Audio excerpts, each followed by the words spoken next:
Alright, folks, welcome back. 皆さん、お帰りなさい。今日は294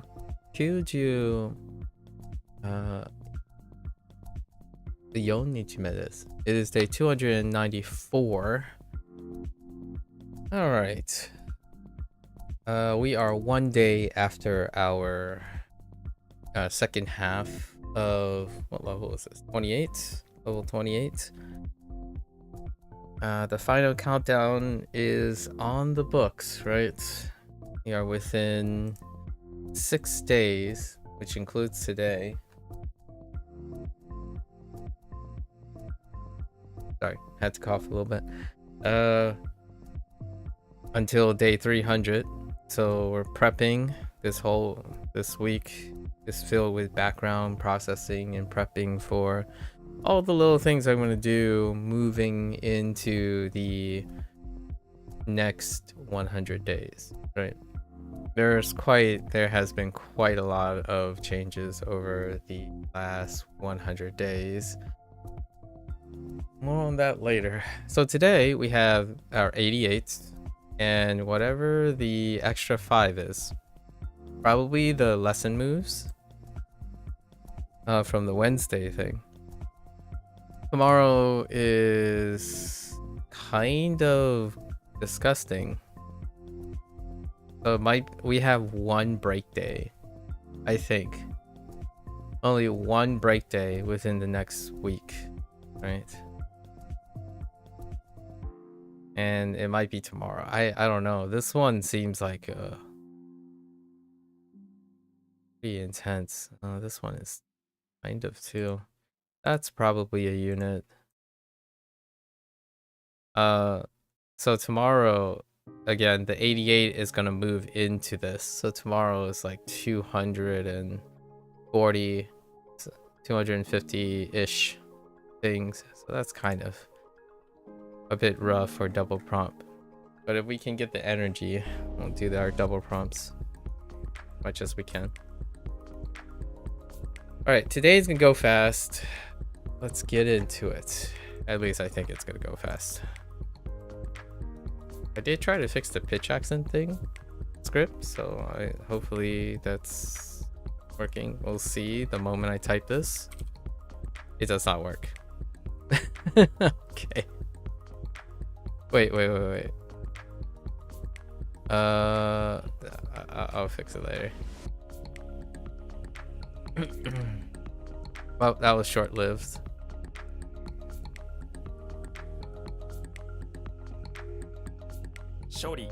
Rowdy.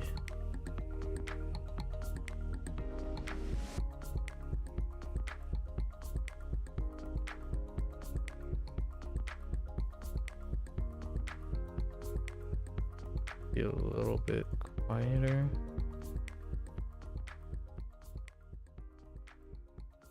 Whoops.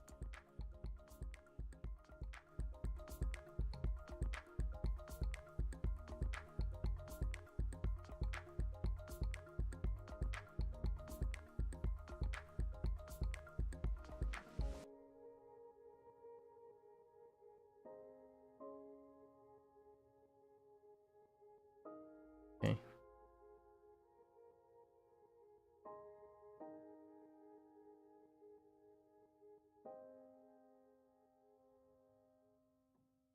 All right. Okie dokie.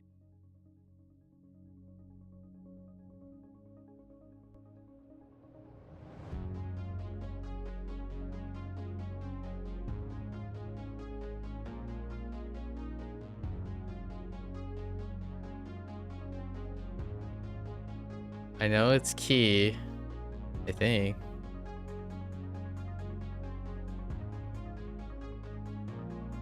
Or is it key?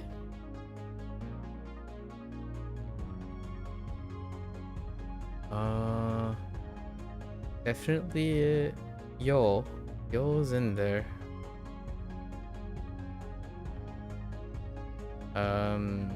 Both, right? So oh wait.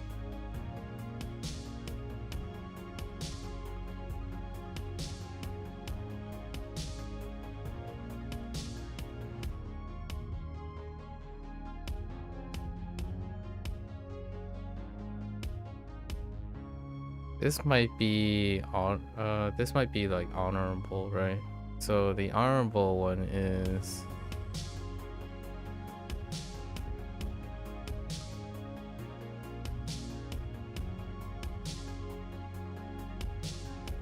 What?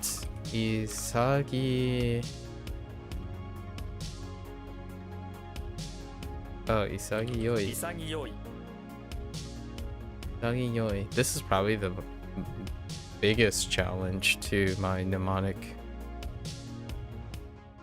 Yeah, this is probably the biggest challenge to the mnemonic system. Isagiyoi.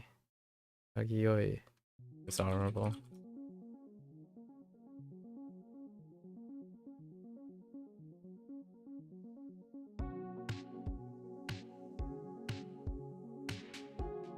Whoops, that's a typo.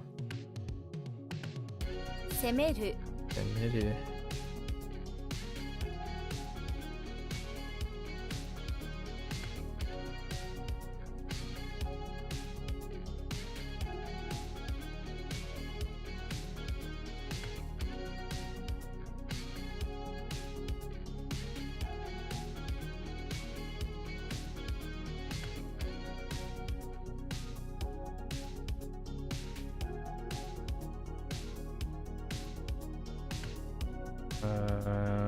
Huh.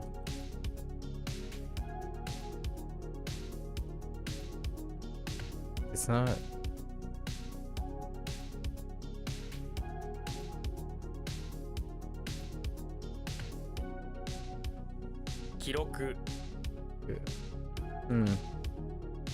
I might be thinking about something else. Excuse me.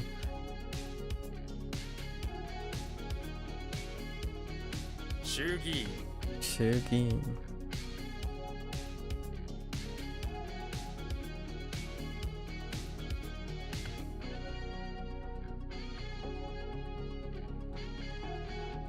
What?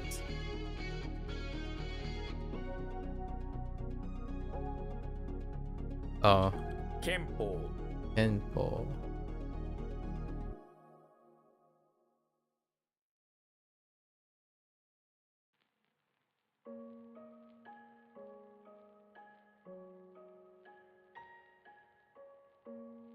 Reisei Reisei.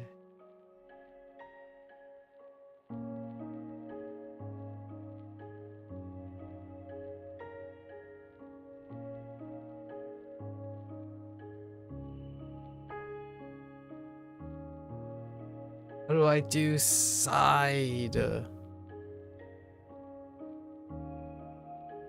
Oh. This isn't Yokohama. Just kidding.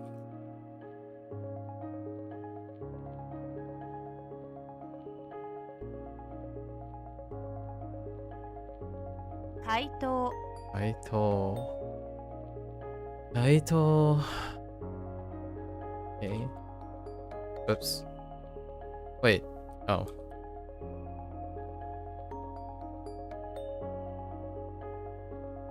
Oh, wait. That's the other way. Other way. Untying.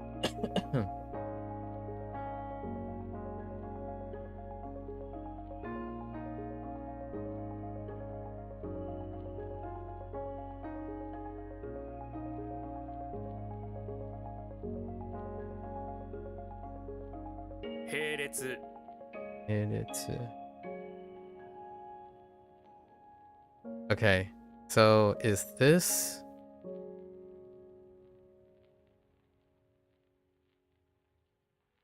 okay? Koichi Koichi.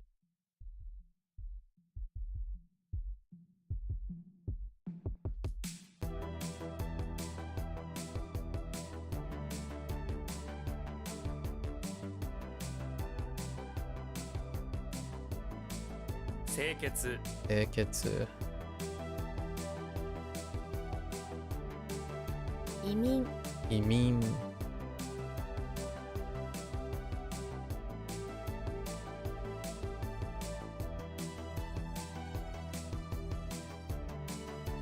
Whoops.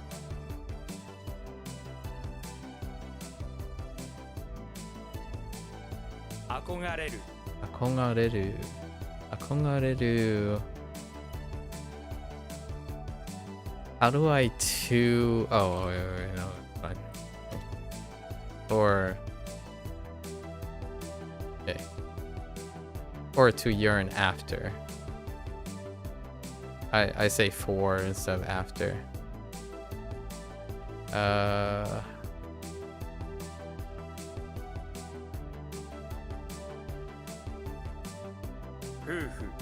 Fufu.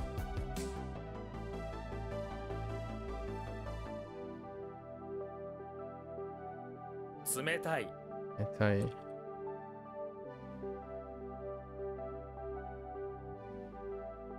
幼稚 幼稚。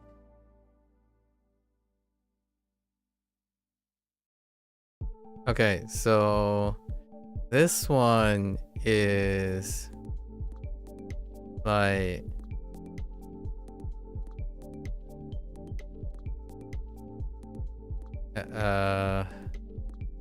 like how do you say really young?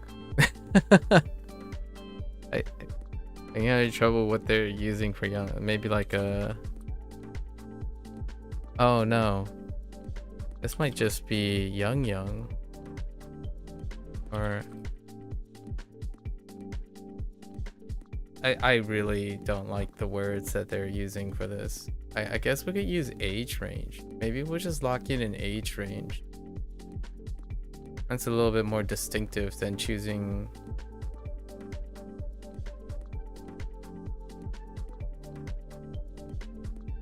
Oh no, wait.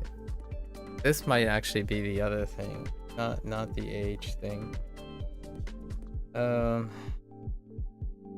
Probably like childish. Okay, so we gotta... Okay. So immature is still immature. Childish. Okay. We gotta separate these. They're kind of... They require some nuance. Yeah, and then this is... Actually, the English is harder than the Japanese. Yoji. Yoji. Now, Yoji is the...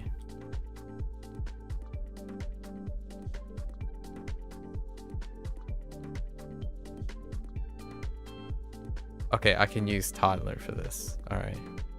So, hold up. Okay. What's inconsistent about this is they keep referring to infancy instead of how they referred to it originally. So it's kind of a mix. Maybe not. Maybe I was referring to it differently. Oh, I was referring to childhood. Okay. All right. So this is the younger one, right? This is the younger one because of infancy. I'll go with that.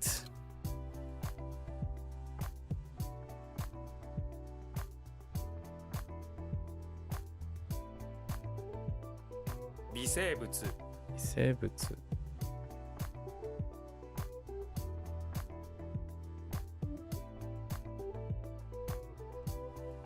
What the delicate life?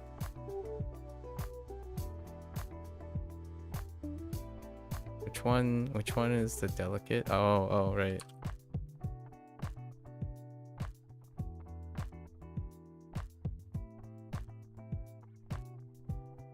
Right. More like small. Tiny or meager.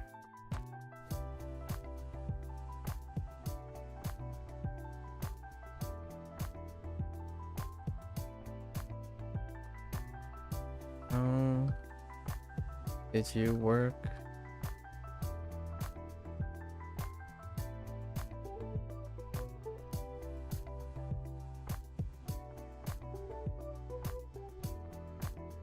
I'm drawing a blank.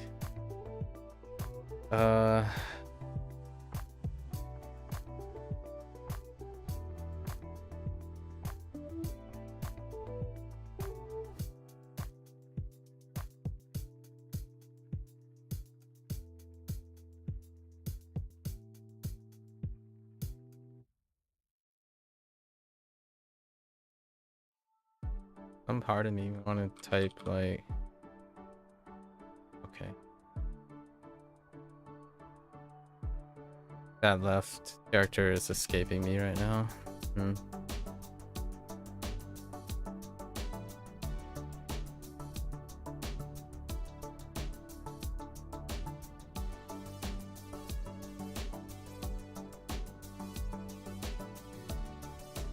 That's what I wanted to type. Let's.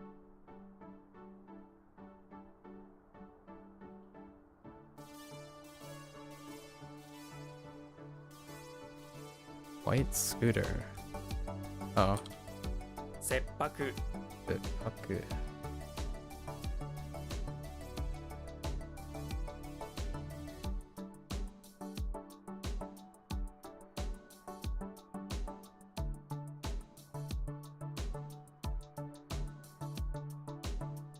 移動 So.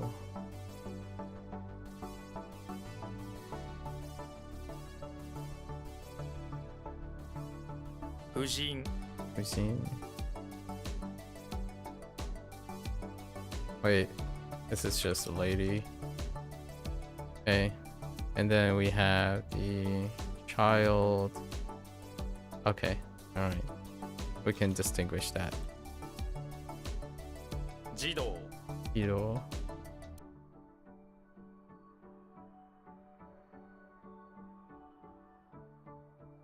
凍結 Togetsu.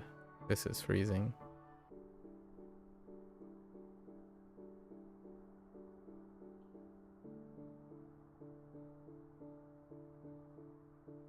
旅券 Yoken.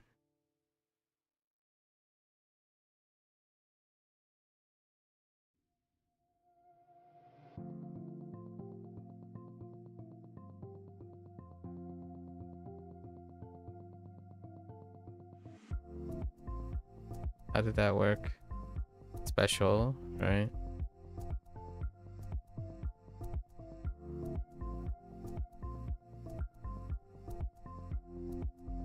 So I omitted drop. Special was enough to get to the thing with the cross.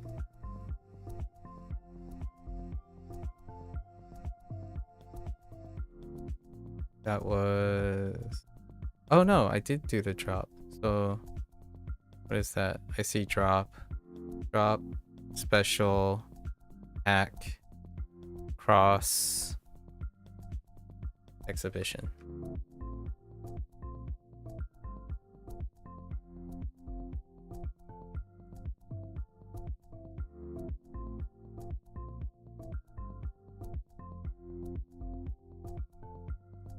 What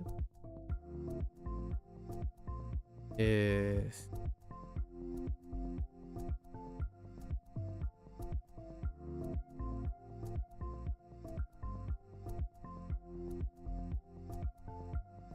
What is that? What is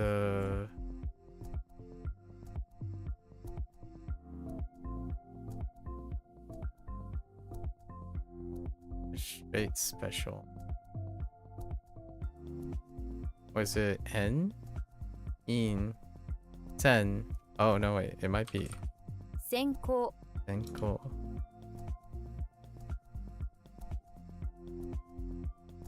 That is special.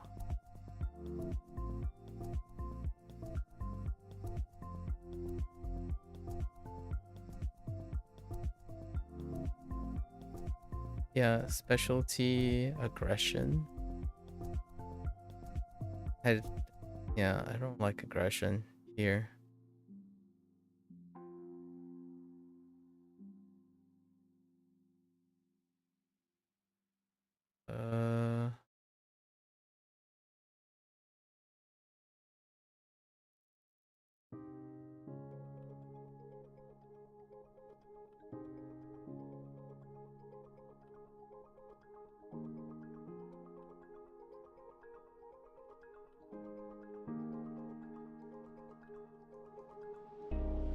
Oh.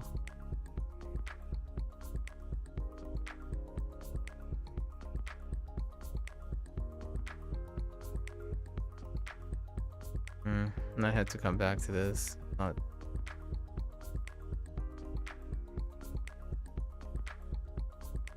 Senko wa nan ka?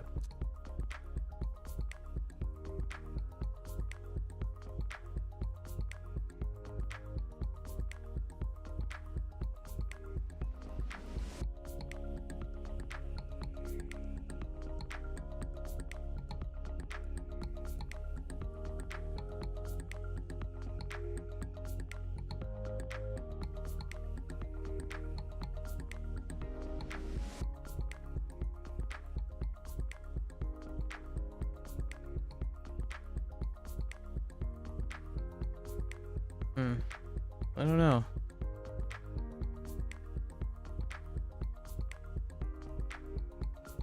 Feels like a pivot to me. All right, so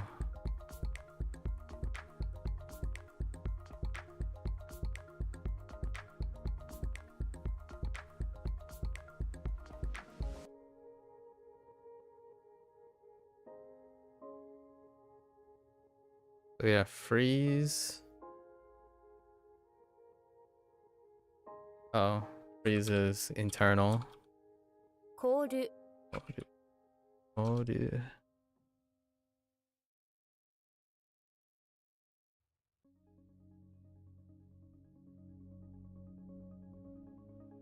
Hmm.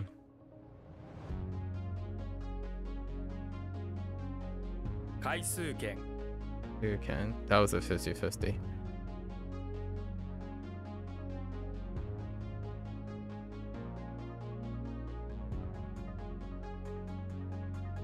精神 Ish.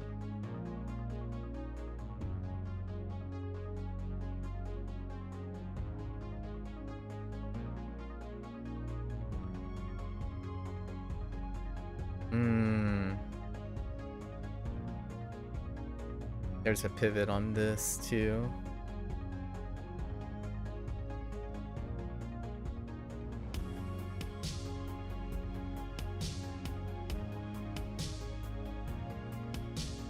Perhaps writing semantical combinations is a good way to add to the consistency of the vocabulary.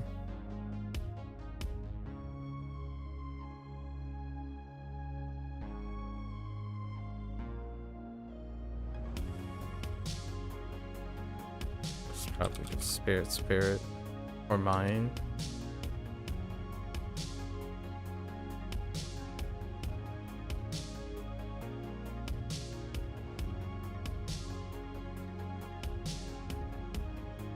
Hoang Hoang.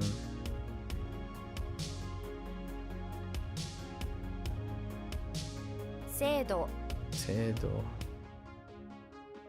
Oh, this is a pivot too.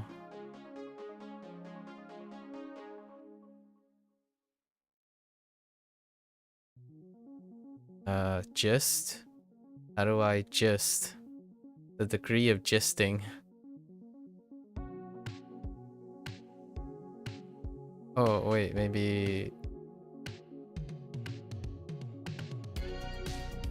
Yeah.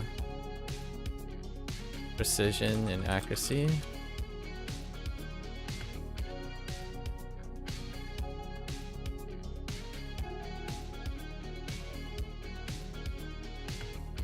Oh no, to get angry.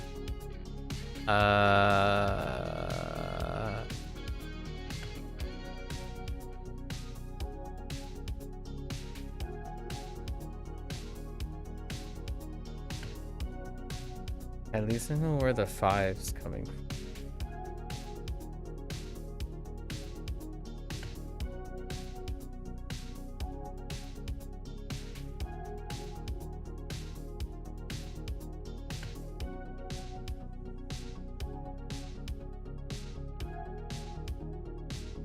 I have to come back to this. Did I leave?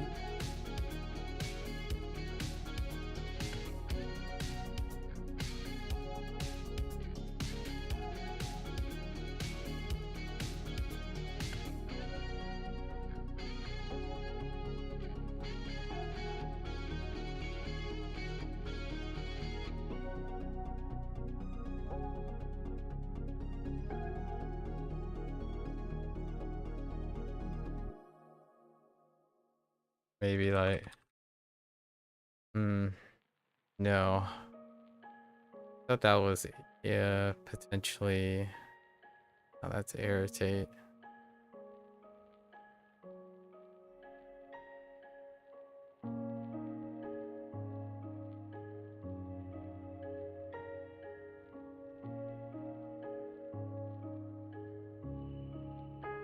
Okoru. Oru. I am going to rewrite this. Because of okra, I have to change it up. Thinking of compound is not helpful. Let's see. So we have coal. What do we use for coal? Oh, kids. Okay. So at O station. O station. Coal.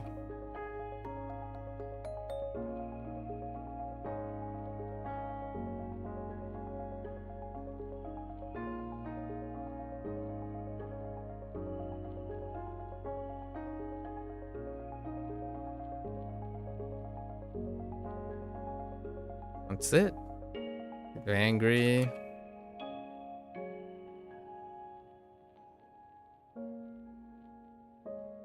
Angry and rude.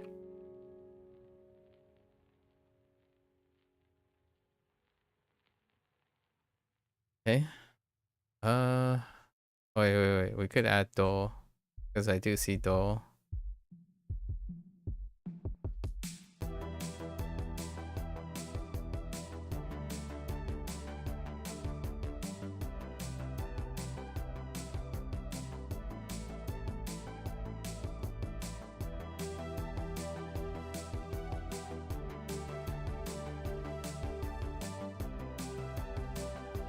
So we use Dole, O station.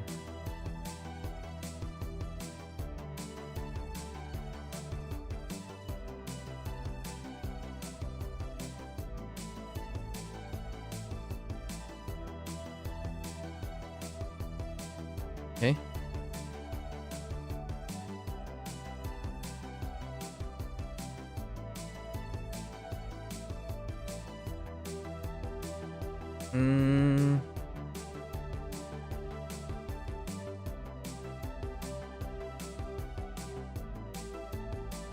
Alright.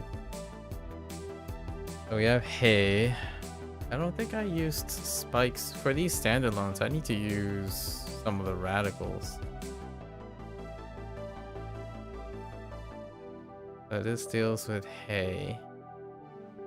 Let's put out some ordinary hay. Some normal animals. What does that mean? Yeah, so I gotta add radicals. I think minimally I need to incorporate 2 or 3 things that are pre-existing.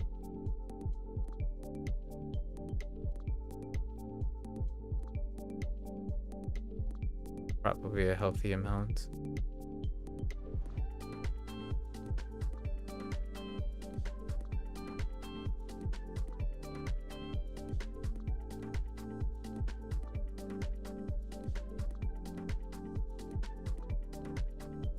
So this one would be, oh, this one's trouble, right?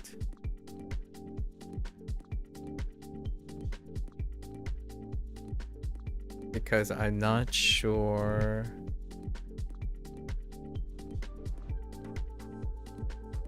That's Nami. yeah.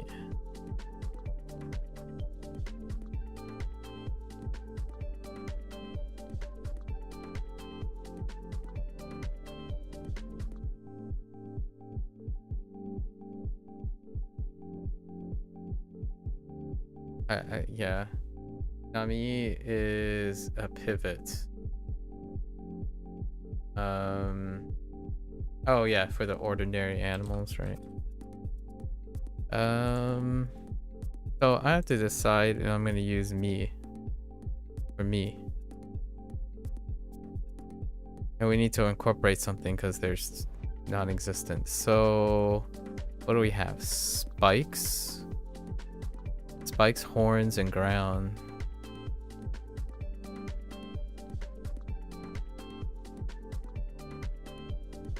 Okay. Spikes.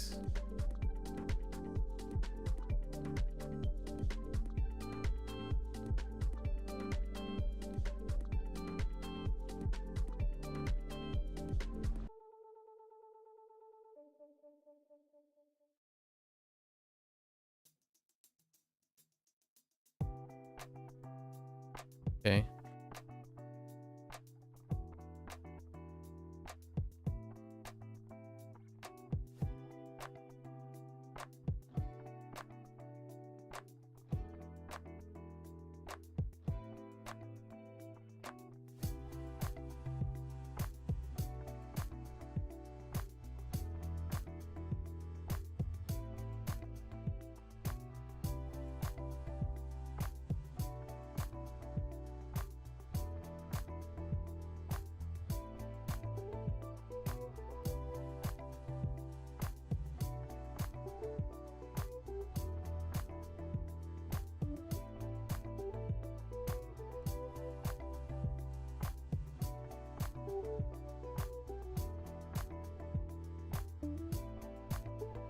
I don't need to use spikes.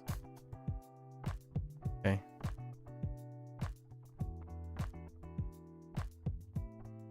Something maybe omitting parts of the character isn't the greatest idea, because then I might get stuck on them and look for something that isn't there. To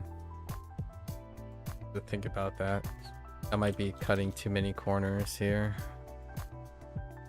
処分 Open.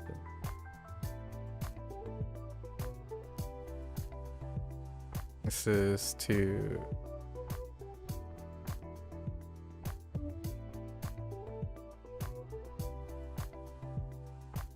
Hamabe. okay. Special. 平行 Okay, cool.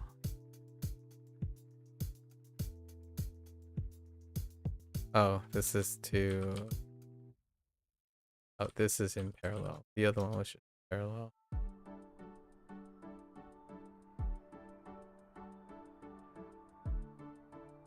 This one's the pure thing. 清い Yoi. Or clean. Clean or pure.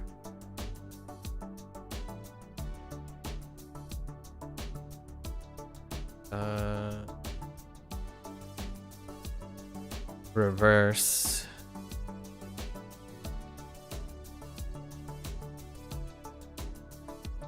We get to reverse.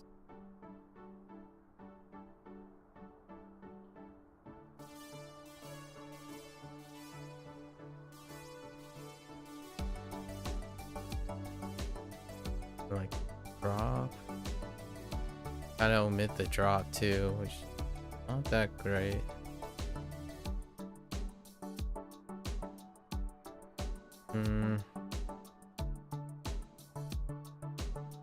Yuck.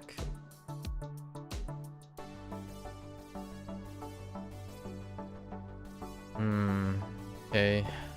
Shooter takes you to barracks, drops you.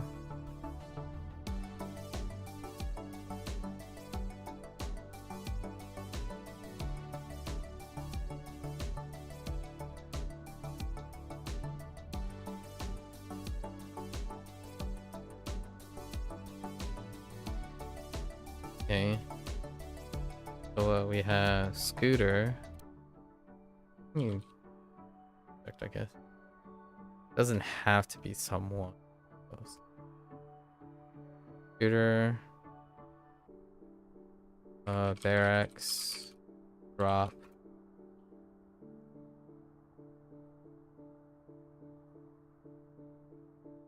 Then reverse. Drop. Gaku. Or Yaku.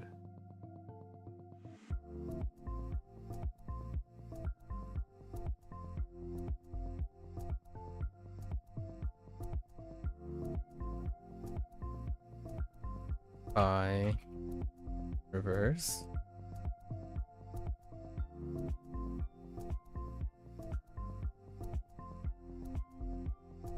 Oh, no, wait.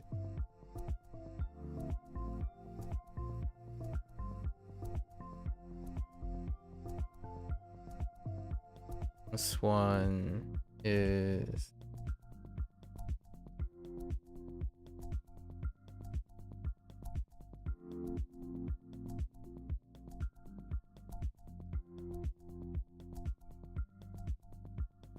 Boo goes.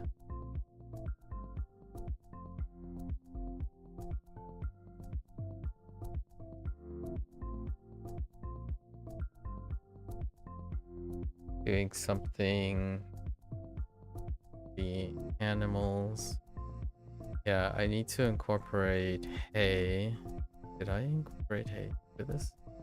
We were lined up for the hay.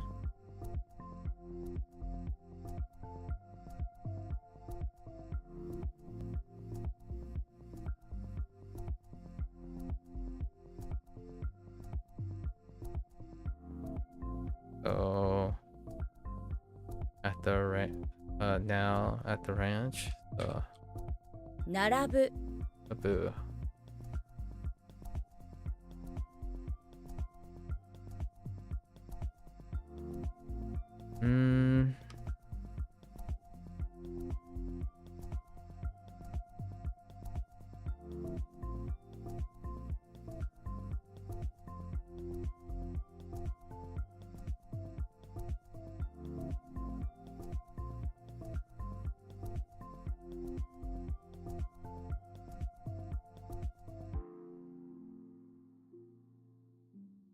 Okay.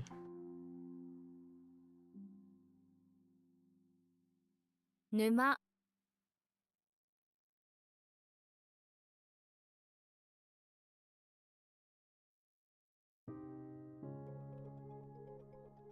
妙薬 Yoyak.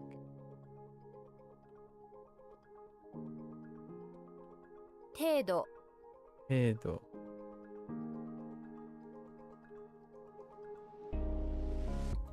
浜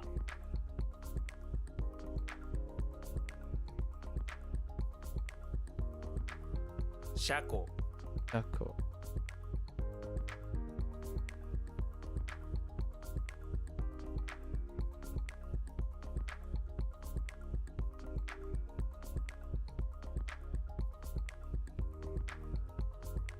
妙 Oh.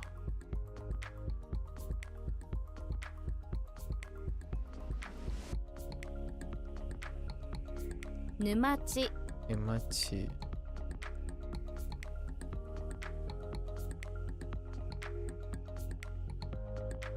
修理 Shuri.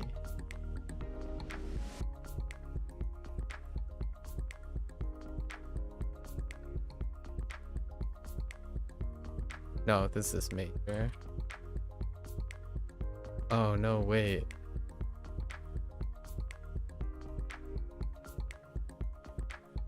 Rhetoric. Wait. Mastering logic is... Okay, so we have to think there's 4 other cluster. There's 4 that are clustered together right now. Major? Okay, I know what the major is now. Master's degree.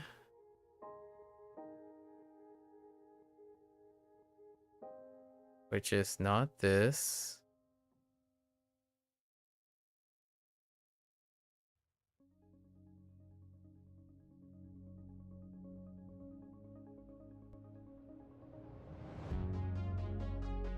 Training.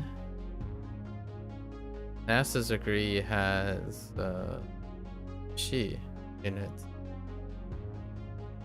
This is repair.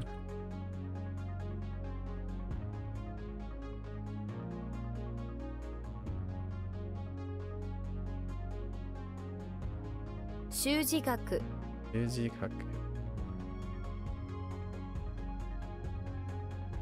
This is rhetoric.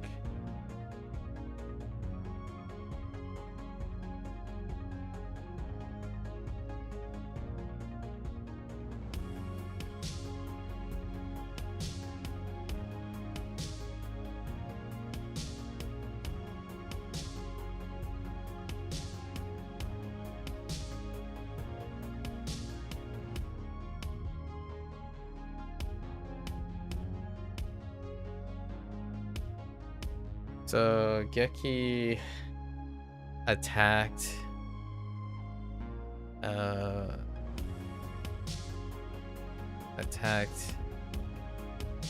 you? Two. So right. So it's Boots. oh no wait. It's something else. It's like it's kind of like indirect. Or not really indirect. It's a type of attacking. Shoot. We need more. Yeah.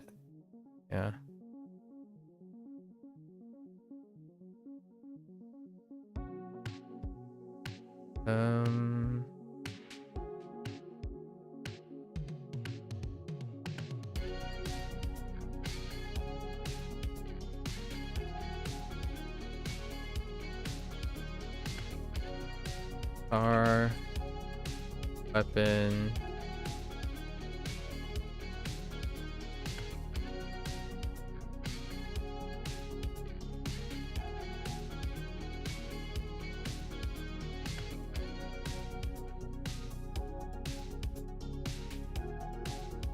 Okay.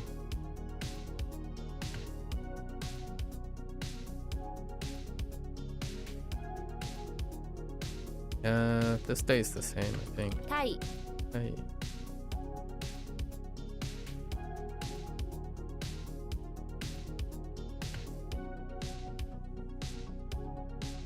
日程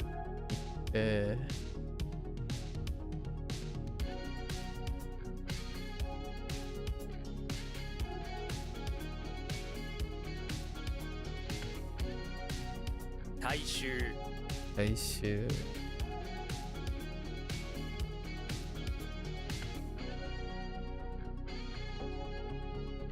利益。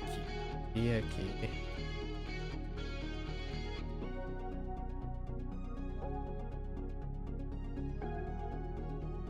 家庭。家庭。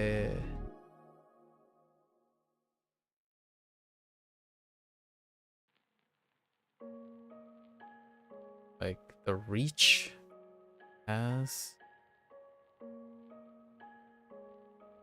surpass, extend. Oh no wait.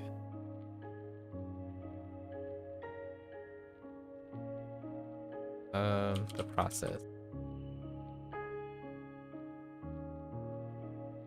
Shift. Ooh.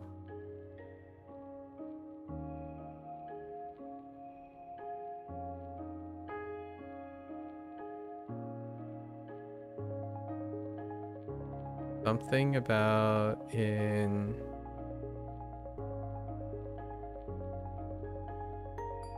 eagle. No, okay, so I needed the eagle somewhere.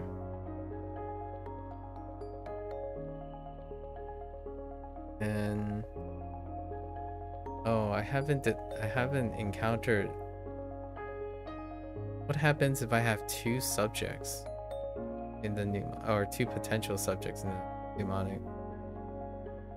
I think I would go with Sue at the moment. Right?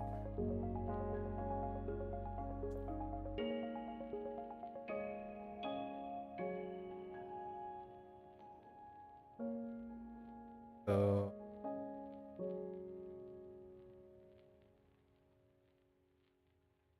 移す it's Sue.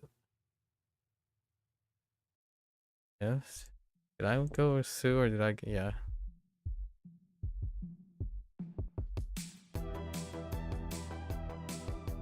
Oh, to give you two things. Okay. I didn't incorporate the E. So I should at least incorporate the eagle.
Dang it. Oh, this one was also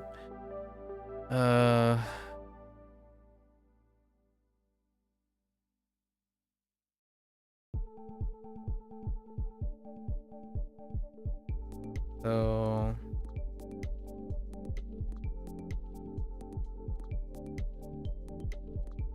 have two.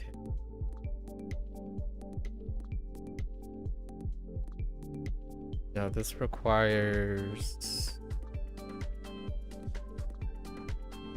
more.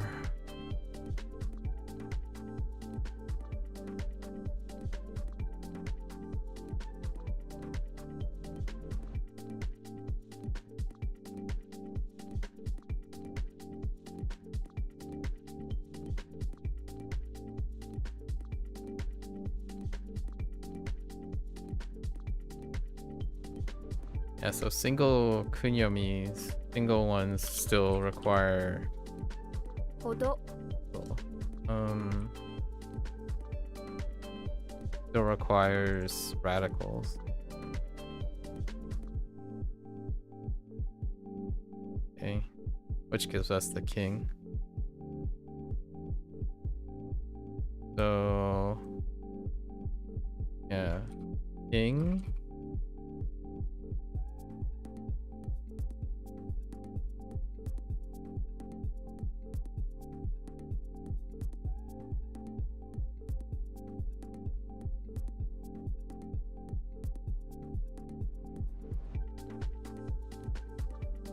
Although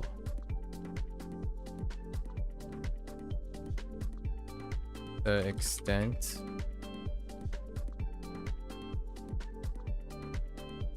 of whole brains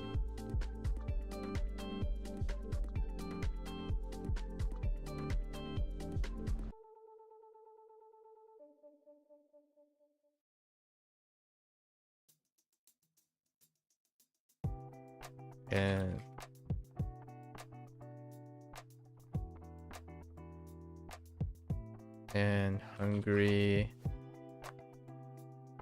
soul feed.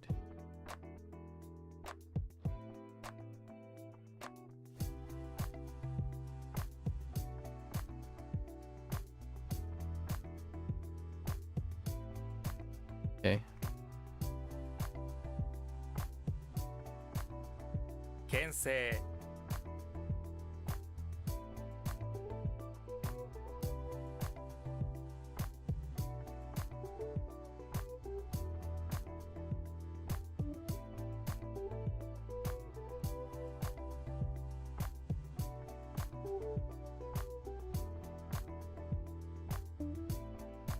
家政婦 If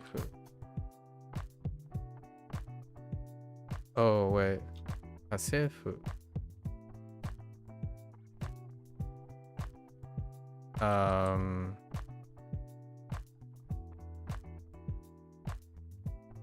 Yes.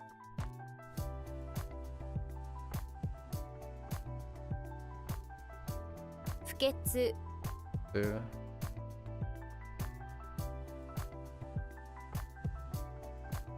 New 入隊 type. Okay.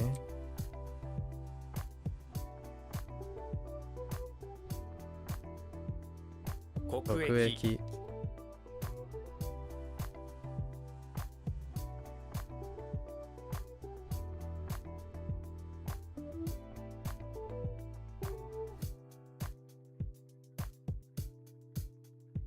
主婦 If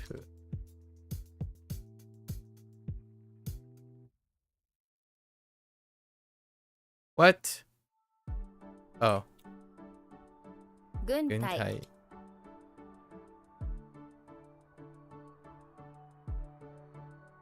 金庫 Inko.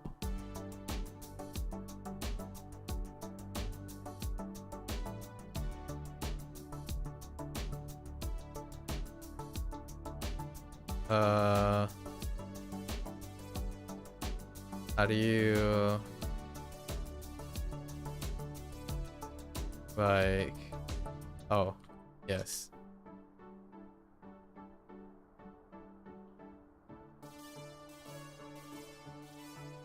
Iju.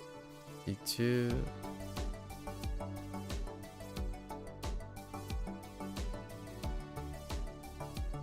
Shift, I guess that's the other. Oh, I have 3 of them. Actually, okay, this is the formal one. And then there's one, and then there's another one. I didn't realize I could. Huh. I have to think about it tomorrow when it comes back around.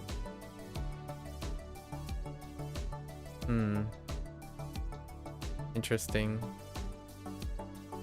健康 Ankle.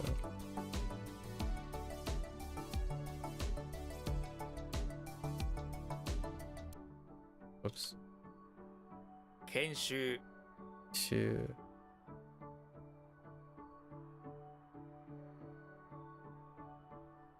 Uh,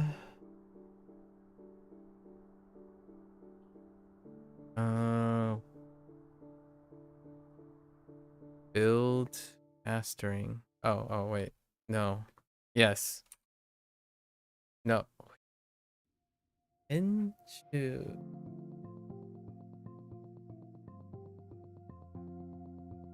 Build a research. No, that's research. Research and mastering.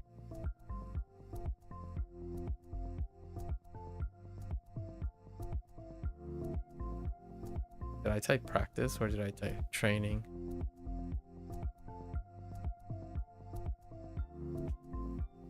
Would give training. Oh, not build, sharpen. Right.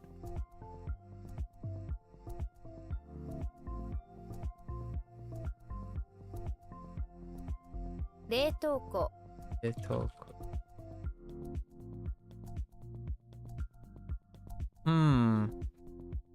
I'm not convinced this is cool.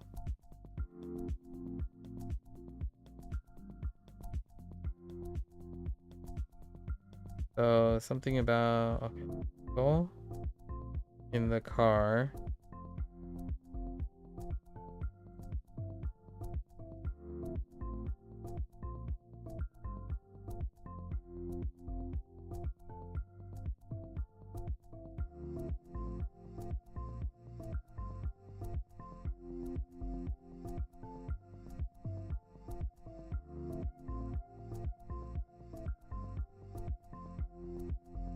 Yeah, these need more. I need to use the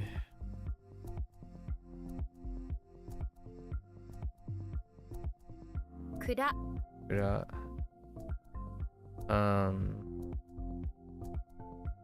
Oh no, wait. It's not storage. I'm doing.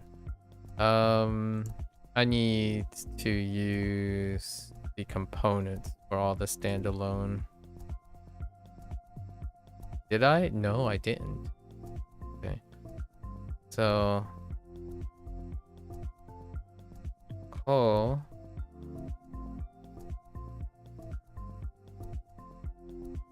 or R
Okay, so now I think I need to connect adjectives or modifiers to the keywords. So something like this. Oh, car under canopy.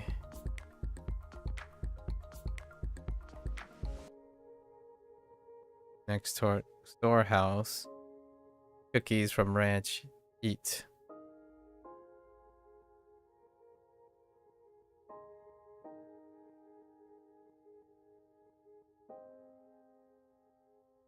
Okay.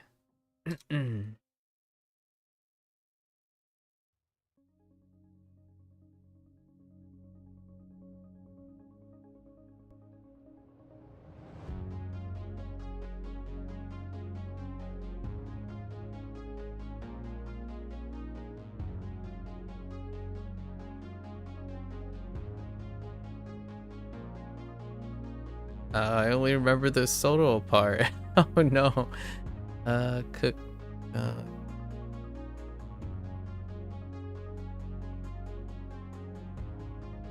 hmm. That one's a bit rough.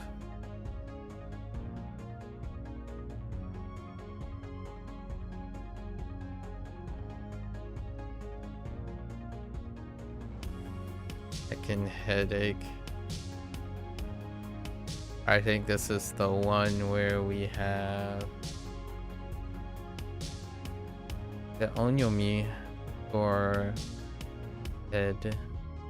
Or no, it's not double kun.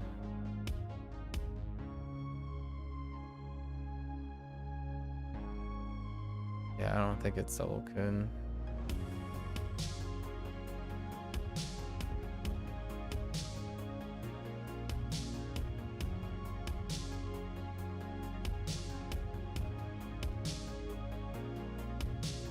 Zutsu.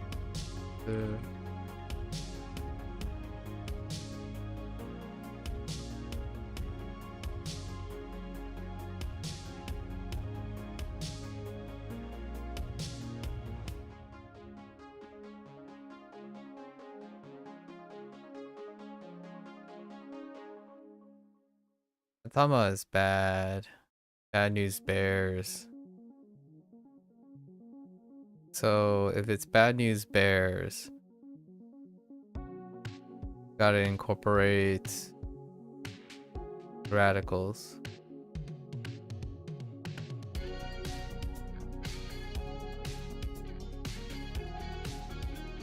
Let's go back and work on Atama.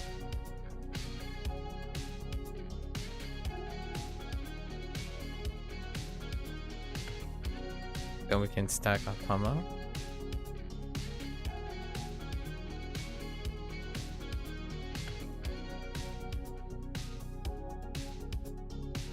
I mean, Atomic's pretty good.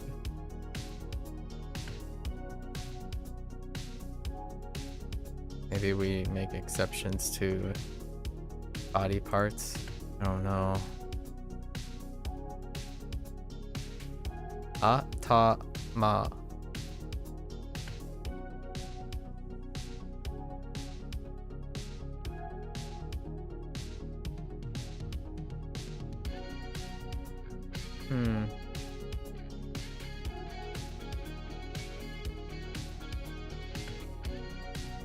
Keep true. So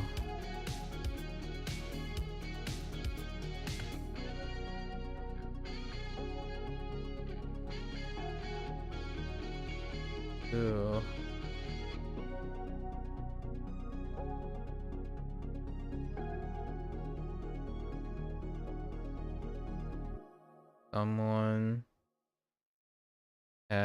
Someone zoo.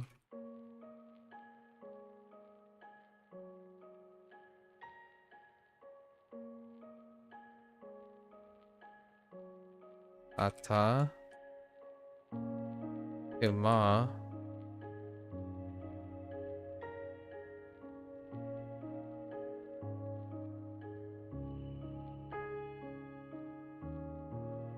Zoo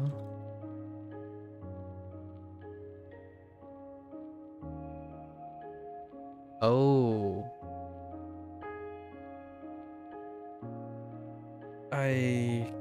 Oh, no. We're sticking to that. It's fine, I think.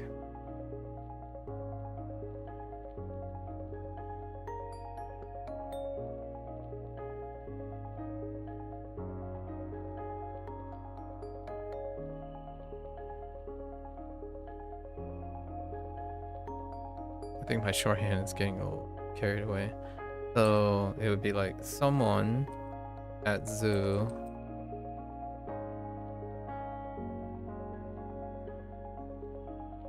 ata umatsu gave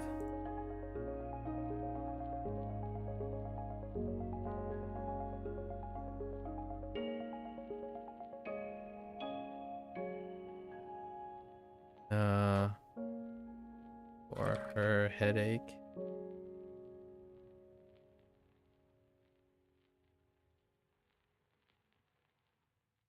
Okay.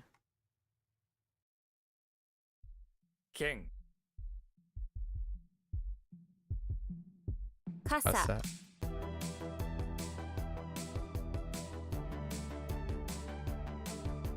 傘立て Asatate.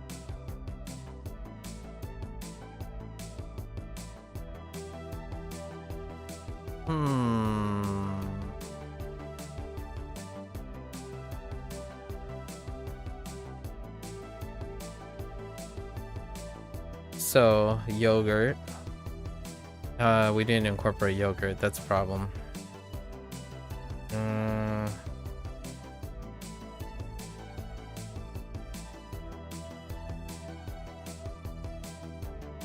This osanai, 幼い which is kind of like the other one.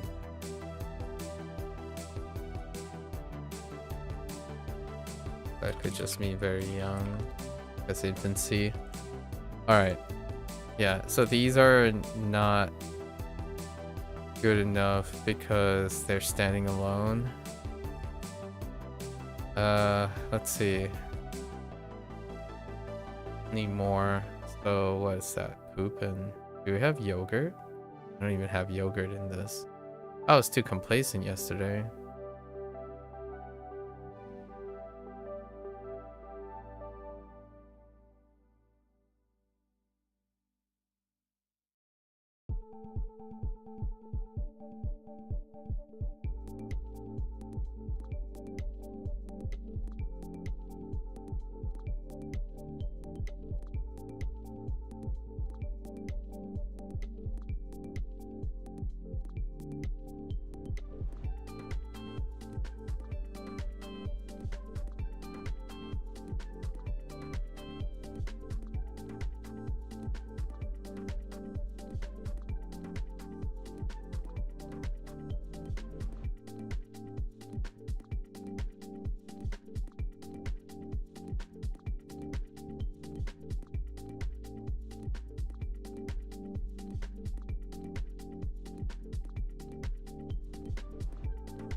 Okay.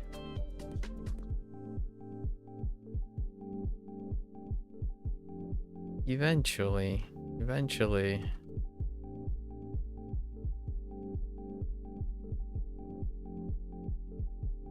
What in...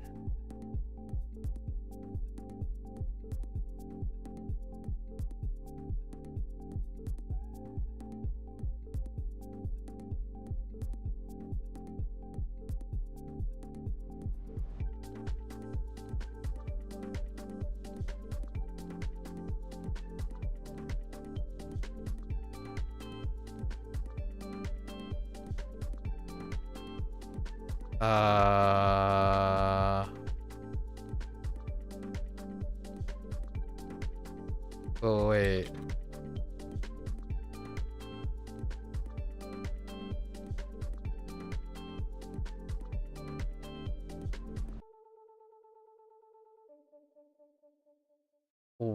Oof.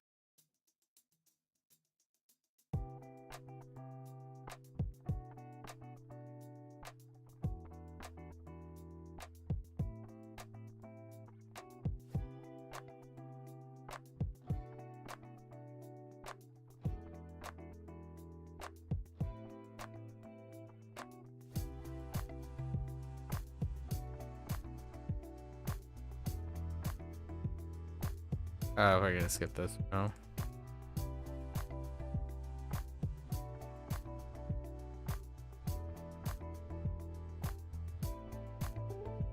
進撃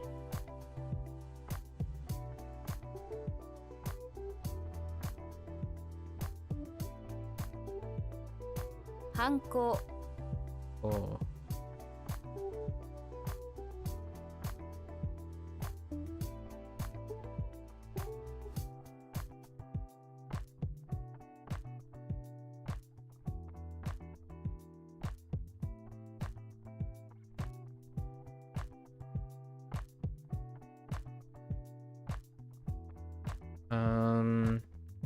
I think makes me want to say, dang.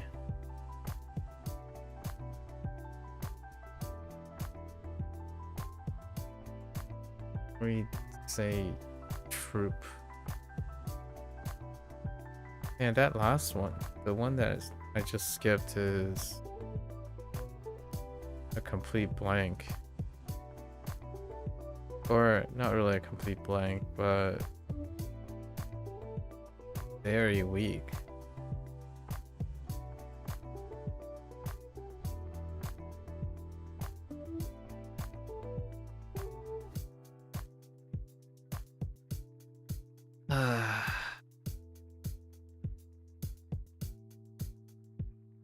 It's definitely tall.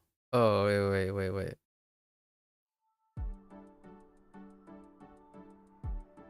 It's Toroku, no? Register? Or registration?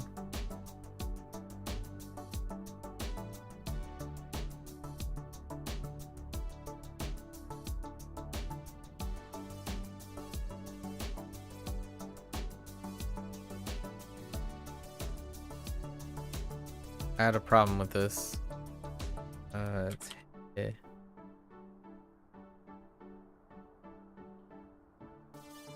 兵隊 Hitai. And this is just referring to a soldier. Whoops.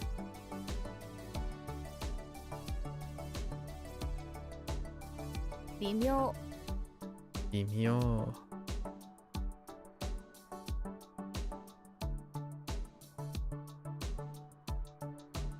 Delicate and peculiar.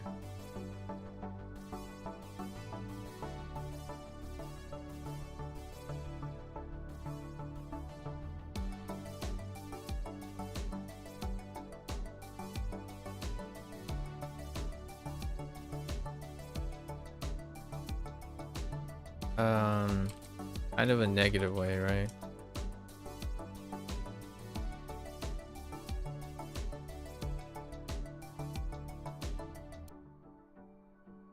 Yonen 時代 And Jidai.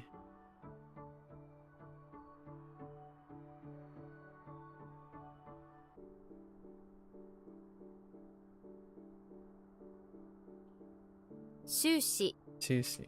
This is mastered.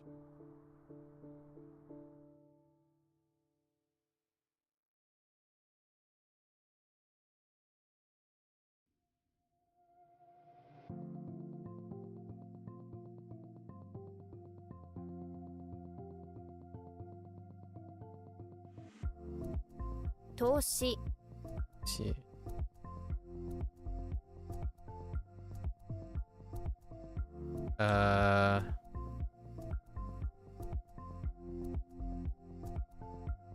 Okay.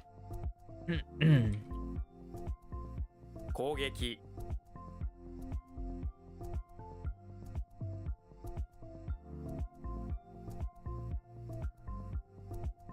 What? Oh. Wait.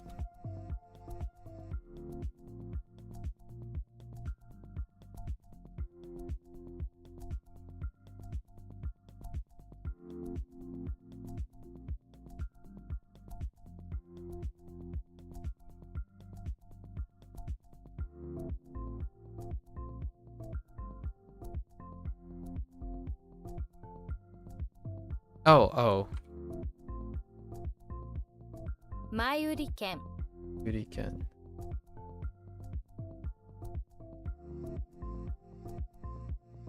有益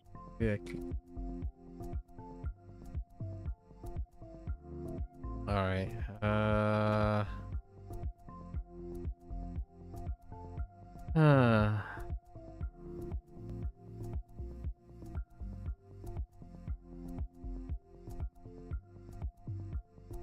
「就業 Yo.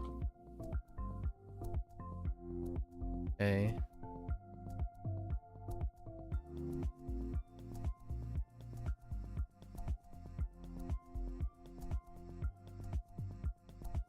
Huh.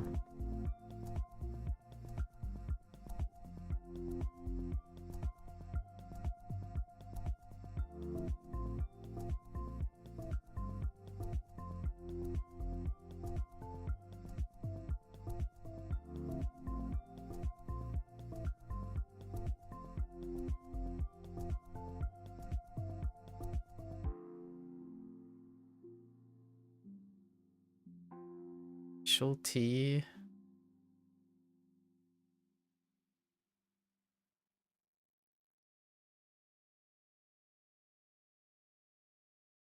It's definitely a pivot. Can't quite. Oh wait, this is major. Wait, what was this? Oh, Senko. Yeah, this is major. That's gonna be a problem. And this is 登録 Roku.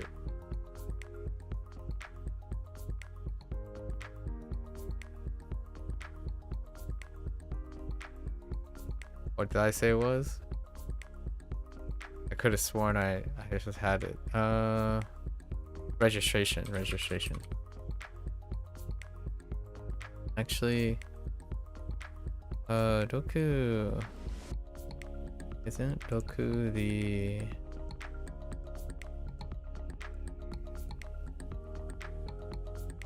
Oh. Right. This is the Roku. Okay.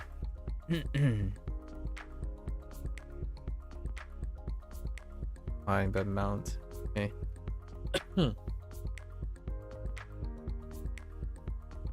Ugh. 242 items tomorrow. Unless I start early.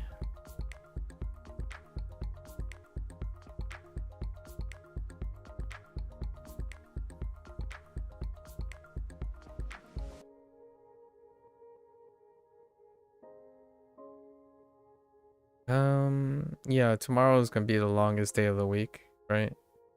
Let's see.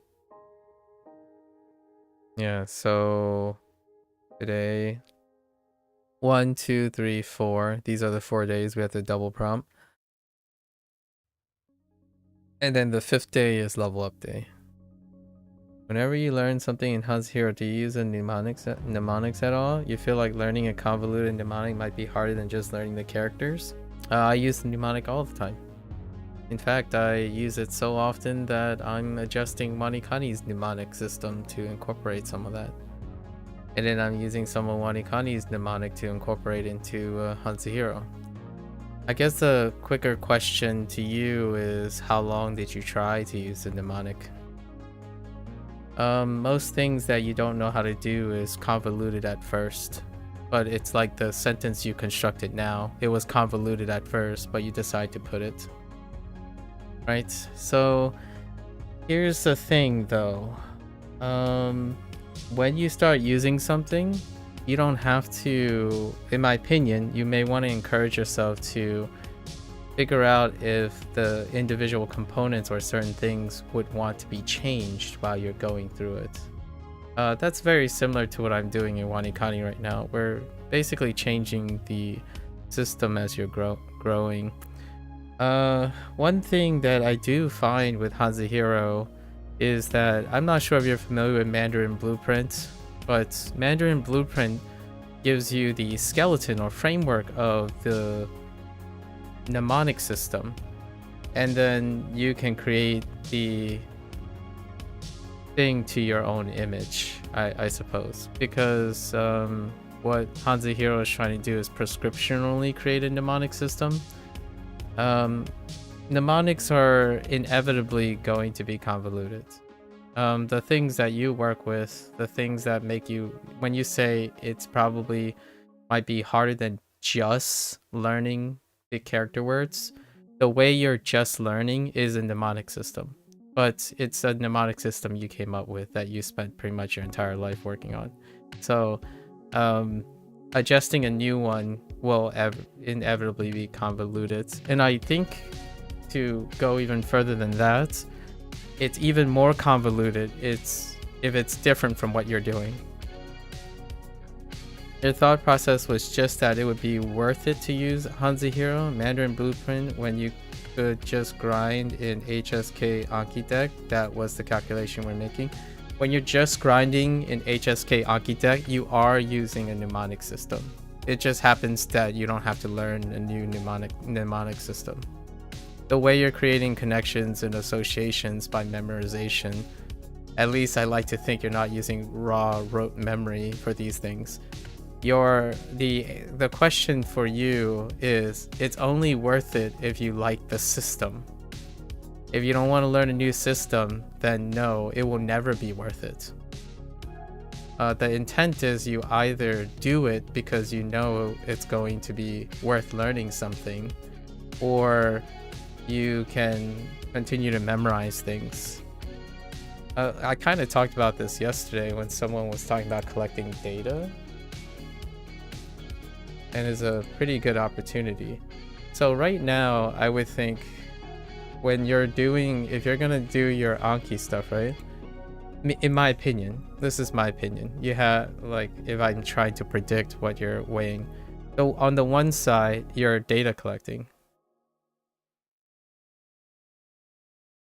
So the data collecting side, you don't have to develop a new system.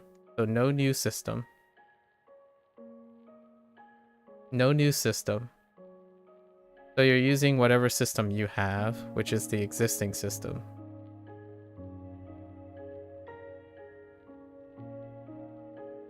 So if you're doing the data system, then you hope, the one hope you're having is that it will engage you.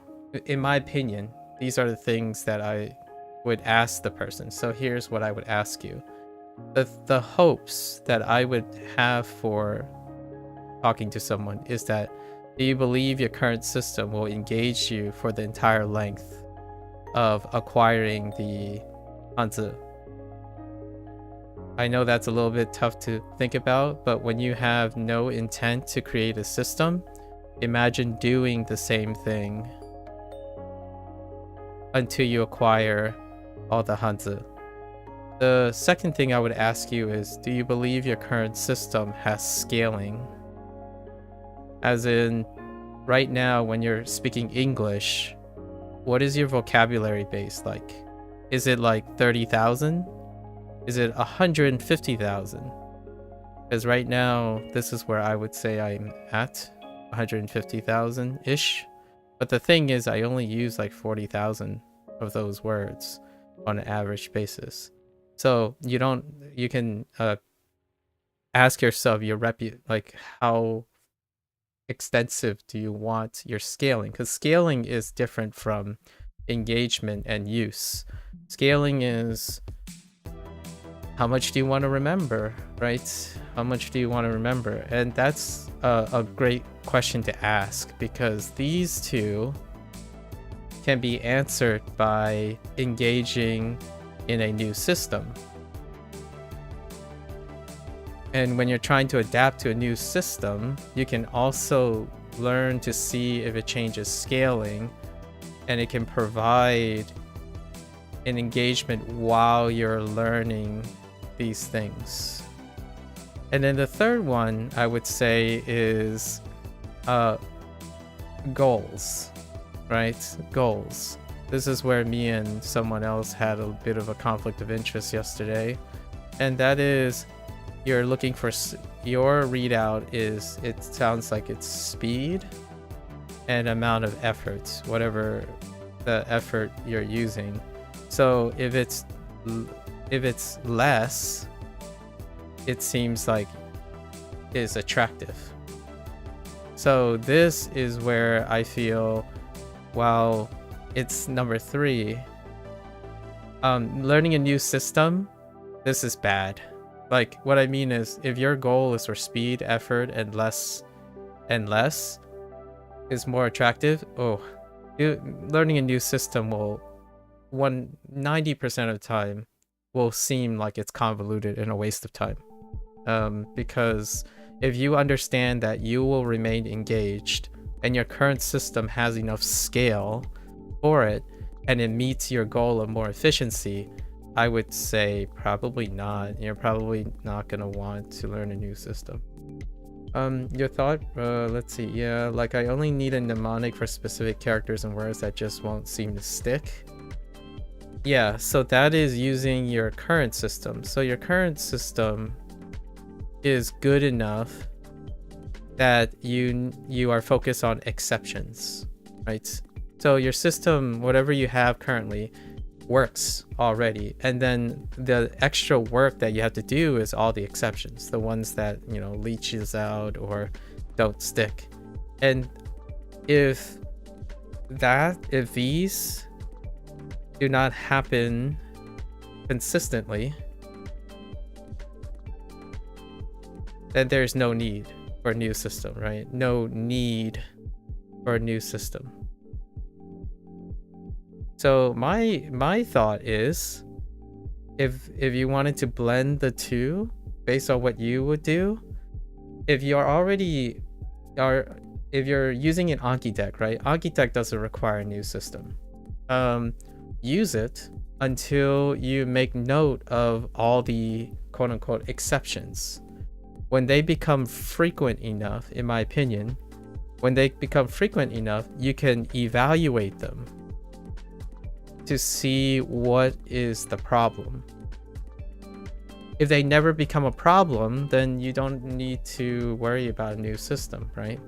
If they do become frequently enough, if the frequency goes up, you can try to analyze or look at what are the common characteristics of your frequency, and then you can go look for a new system that address that, maybe, or engage in a new system to see if the new system can solve those problems. So I would say, like, this is I'll give you the TLDR. In my opinion, the TLDR is, if the things you have work already, if working, I would do it in order to generate data about your system. Generate data about your system, not anyone else's system, just your system. Then record all these things. And then if something falls through and you're telling yourself, oh, it's okay, like, I like it, it's acceptable, you can use your effort and make the exceptions. If it's consistently a problem, eventually a lot of times a pattern shows up, and that you can go and start, browsing for and trying different new systems, right? The alternative is, if you're asking me, like, I'll give you a contrasting thing for me. When I learn a new skill, if I'm learning a new skill, I tend to learn a new system, and because I'm more interested in the system, I like learning new ways to learn. So I'm a collector of some sorts. I collect methods. So you can also enter your mindset if you're thinking about a different mindset to make it feel like you're learning something. If you start HanziHero, what you're learning is Japanese and a new system. These are two different things. So if you want to say, like, oh yeah, I want to learn new ways to learn, technically you're doing two things. But if your goal, oh sorry, not Japanese, Chinese, sorry, my bad.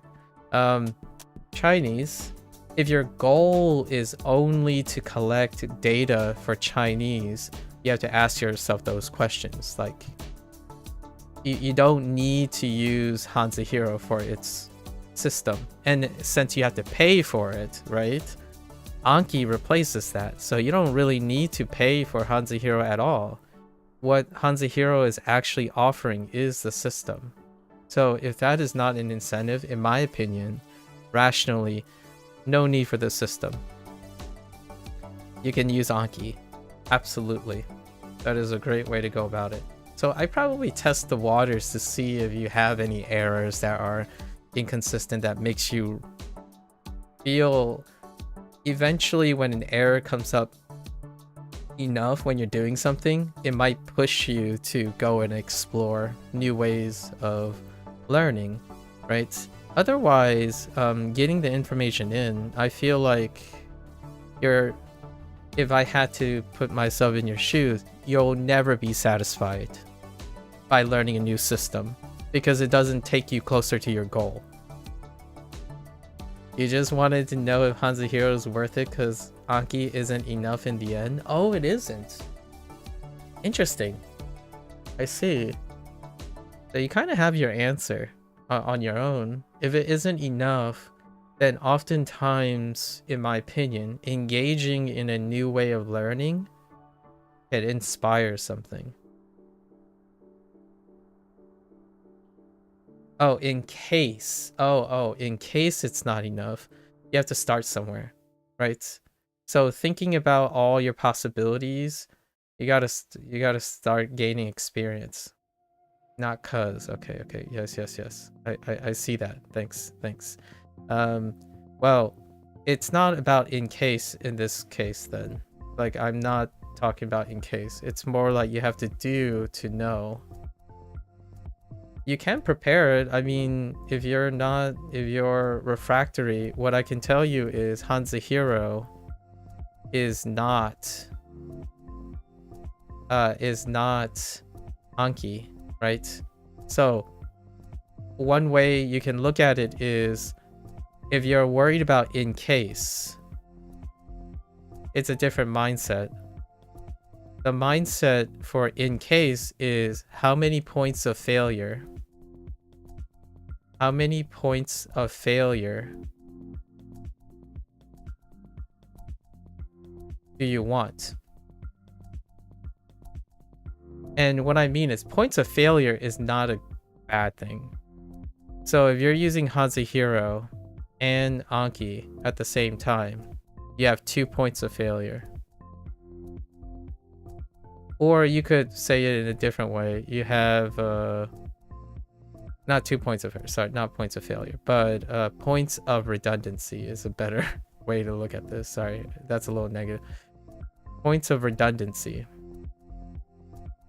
Now, the trade-off for having more points of redundancy is that you're going to be split. So if your progress, if how fast you want to move things, right, go down to increase the number of redundancy, then my question to you is you have to ask yourself, are you going fast enough?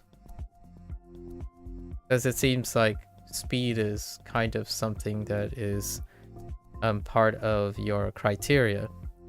Or is it the security that at least one of them can work or both of them can work?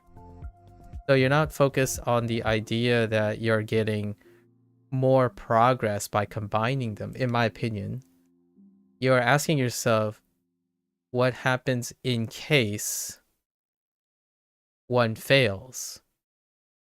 So if you're all in on one thing, this is the singular point of failure. You have no redundancies to recover from it. However, it also means you get the most progress because all your effort is invested in one method or whatever method it is. Anki doesn't elicit a new method, but you're invested in yourself. You know that the things you are doing now work. So you're just gonna go for it. And then when if it happens, right, you're constantly talking about in case it happens, then yes, there will be a reset on something. Plus doing both would give you more time to study, which you really like. That means if you're saying it gives you more time, right, more time to study, that means you are moving quick enough. Your idea, in my opinion, is that you can sacrifice the speed of progress for some redundancy, because there's some security.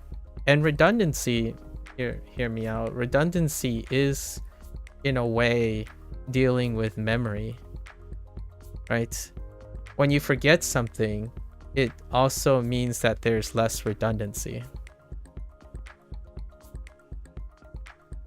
Memory works in a way that when you form connections, in my opinion, when you form connections, it's how many connections can you form, right? And that could be literally at the very basic be repetition. Repetition is your super most basic form of reinforcing redundancy. Alternatively, you can have multiple environments with the repetition. So this sounds very silly to say, but if you think that HanziHero and Anki provides two different environments for the same information, then that constitutes as a double redundancy, which is a great way for memory and retention. But it's not so great for progress, is what I feel most people feel like they can get both memory and retention and progress. And the goal is to try to get progress, but progress does go down when you're investing more in repetition and retention. That doesn't mean you're not getting any progress. The idea is if you focus all on progress, you'll go faster at the cost of memory, right? Because if you're going faster, you pick up a lot more things and it will be more difficult to remember them. So your memory accuracy goes down as your progress goes up.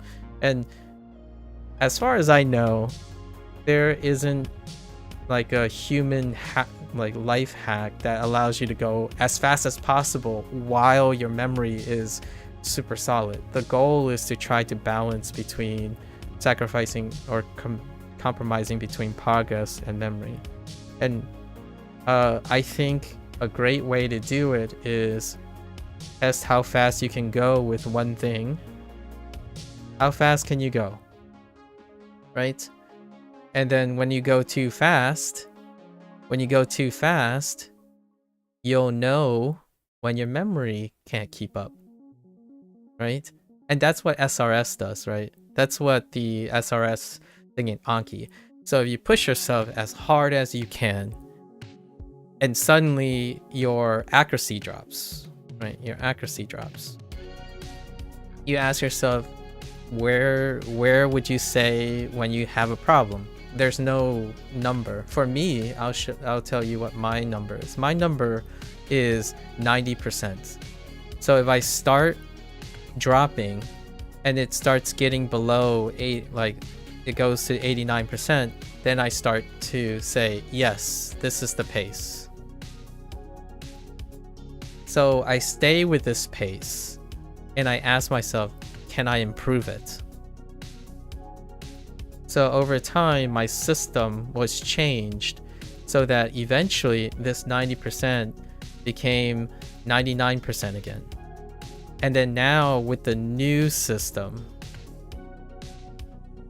I push my new system until it drops below 90% again. So over time, my system then gets tweaked until I don't feel like doing it anymore. You can go about it this way, where you start with Anki, see how fast you go, and then when you want to go faster, your accuracy drops. but you can hold it in a place and then work on the system, right? Then you can go explore system to raise your accuracy while not going any faster, because now you're raising your accuracy. So you can slowly tweak it. And I think that's a healthy way to do it if you want time and don't want to overwhelm yourself. I think the problem with in-case, a lot of times on the internet especially, which is what I was trying to talk to the other person about yesterday. In-case means that you're collecting a lot of information, like tons of information. Everything I say right now is information for the time being.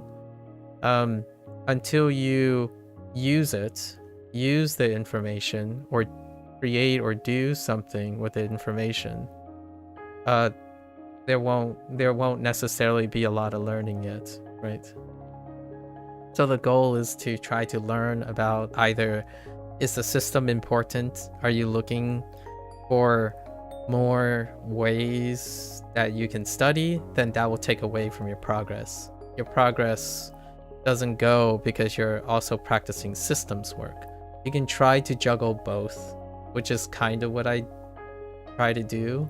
So I started with WaniKani, but because WaniKani is a specific system, I needed to contrast with something else. So that's why I picked up HanziHero at the same time. And then the year before, I actually used Duolingo. I was just looking at systems. So most of the time, my Japanese and Chinese, whatever the progress I made on it, is secondary. It's secondary to how many different ways I can learn it. So for me, my priorities are kind of flipped. If you're really prioritizing your Chinese progress, then I would say invest as little as possible in a new system if you're satisfied with your current system. Otherwise, it is, in my opinion, personally, since you're asking, you just wanted to know if HanziHero is worth it. For me, it's always worth investing in learning. It's not, the information is not going anywhere, right? And that's my personal bias, bias opinion, because the last thing I want to do is be less engaged. I need new systems to remain engaged, because it's the most satisfying part for me. Learning a language is very satisfying too, but this is more satisfying. So the phrase is more satisfying. And I study learning. I study learning more than I study a target language. But if you can study learning while learning a language, why not? So that's what I do. Like Japanese information, that Japanese information and the Chinese information, to me personally, is static. It won't change. It's not gonna go anywhere. How you learn it, the way you learn it, and how you're engaged in it, there's unlimited, in my opinion, unlimited possibilities. Why do I think it's unlimited? It's long enough for a lifetime. It's more than a lifetime's work. So that's where I get the satisfaction from. Do you immerse in either Japanese or Chinese yet? If so, how would you feel about your progress with WaniKani? And I immerse, like, so you're using the buzzword immerse. I want to clarify what immerse is before. So a lot of times people think of immerse as either passive or active. So the language learning portion of it is typically referring to active language learning. So active language learning would mean something like if you watch a show, right, or do a vlog or something like that, and they have to be native.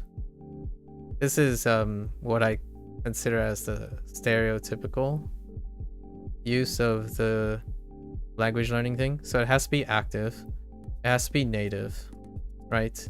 And then you have to be extracting. You have to be extracting because it's active, and then it has to be extracting, and like there has to be input from it.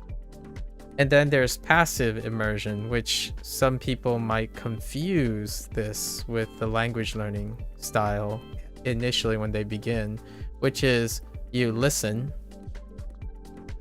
and then exposure.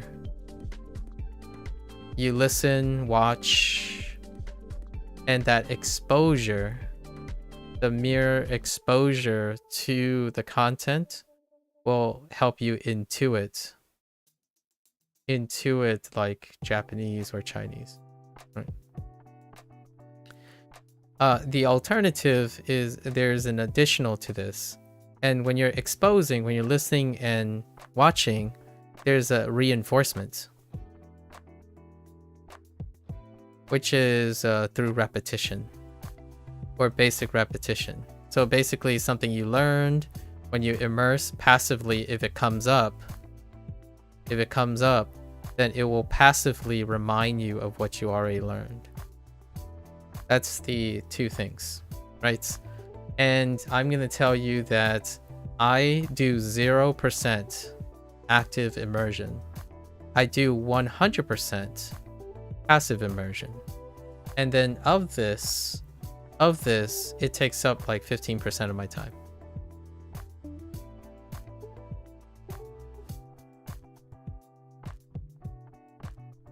So on any given day, like 15% of the day, I am immersed in either Japanese, Chinese, or Spanish.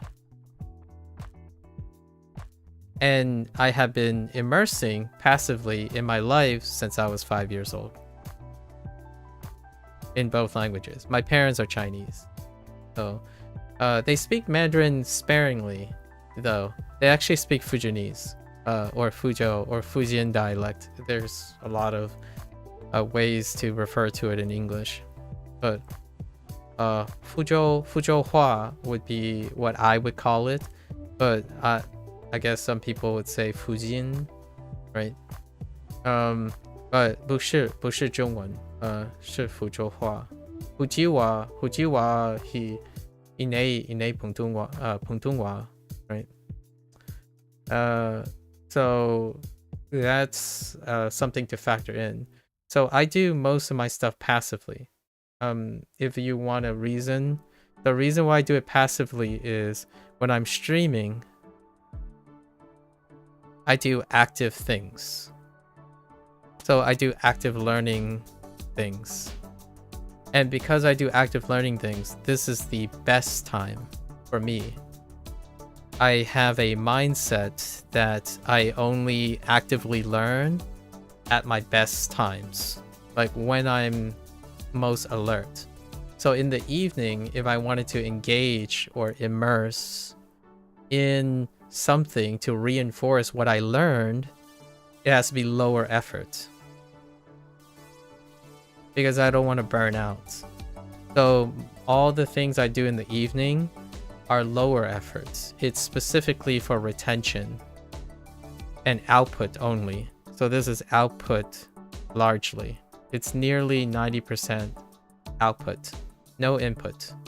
Usually when people are talking about immersion from a language learning thing, is that at their best time, so when you're rested, when you're getting ready to study, right? When you're getting ready to study,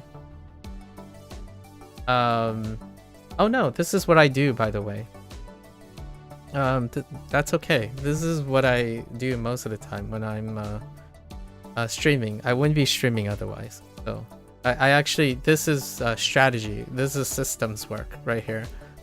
What I'm practicing is this, not learning Japanese and Chinese, so to speak. This is what is primarily important to me. Describing this is a systems of how you approach evaluating what you're going to do to learn something. So here, this is what I have come to understand about what people do, what people are doing. So if you're interested in immersion, right? Like if you're asking me about immersion, the immersion that people are talking about, I don't do because I'm not focused on it at the moment. The idea is that you want to be rested, intending to study, and then when you're immersing, you are taking notes, you are highly alert, and you are extracting information for input. I do not do that. Most of the time I expand my vocabulary, look at sentences, look at characters, and then I pick up whatever I already know, and I do not focus on expanding what I don't know when I'm immersing. I write down sometimes things I don't know consistently, and then wait till I'm active again to study them or to look for them. So when I'm immersing, the answer is yes, I do immerse, but it's not the immersion that most people are talking about when they're actively. So when they're studying, they're immersing. When I'm studying, I'm not. I'm immersing when I'm relaxing. I'm relaxing and chilling to immerse on things I already know. So if I don't know the stuff, I'm not gonna sit down and take notes and force myself to do it when I'm not ready to study. So though this is very, in my opinion, this is one of the most important, one of the top 5 most important aspects of studying to remain consistent, in my opinion, is that ideas you have to understand that you want to be active when you're learning. When you want to be passive, you're outputting. You can focus on outputting what you know. And to me, this is what I'm doing right now.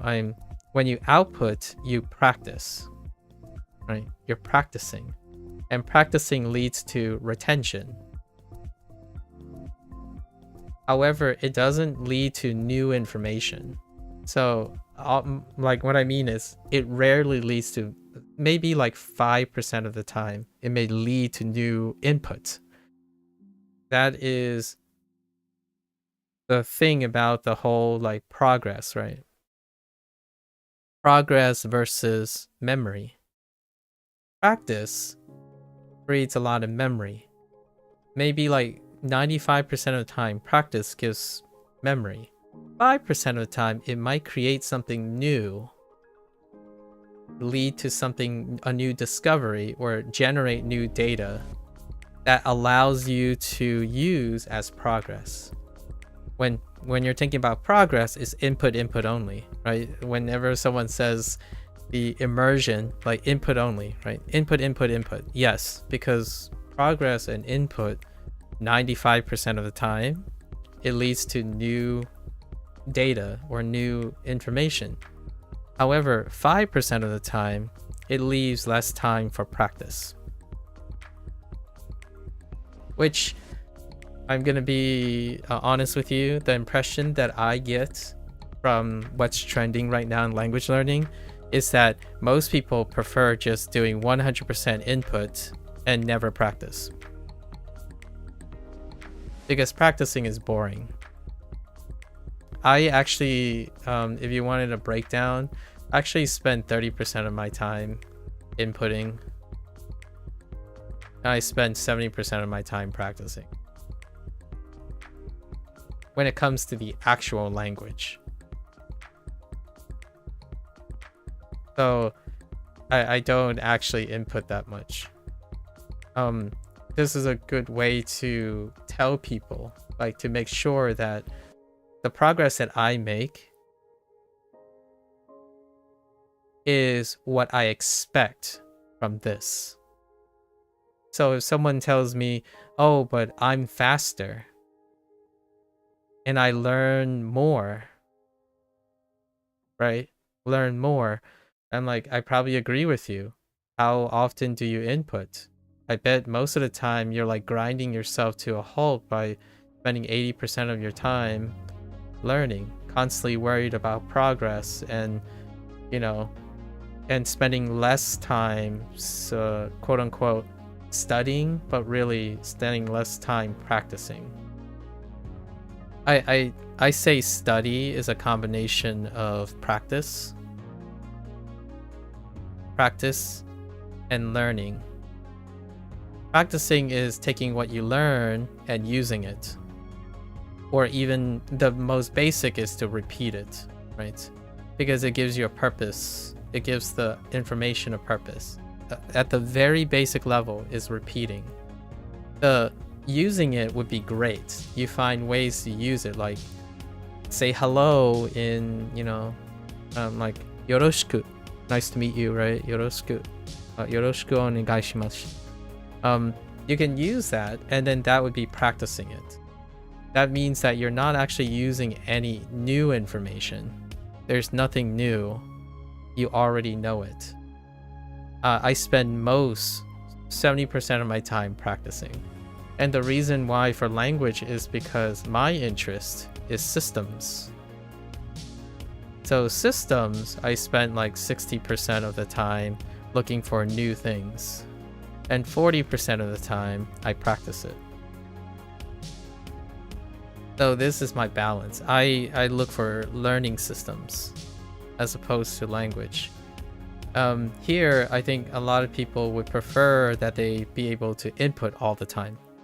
My cautious optimism is that hopefully, since you're not constantly engaged in new systems, people who spend 80% of the time inputting all the time, or as high as all the time, all their free time for input, do they stay engaged?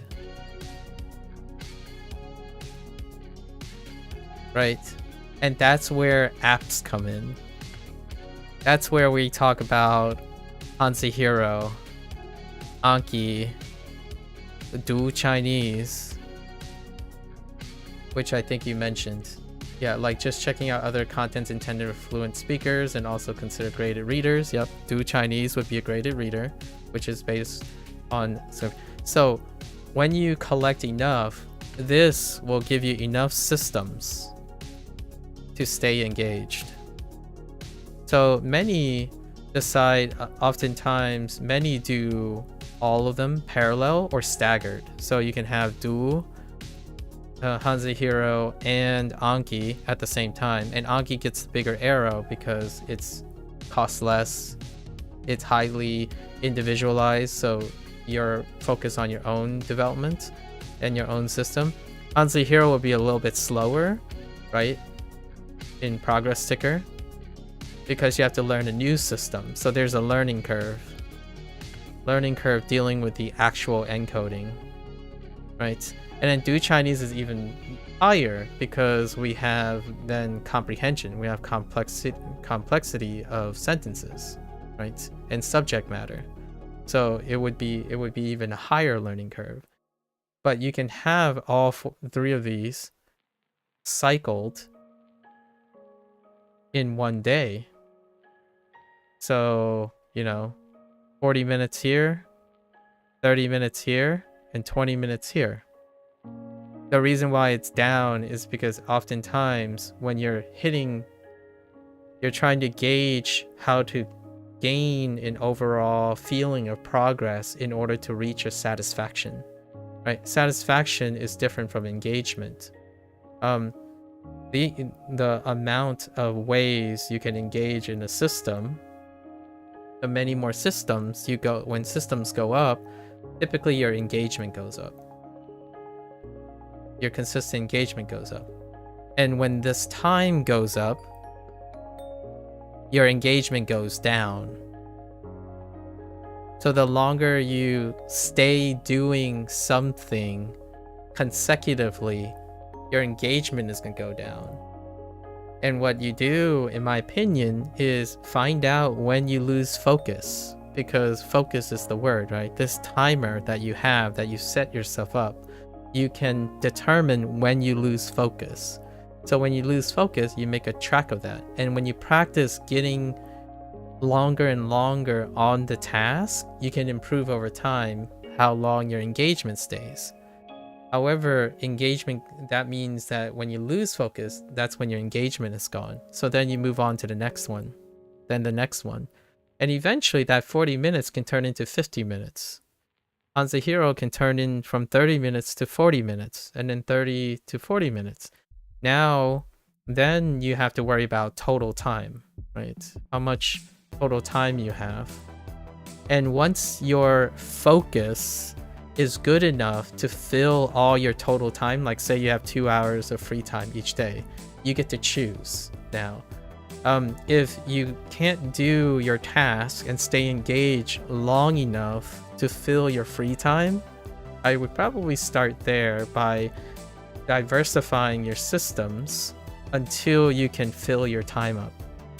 I think that's one of the first steps for people. So if you already know you have 3 hours to spend free time, you're bored out of your mind, right? This is a choice. So when you know you have 3 hours or any specific amount of time, you ask yourself first, are you bored? As in, you just feel like there's nothing I can do here, or you want to do something, which then you have to make time for it. So it depends on how much time you made for it, or if you're bored and how much time you have. Then you take those 3 hours and ask yourself, can I use Anki for all 3 hours and stay focused? If you can, I would say that would be a great objective and subjective way to start. If you're looking at Anki and then, you have to do it for a couple days or weeks to find out if you can consistently do it, because engagement also falls off over time, right? So say you use one system.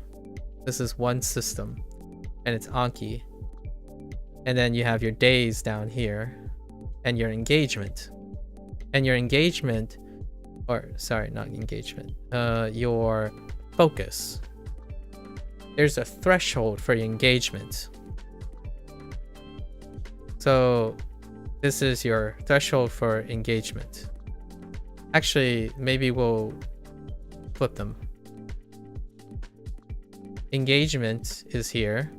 And then when your engagement falls over time, right? So this is between days. So you have like say Monday and then Sunday, or like 1 month and 3 months. Oftentimes when you repeat something and you're using one system, eventually engagement starts to decline because you're really used to it. You've gotten so used to it that you can start feeling grindy. When it starts to fall below a threshold, you start looking for new ways of engagement. So you're looking for new systems. And then you would add HanziHero to the mix. So now what happens is the engagement will go back up, right? It will go back up, but now you're juggling 2 things at once in the day.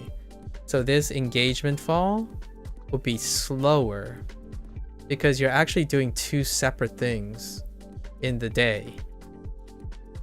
And if you ever get unlucky and, have a lot of time and even more time, right? Because you filled in the 3 hours now.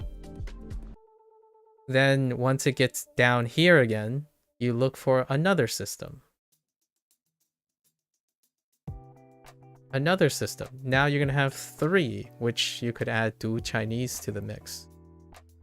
Now your engagement is even less, but hear me out. It's gonna get to the point where it barely decreases because you don't have enough time.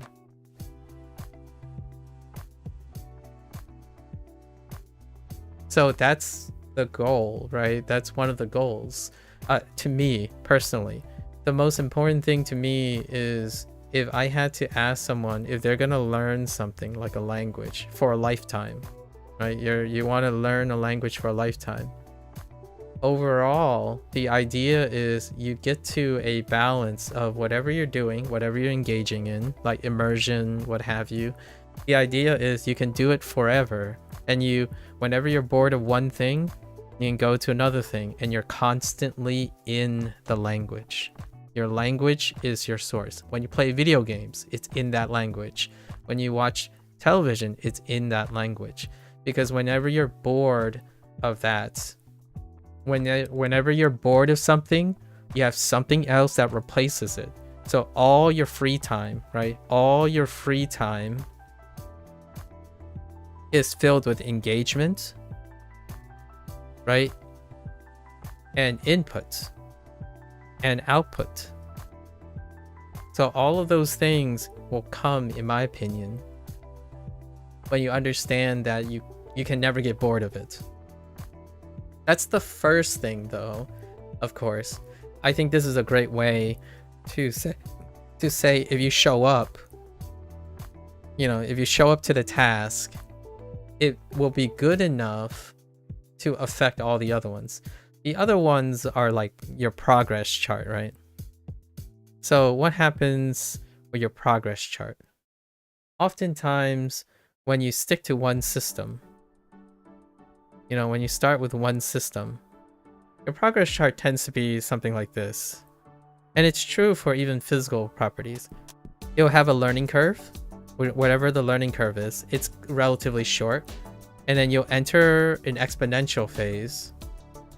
And then it'll start to taper off, because you're reaching a point of mastery of that system and whatever information there is.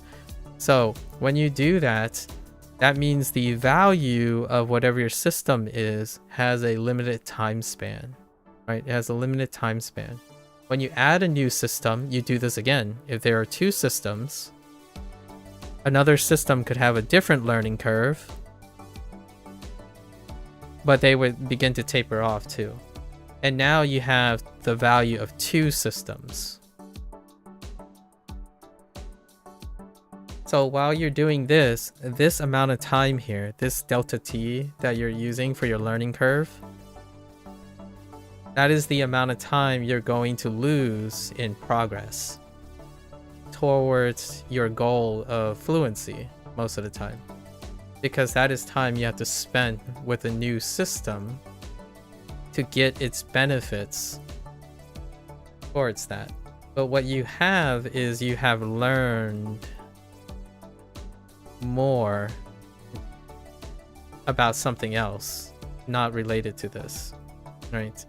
And that's the other side of things. I think these two things are big decision makers. These two are probably two of the biggest decision makers for learning, because the system involves how many systems you want, involves engagement, and then how many systems you use affects your progress. And the least number of systems means the quicker you can ramp up to get progress. And then the question is, when you get there, when you get to a steady state, what type of problems will you encounter, or what type of things that you hear about?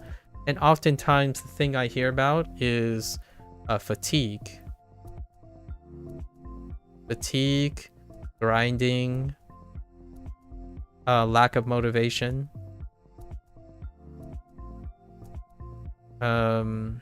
plateau, valley of despair. This is the stuff that I hear after you, quote unquote, consider yourself greater than an intermediate. And this stuff, you can worry about if you want. You can worry about it if you want, or you get there and then find out how you want to handle this. The stuff that I'm talking about is kind of related to this. So it's been 2 years now. I think it's been 2 years. I've learned language consecutively for 2 years. I haven't stopped one day ever. And it's every single day, right? And I'm no less fatigued. Like, I'm actually more excited for each day. Like, I have more things to talk about, all this stuff that I'm talking about is because I'm learning Japanese and Chinese with WaniKani and HanziHero and Duolingo. The stuff keeps me going. So most of my hours each day when I'm learning is to be excited about learning again. My free time that I use is positive. What I've come to find when most people think about when they're greater than intermediate is that over time it becomes negative. It becomes a chore. And oftentimes when you ask someone who is quote unquote a fluent speaker, right? Or like a fluent speaker from learning, so like a secondary language acquisition, is that they often tell you that in order to be serious about language learning and being good at language learning and stuff, is often they'll tell you that it requires sweat, perseverance, suffering, and long hours of brutal forcing and brute forcing. And for me, I'm on a journey, in my opinion, to see if this is true. I disagree. I absolutely disagree. And the way I know I disagree is because I spent over most of my life working in science. And despite spending most of my time learning day in and day out of those things, I still love going into the lab and doing it. In fact, I had the opposite problem. I actually burned out because I loved it so much. Like I was neglecting my health. Basically, my health was giving away for my love for science. Language learning is no different. The way that I quit something is when something more interesting comes along. I don't quit because it got boring and unengaging and non-sustainable. I think that's one very strong, useful life lesson that makes you feel like you don't have to necessarily worry about in case, because you know you'll make it work. I'm not sure how old you are right now, Z, and how much experience you have with other things, but I think I hope most people in online, when they grow up with so much information, and even if you're older than me, continue to grow older without the idea of maybe I don't want to start doing things because it might not work out. It's more, I want to start things because I have time and I know it'll work out because I'll make it work out. And that's kind of what I would emphasize if I had like a stereotypical end point to my ramblings and my digression, is that language learning, it'll work out. The thing is, what does it look like? You probably have the answer. If you continue to do things. If you continue to collect data and not learn anything from it, then rarely will you have the answers. And my goal is to ask those questions. And then hopefully whoever I talk to finds those answers.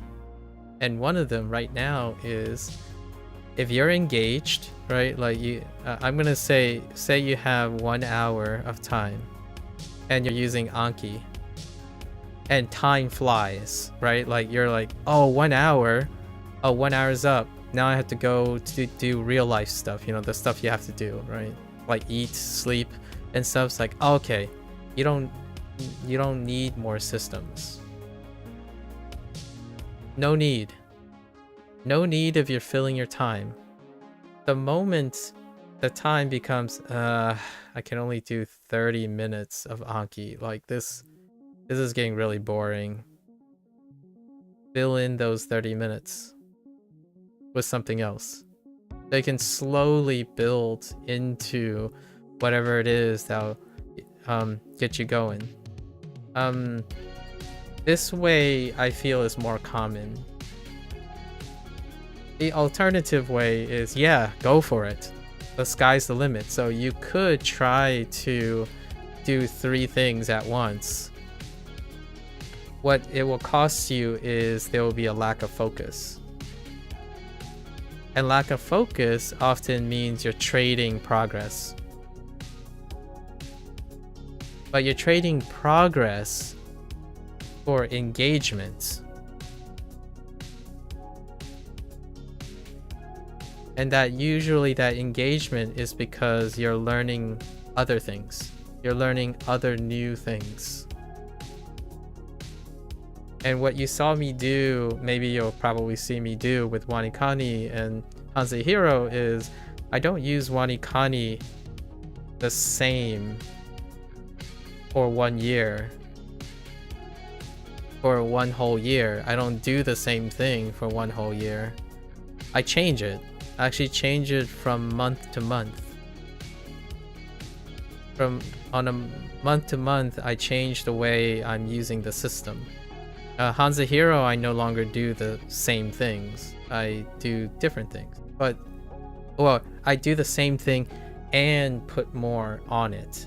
Like, I continue to try to keep it engaging. So, if you're not into this type of thing and having to come up with new ways to engage yourself on a system that you're already used to, getting a new app is pretty good. Finding other ways to engage yourself is good. Not everyone has to be interested in systems work, right? If that is unattractive to you,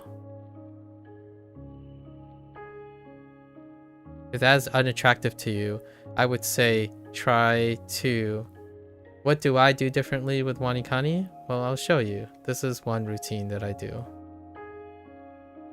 Actually, I can show you with an example. That is not a good example. Which one do we write something for? Maybe we should go to vocabulary. So let's look at this. So here's the text, right? The things, here's your mnemonic. So for the first, I explain this every 100 days. So on a 100-day video, this is the time I use to learn WaniKani. Right? And then day 200, the next 200 days, I changed it up, which was also noted. And then my 300 day is coming up soon. So I can tell you what I have done between day 200 and 300. Right? Using this example. So here's WaniKani's mnemonic. It's a story. I don't actually know what the details are in it. But what I can do is I can take these, line up ordinary and average. And I've noticed that whenever there's a character that stands alone, like this, it requires a kunyomi. You don't have to really know any of these specifics. Know that this is like how it sounds. It's a reading. And then oftentimes they teach an onyomi. So it's like a Chinese character, a Hanzi with more than one read. So this may have 1 to 2 different sounds. This may have 1 to 2 different sounds. The problem with this is the way they're going about it is that they make me remember an entirely separate thing.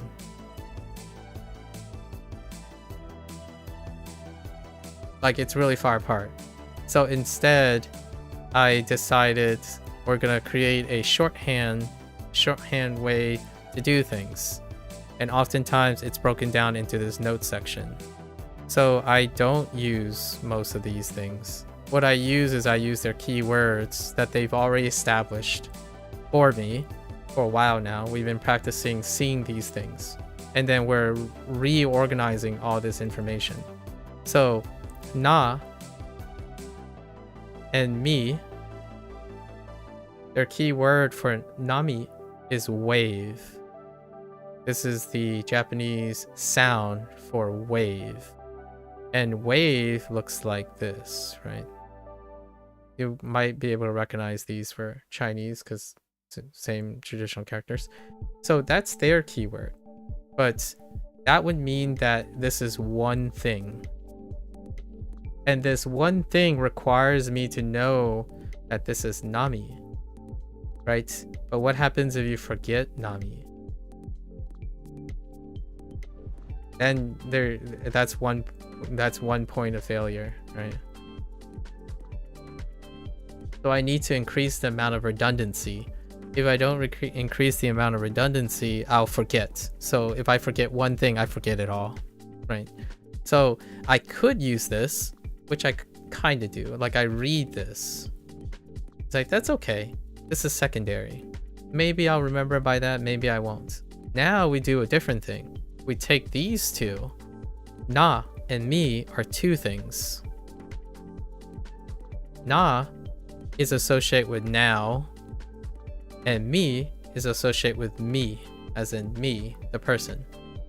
And when they write mnemonics, they don't write the mnemonics in the same order. I want to provide order to it. So whenever I look at something, I'm looking for a noun first, so me. I'm looking for a time, place, origin, now, na. And then I'm looking for anything else that I need to know, which is ordinary or average. So we could do like me, now, ordinary day. And that would be one of the formats. Now it gets a little bit more complicated because it gets a little bit more interesting because we can also, sorry, I meant to,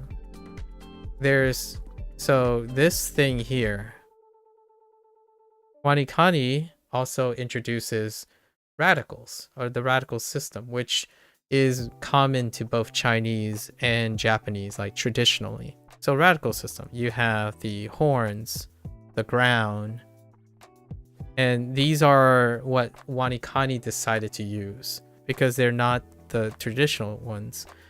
Not all of them are. So this is horns, this is ground, and this is spike, right? So I can incorporate that into my mnemonic.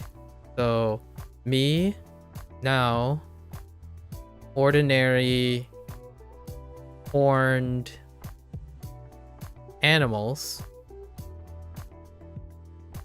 right? Animals. And now I've incorporated horn in it. So the idea is I'm building now off of whatever they've introduced, so that if there are more details that I can see in something, I literally don't have to remember it, right? So when you're looking at this character, how the power of like how well you encode mnemonics can also be how you see things. So when you see this, how much information is here? And my problem that I had in scalability is oftentimes when it's standing alone, WaniKani is not providing enough. Not enough to reach my accuracy range that I want, or my precision range. So what I'm doing now is to create and modifying the system to extract or impart more information, which is more connections. WaniKani would say this is Nami. Like Nami is the word that you need to think of because you already learned wave. You already learned Nami. So because you learn these things, you can use it to form connections. This is the redundancy of mnemonics. So when you think of Nami, you can possibly think about Nami. They're both Nami. This and this sound the same thing. Their sounds are similar. They can connect them.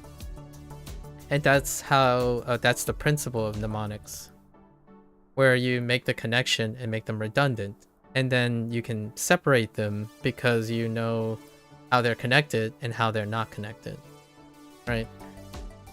And you can work on this in any way possible. When you see how other people connect things, you can incorporate it into your own way, right? Like for example, if you're someone who's imaginative, you can probably attach a mental image to what an ordinary thing is. When I think of an ordinary thing,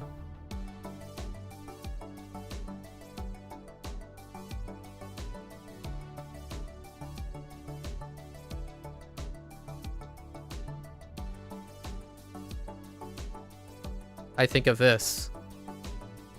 And how does this help me? There's a horn, and his face looks like a cow's face. So this is ordinary based on my imagery of a cow with horns, which is bull, but you know. And that's mnemonics too. But these are the things I feel most people intuitively do now. So whenever someone says like powering through just learning Anki, it's a combination of a lot of these things. Like how do you remember things? An Anki card might provide a translation, and that translation might come with a description. Or the English word elicits these things. So you're very like someone is already accustomed to understanding the meaning of English words. So when you think of cow, what are you thinking right now? Those are the things that you practiced for a lifetime. And you can still learn new things to connect them. Like, I'm not a great artist, but I know that if you try to practice it and learn a new system of representation, you can probably imagine it in your head too, what the system is, right? And that is your current system. And if it works, don't need a new one. You can always change it and make it different. And again, I want to make a disclaimer. Different doesn't always mean better. Right? It doesn't always mean better. It could actually get worse. The idea is I am always aiming for more. I want to do more. I don't want to do less. So for me, I am passionately, I don't care if it gets worse or better. The idea is I can make it work. And that has served me well because I stay engaged at the cost of potential. Yeah, for you, just knowing the 214 kanji radicals is enough to form mnemonics meanings for words. Yeah, so you're done. No need for a HanziHero, in my opinion. If you already got 214 mnemonics down, or not mnemonics, but yeah, the mnemonics for the radicals, you don't technically need HanziHero. The fun thing is, also you're in there, so you might be a few seconds. No worries. The fun thing is, I'm going to try to express why I think HanziHero is fun. By the way, to give you an idea, I started, I think, using mnemonics. The earliest I can think of is when I was 14 years old. Maybe like 13 to 14 years old.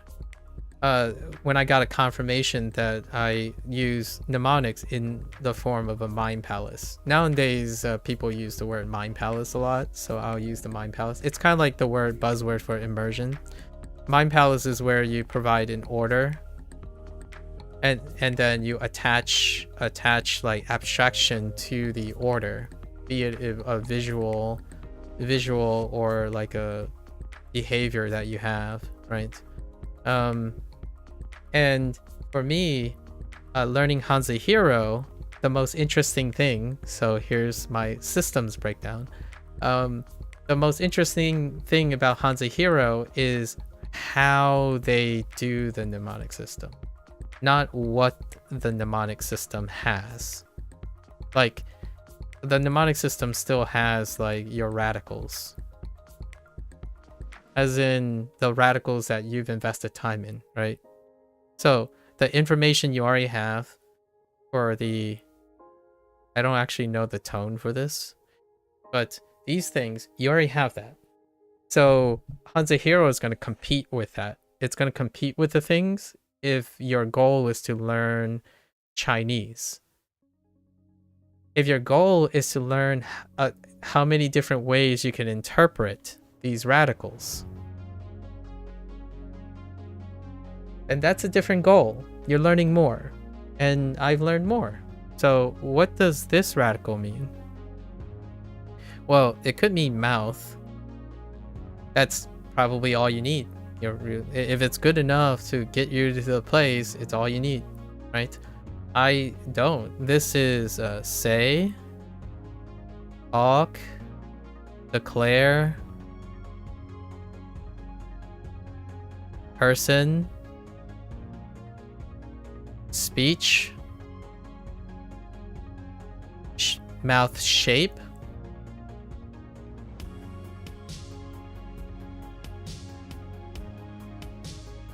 to give you a few examples. All of these are now attached to this because I can think of an instance in which I would use all of these. And all of these are redundant. So for someone who's doing a goal, if they're talking about the goal and it's about fluency, this is a waste of time. Like, if the only thing that matters to them is getting to fluency, you may, at most, you might be able to use mouth and say for mnemonic development, and that's good enough. For myself, yeah, I actually use mouth, say, talk, and speech most of the time, right? Most of the time, it could also be enclosure. Yes, enclosure is a good one. And I don't use enclosure yet, because I haven't. Like, the, HanziHero and WaniKani didn't get me to think about enclosure yet, right? And then enclosure can be this.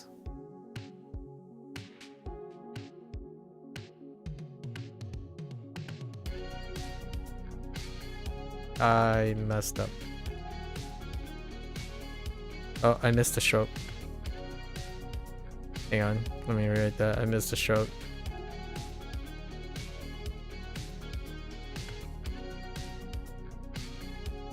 Is there 3 or 2 strikes? It's probably 2 strikes.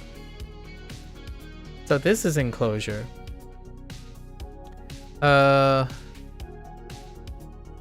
This can be enclosure too.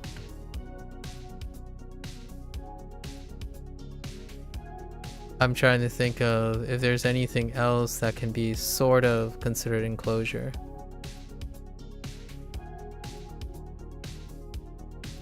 This can be a type of enclosure.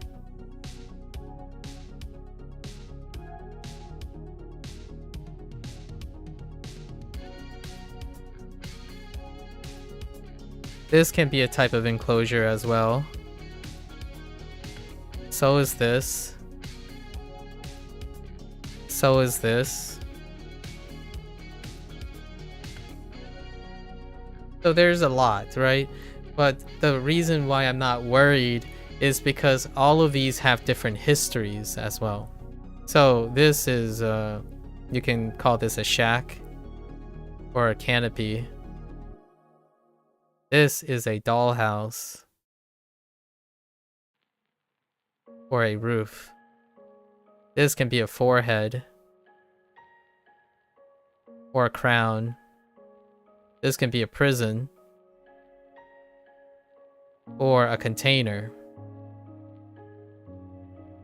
Yeah.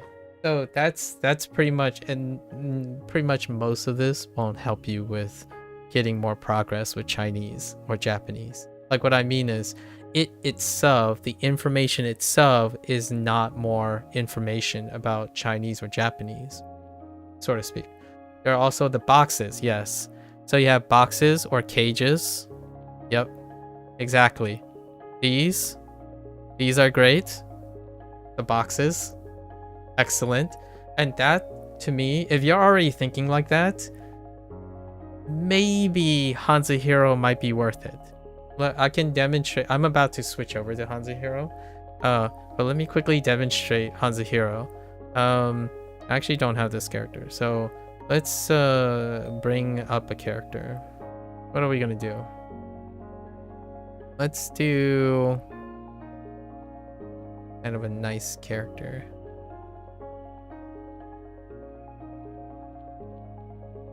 Trying to think of a fun. Nah, that one's bad.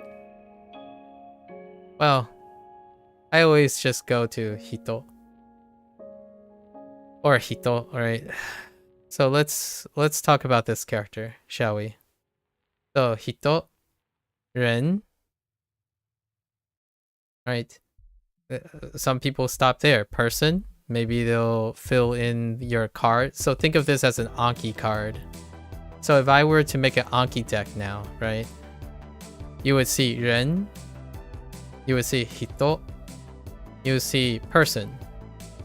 But you can also see Nin, Jin, right? Because Japanese have more meanings, more readings. Ren. I'm not sure if there's a second meaning for second read for Ren, but they all mean person. But you think, all right, well, it could mean person. It could also mean people. It could mean someone, a person. It could also mean private. And now you're starting to rattle all the English stuff that you know. Now let's get to the Ren. So this is where HanziHero comes in. So if you want to get Ren, but you don't know it's Ren, right? In Japanese, for WaniKani, this is ninja. And this is jeans. And Hito is just Hito, unfortunately. Like the way they do like kun is not great. But you could change it to Hi and To, which means toe, and heat. Now for the HanziHero thing. You have Ren. So what does Ren do?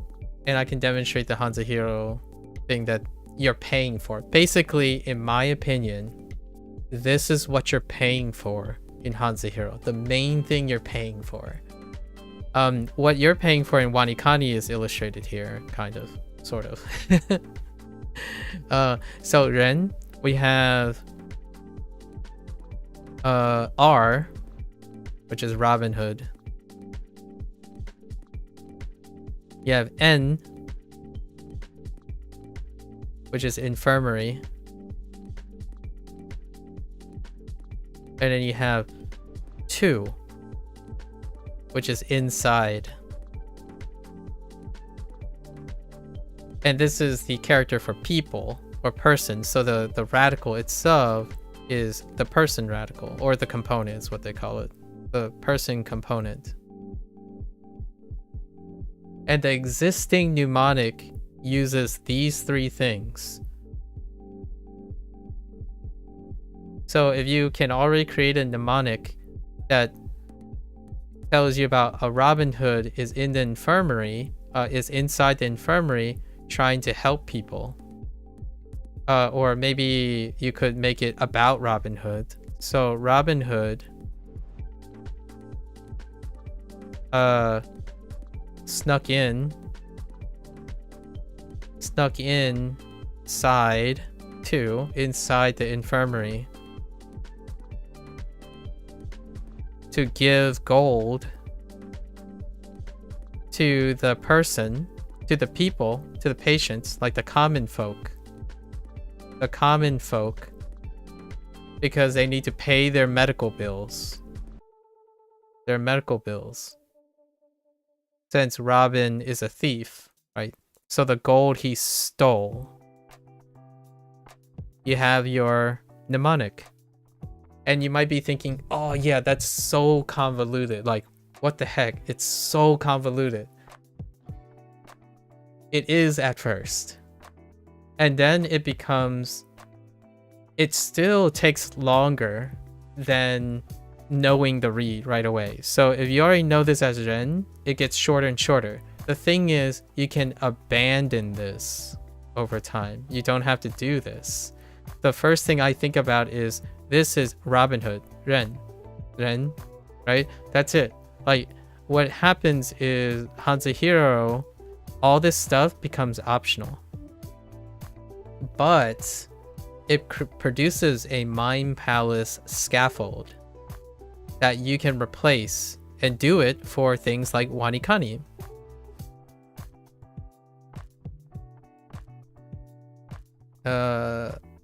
That's what I like about Mandarin, is that generally the characters have only a couple reads compared to Japanese. Yeah, I think that's kind of, that's one of the distinctions. Obviously it trades off somewhere else, right? Yeah, you are interested in how their mnemonics incorporate the reading and pitch. It's pretty cool. Your sort of workaround for your own mnemonic system is to just practice saying the character word while studying and relying on muscle memory. Yeah, so hear me out. When I use HanziHero, I do all three. In fact, I actually hear the words in my head before I read the words. So most of the time, I'm listening before I'm reading. Actually, my reading is what's improving. And here's an example. Why does this mnemonic system? If you're saying you're studying, right? If you're practicing saying the words, and then it helps you, right? But do you write at all? If you don't write, I will share with you something that's even more interesting. So in WaniKani, whenever I look at this word, right, I'm like, how the heck am I gonna write that? In WaniKani's system, it doesn't help you write it. In HanziHero's system, it does help you write it. So for example,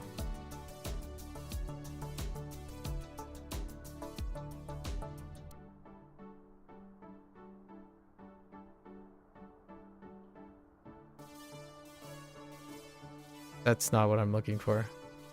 Let's try a different one.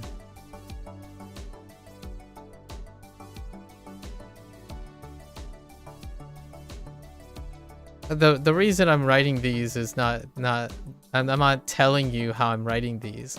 But if you're thinking about how the mnemonic system works, you can also construct it back up from the writing. So whenever you're looking at a character, right? Like if I wrote this and I didn't tell you that it's a real character, do you know if it's a real character? If I asked you to write something, are you using the word itself or are you using the mnemonic system? The idea is you can do both. So I don't only have to remember this whole thing as one thing. I can remember it as its parts and then I can write it. Right? You know, you can get complicated, you can have fun things like this.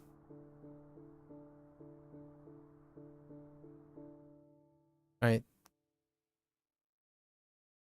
So I write, but hear me out. If you are not interested in writing, there's no reason to do this. Again, it's all about the options, right?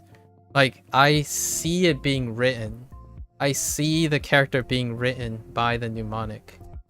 And then the stroke orders follow, by the way. So when you know also the components, it's the tree, double cocoons, and you know that they're gonna go first. Then you have your ground, right? Then you have your person, and then you have the completion of the halberd. So these are the separate parts of the mnemonic. Mnemonic has all these parts in it. So now you can construct, what is this? Obviously, it's, well, in Japanese is chi. Right. And ji, right? Ji, still chi. And if you're learning Japanese and Chinese, they kind of overlap too. So that's another way to plug Japanese and Chinese. They overlap quite a lot of times, and not in the sense of directly. This happens to be directly, but ko, for example, ko is gong. So things like this is interesting too. If you know that ko is related to gong, what is gong? What is the essence of gong sound?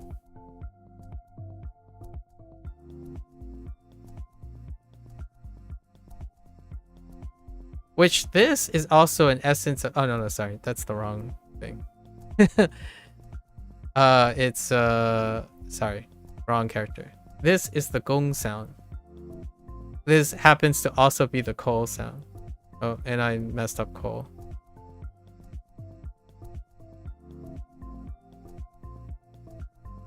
And then this is the jiao sound. Without any, like, I'm just picking a random tone. My default tone that I pick is 4, just because it's the last thing I say. So I'm always downtoning in English. So I usually say almost all my standalones as this. But this would be jiao, like the actual character is jiao, but the essence of jiao, right? So this stuff also happens to work with mnemonics. So whenever you're writing and constructing, that also comes with your mnemonic. Yeah, stroke order is pretty consistent in general, but you never thought of using the order of the mnemonics for stroke order as well. That's pretty cool. Yeah, and also you don't really have to over time. So like, for example, HanziHero, what they tend to do is they always use the initial, then the tone, then the final, right? So you're learning a system, and that system has an order. The beauty, in my opinion, of a human working on a system to reduce the learning curve. This reduces learning curve. Now, once you're no longer learning, you can do whatever you want with it. You can start with the final if you want, and then go backwards. And that's what I do. So in order to practice a lot of times mnemonics, like for WaniKani, in order to make WaniKani work a little bit better, is that they don't always start with a noun. Sometimes they start with a verb in their mnemonics. And then sometimes they're referring to an object. And that object could be a thing or a person. Or sometimes they don't even have any of these and willy-nilly. The neat thing is when you can do it in order to create redundancies. Then you just, then I go through the process of intuiting it. And intuiting it is whatever comes first. So during my WaniKani sessions, after day 200, like going in between day 200, 100 to 200, this is the intuition phase. So the first thing I do is I feel it out. And if the feeling fails, then we do the mnemonic that we've done. And then going into 300, now we have a fail safe. This is when all the things fail. So all the ones that fail which is, again, remember 10% of the time there are failures because I'm pushing myself at a specific rate. Those failures have a new routine. And the new routine is the thing I described, where I'm creating a shorthand to incorporate more systems. So it's the very last thing I do. The mnemonic edit is the very last thing I do. And I have to practice this because when I'm pushing myself hard enough, 10% of the time is enough time to practice a subsystem. So now I have a self-correcting subsystem that is not in WaniKani or HanziHero. How do I correct errors and make sense of errors in a systematic way so I can practice that? And then one day we'll move on to another system. The thing is, the first thing now, after 200 days, going into 300, we start with intuition. So no, I don't look at this and think, well, I do for this one, because this is new. When I look at new things, mnemonics come first. When I look at old things, intuition comes first. And the idea is, instead of following one protocol, I have multiple redundant protocols at different entry points. So whenever I'm learning something, I have a different entry point. I would start with mnemonics or constructing the mnemonics. And then if I'm reviewing something, I would challenge myself with intuition first. And that's how I speed up. So what happens in the end of the day, I'm practicing all of them. I'm practicing as many things as I can. That could make you, from a pragmatic standpoint, it can make you more adaptive. Sure. Right? That's like too nebulous. The other reason is, I lost it. You're practicing retention of the skill. So then the skill, every step of the skills will get faster. So at some point, then what happens is, despite having progress lowered, you are still getting faster, so progress is slowing down less for the exchange of accuracy and the exchange of engagement. So for me, that's what we do. When I get something wrong, it's an opportunity to construct a new mnemonic. And at first, that's very slow. Now it looks like something that is hard to understand by someone else. Like if I scroll down here and you're seeing this, na, right? Na, me, into ground, lined up ordinary he for the horn original animals. What does that tell you about this character?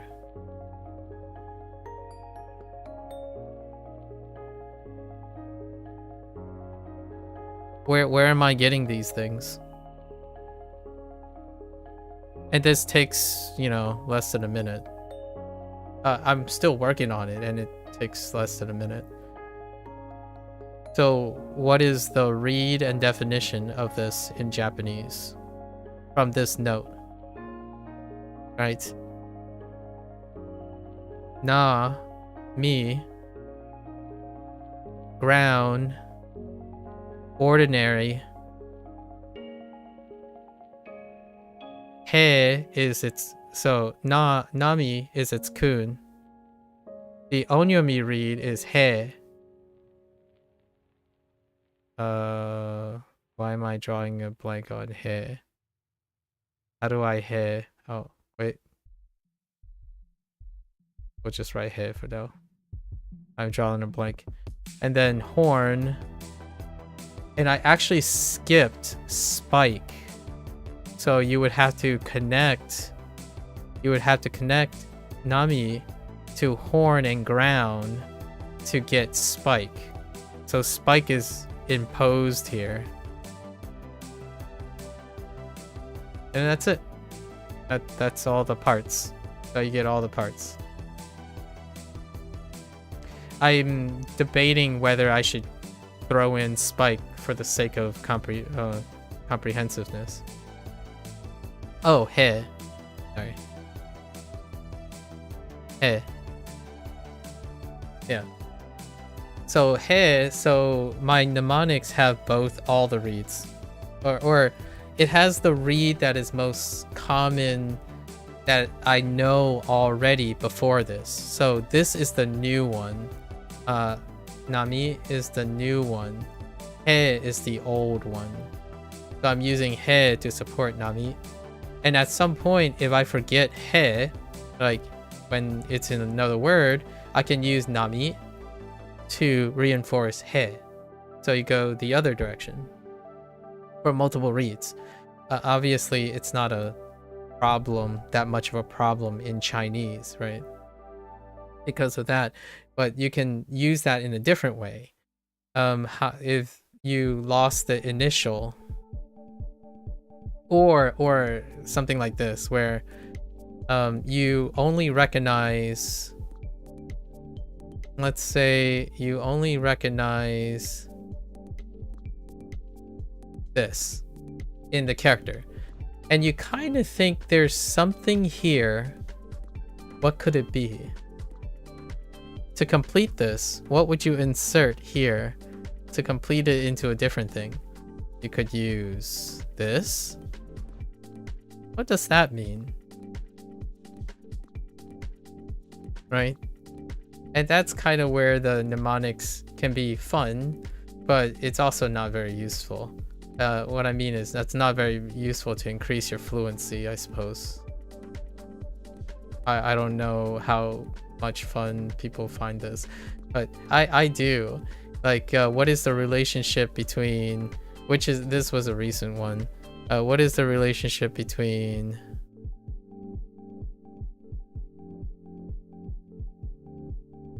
this and this, right? Or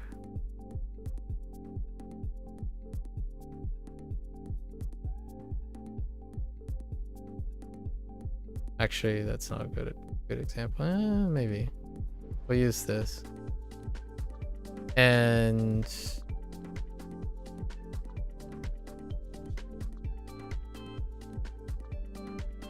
this, like these two.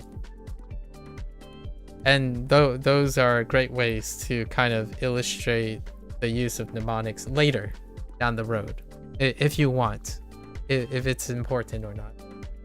Anyways, thanks for this opportunity, by the way, Z. I don't know how long you have and how much free time you have, but yeah, that's pretty much why it's fun to adopt new systems. Just out of curiosity. It's not conducive. I would totally agree that it's not conducive to the progress of things. If you're trying to think about efficiency and how you manage your time, if you try to think about efficiency and how you manage your time, it is not efficient. That's kind of like saying, I'll give it a fun analogy, right? Like if you're gonna ride a bicycle, right? Why ride a bicycle when you can ride a unicycle? I mean, why ride a bicycle if you can ride a tricycle? It's like, who needs a tricycle when you have a car? If the goal is to get to a place, right? If your goal only involves getting to a place, all four of these do the trick. You can technically get to the place with all four of these. The question is, how much do you understand the systems that are involved in all of these? Because in the future, you never know. One day you're like, well, you have to travel to the park that is 3 minutes away. Huh, that means I can use a unicycle, a bicycle, or even a tricycle. But what if it was 30 minutes away? Oh, looks like I'm stuck driving there. And then we can add even more stuff. Now you have to get planes, trains, and ships. Right? And these are different systems. And they all involve their pros and cons, right? Pros and cons. And if we replace our transportation with apps, the analogy is complete, right? This would be Chinese fluency.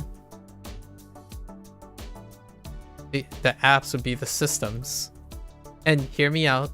There's a really interesting thing. When you're focused on systems, remember that it can also help you detect redundancies. So if you understand how a system works, you can also find out if A is kind of like B, so you should only do one of them. So for me, when I'm telling you Anki, right, and HanziHero, right, Anki and HanziHero, I'm telling you what they're alike and dissimilar. So much like if you ride a plane and you ride a train, you'll probably know what is similar and dissimilar when you try them.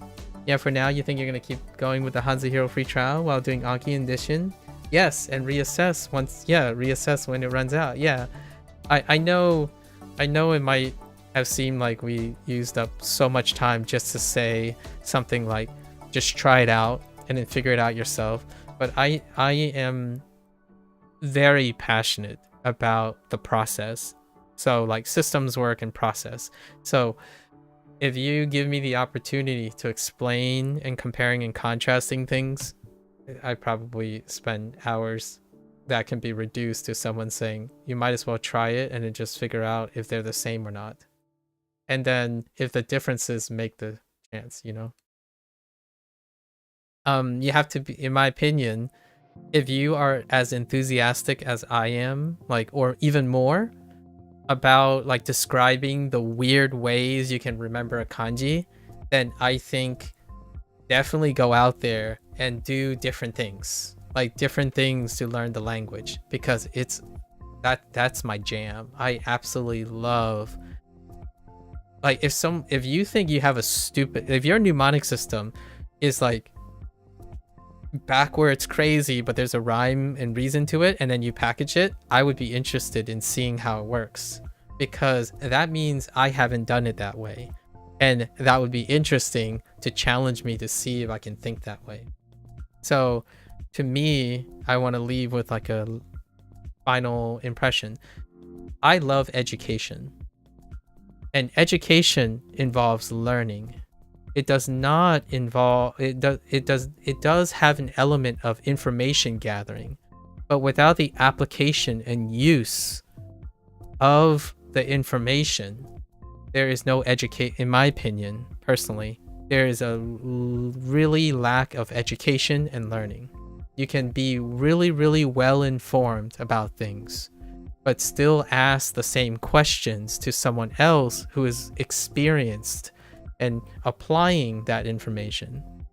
So go out there, produce your data, right? Use the information, find a use case for that information, produce data, and keep motivating yourself to produce more data for yourself. So yeah, learning something, that's information for you. And one day when you learn what it is, you can go explain to someone else. It's like, yeah, you know, I think HanziHero overall doesn't really do much more than Anki for me. And that is your data.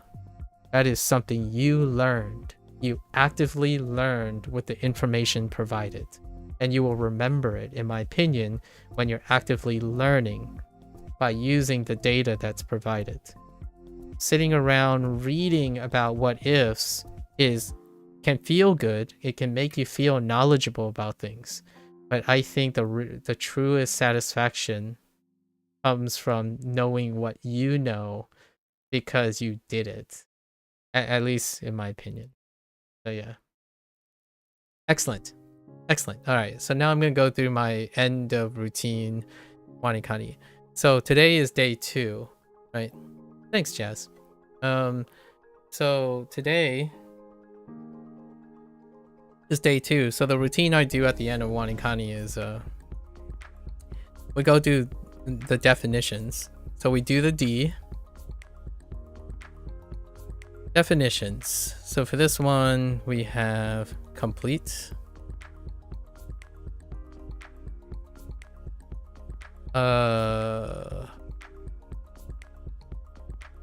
I can reverse and barracks. What am I reversing barracks to? Oh, this is reverse. Giant.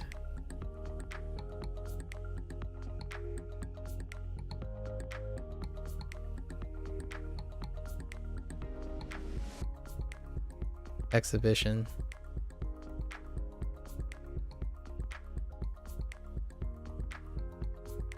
Odd. Lovely. Beautiful.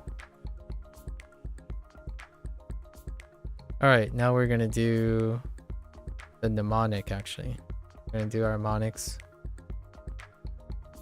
for these guys.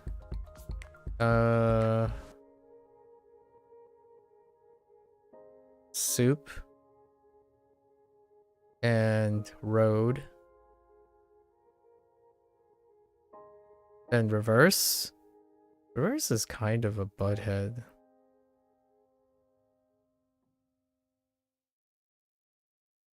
It really is kind of a butthead. Gak. Giant is little Kyoto.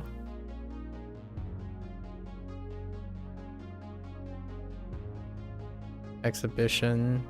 Hack. Odd. Key. Lovely. Ray. Ray gun. And beautiful. Key. Alright. Now we're gonna go over our reads. Alright, so Soro. Soro complete. Gaku. Reverse. Kyo. Giant. Ho. Storage. D. Child. O. Re. Cool. O. Frozen. Yo. Child. Infancy. Infancy. And a little bit of adjustment. Childhood is the alt meaning that they want. T. T.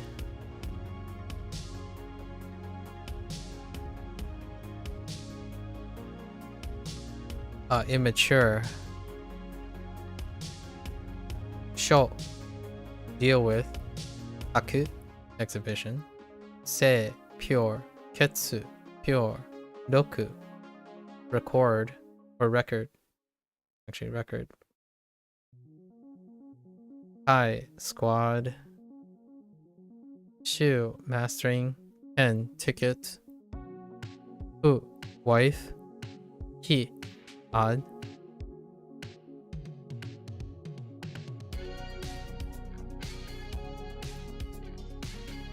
Myo. Peculiar. Re. Lovely. B. Delicate. Eki. Benefit. E. Shift. Te. extent, se, spirit, e, line up, ken, constitution, numa,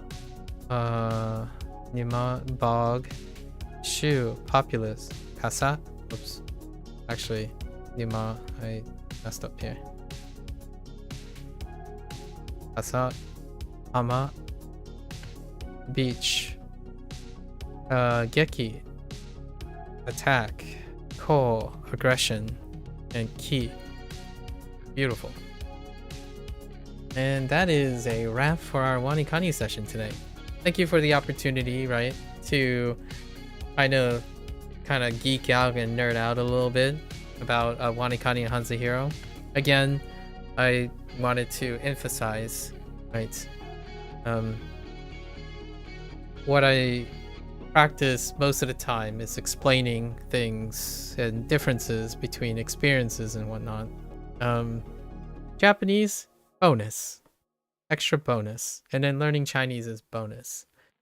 One day, someone's gonna sweep me off my feet, someone figuratively. Something or someone is gonna sweep me off my feet and make me interested in something else. So I don't expect to be next year, like in the next year or two, you're probably not going to see me on WaniKani and HanziHero either as much or not at all anymore, because we get swept up in understanding systems work.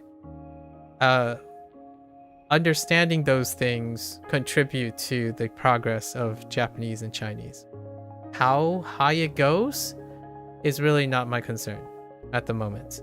Like, if I stay in N3 to N5 range, that's perfectly fine.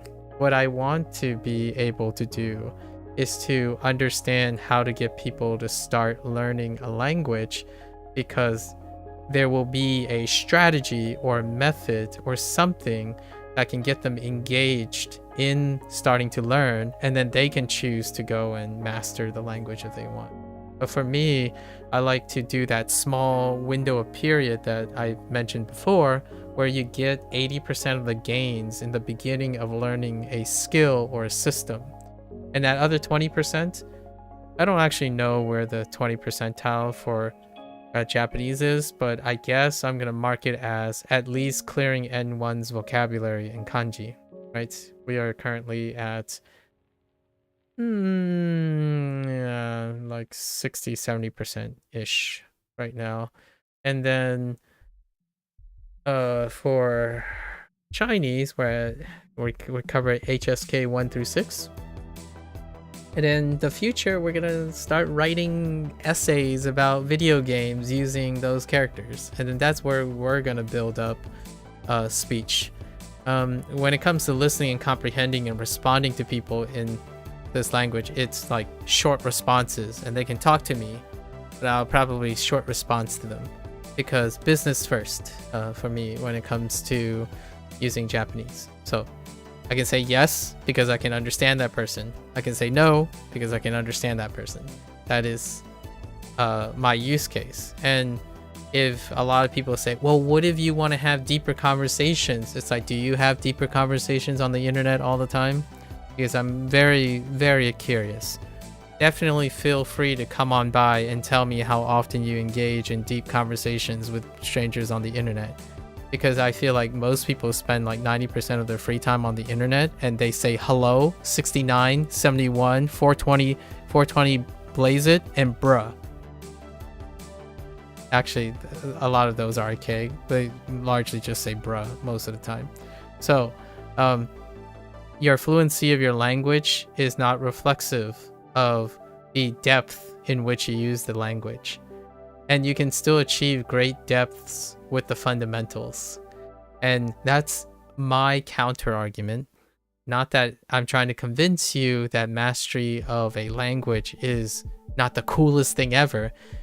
I just happen to prefer to have someone 67. Yeah, 67 is a new one. And then someone laughed and said 61 is the new one too. Like, that's 61. And I'm like, okay. Oh, they might have typed 1 because a 1 can look like a 7. Oh, that's pretty meta. It's already morphed. Instead of typing 67, they would type 61, but the 1 would be a very specific type of 1. I'm like, okay. So, hear me out. Know what motivates you, keeps you engaged, assessed, and reassessed. And I look forward to hearing the great things you go and produce, right? I look forward to hearing that you've earned the reward for being the fastest learning polyglot in the world, right? I love hearing other people's form of mastery. For myself, if there's anything that reflects a collector, I am most definitely a collector of thinking. So the more ways of thinking, I want to echo something like Einstein or something. I don't have a big connection with Einstein, but I feel like Einstein is often a collective, trendy example. And I think something along the lines, Einstein once said something about you can to the aspect of learning, knowing a lot of information is very different from education. Education is often involving learning through application. So learning deals with application. You can know a lot of information, but generally speaking, understanding and learning comes from the application. And that's what education is supposed to try to get younger kids to do. And what is that first application? Getting a good grade. For most kids, it would probably be to get a good grade or get the right answer. For adults, and they go off to college, go on to graduate school, it's to get a paycheck, get a title, get a degree. It's the application, right? But it's the application of the process that gets them there. So the separation, in my opinion, between someone who understands how to get there versus wanting to get there is what today's conversation was about, in my opinion. I am very uncomfortable in predicting the future, so I really don't tell people what the future is. Like, oh, 10 years down the line, you're gonna feel like you wasted your time. I think if you get a person and encourage them to focus on how they continuously get there, like step at a time, and look for the next step and look for the next step, by the time they get there, I have no concerns that they will find their own way to know that they got there, whenever there is. I doubt it's going to be the same there in 2 years and 3 years and 4 years for those specific people, not the individuals who do not resonate with me. The individuals who don't resonate with me are those people who think in 2 years I'm going to be fluent in Japanese if I do this. And then in 2 years, when they're not fluent, or when they are fluent, they're either right or they're wrong, right? And that's as much satisfaction as they're going to get. If they are right, they knew it. That's the most satisfaction that they got, right?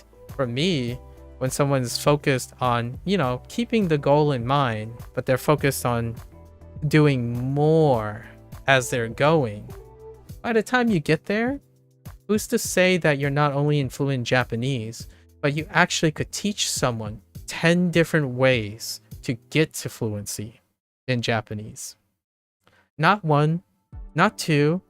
You might even go and say, by the time you get to fluency in Japanese, in not 2 years, but say 4 years, you also became fluent in Chinese in those same 4 years.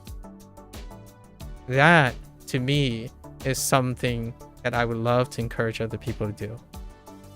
Encouraging is by offering new ideas and sharing and keeping each other interested and motivated in the process, in my opinion. Because right now, the goals that you imagine for yourself are tentative. You don't know what it's like when you think again in another year. Some people can choose to be so arrogant, which is fine because pride keeps you going, right?